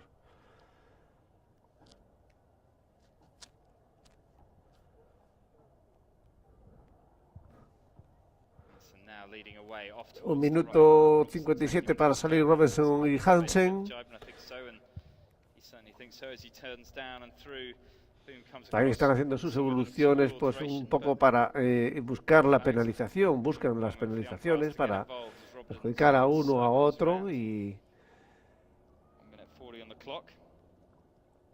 esto se hace dentro de la bahía de Kerengu.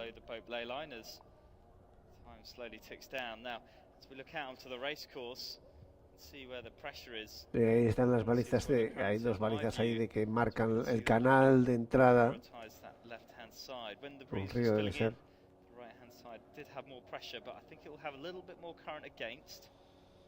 Un minuto va a faltar para la salida.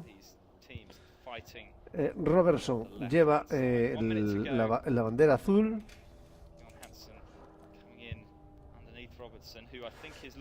Y Hansen la bandera amarilla.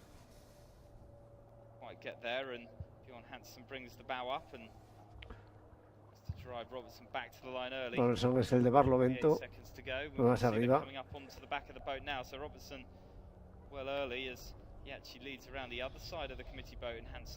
A ver si tienen bien colocada la línea de salida. Faltan 30 segundos para la salida.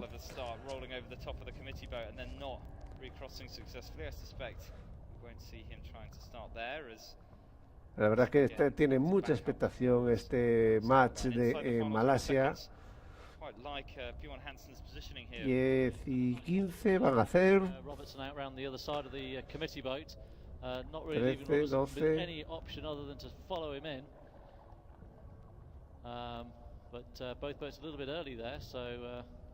Tres, dos.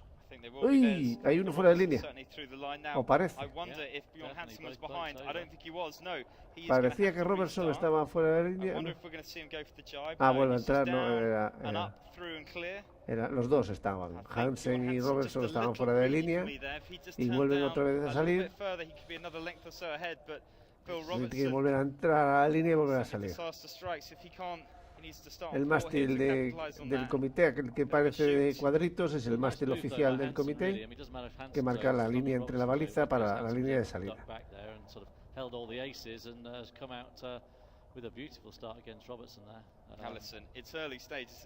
Bueno, va Hansen con una ventajita. Aquí es que además el recorrido es tan corto que prácticamente no hay opción. Como salga uno mal, no hay opción. Ha penalizado a Robertson. So a terrible start and a penalty down. Robertson continues his not quite on it ways as we move down to the next start. Lo que sí tiene una penalización el barco este que viene aquí más cerca de nuestra cámara. A ver si nos lo enseñan. Esta la vamos a Johnny Burnson up against Williams now. Williams on a 1-1 as they come into this Bueno, match. ya nos ponen las imágenes de la salida siguiente, que es la de Bertenson Williams. Again, we're going to see both these skippers. Imágenes de la ya en preparación de la línea, en preparación de la salida. Bertenson lleva azul.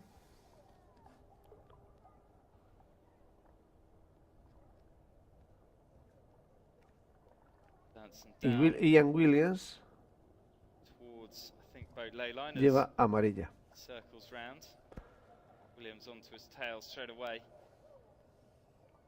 Ian Williams, que tampoco ha perdido sus match de momento, ¿no?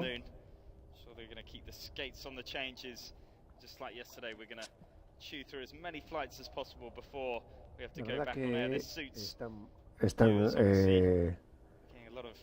ahora estamos teniendo un mejor tiempo que el que teníamos. A ver si se aguantara así todo el día, pues por lo menos podríamos terminar las segundas eliminatorias para mañana. Mañana nosotros a las 3 de la mañana volvemos a conectar y de 3 de la mañana a 9 de la mañana, 9 menos cuarto, volveremos a tener la emisión, que cortaremos la señal a las 9 menos cuarto. En castellano, para todo el mundo de habla hispana.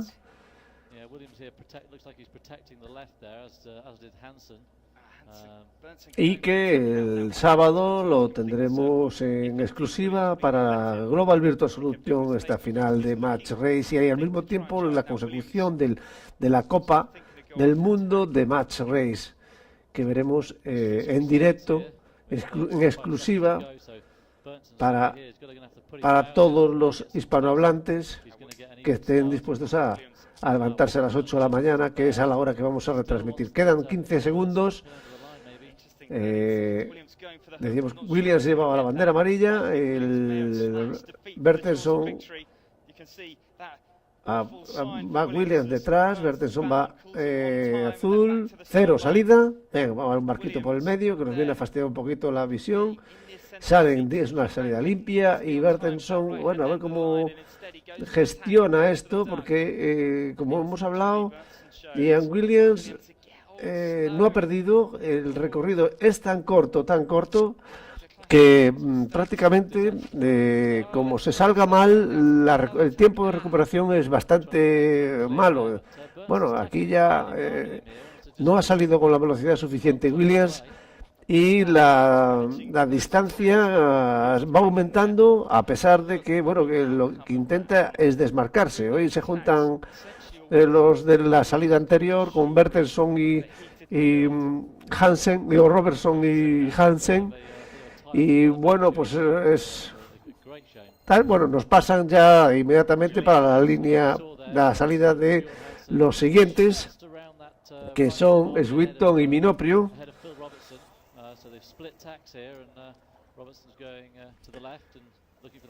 Swinton con bandera azul y Minoprio con bandera amarilla.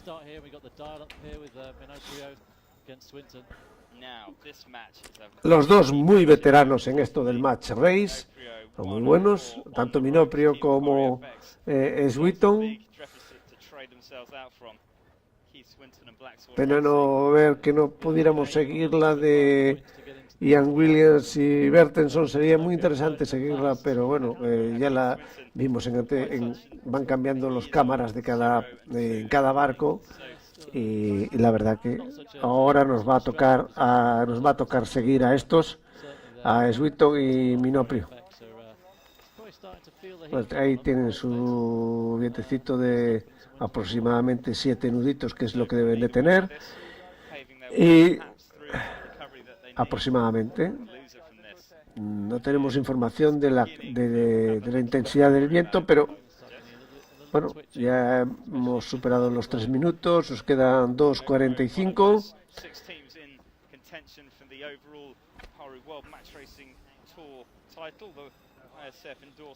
Con lo espectacular que es este circuito de Match Race,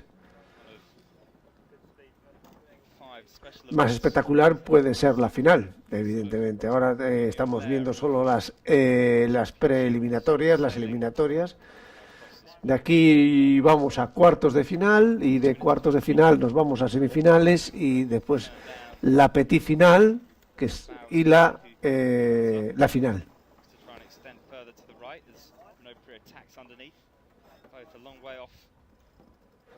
Petit final, que es el tercer y cuarto puesto, y veremos el primero y segundo puesto. La lucha por conseguir la Copa Alpari, Circuito Mundial de Match Race.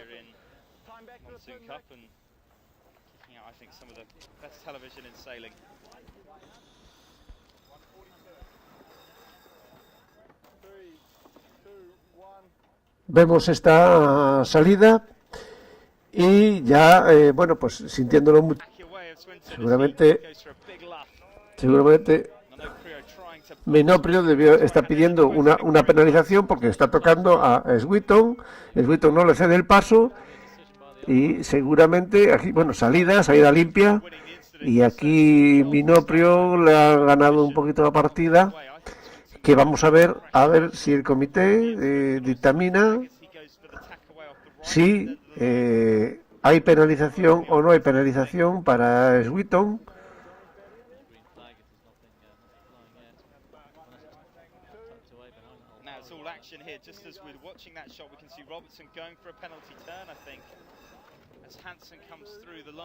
Y aquí justo Robinson, en la entrada justo, Robinson se estaba penalizando de la penalización que le habían metido al principio y parece que ha perdido la prueba, por lo que pudimos ver aquí. No, parece que a Sweeton no le pusieron penalización, con lo cual para poner una penalización, el comité que va en la lancha, la neumática detrás, tienen que estar de acuerdo los dos jueces para ello, ¿no? Bueno, pues señoras, señores, tenemos que despedirlo a todos y bueno, nos vemos mañana a la misma hora en el mismo canal y en el mismo lugar, disfrutando de este espectáculo que pocas veces, raras veces se ve en España. Un saludo, buenas noches, buenos días, ya no sabemos en dónde estamos.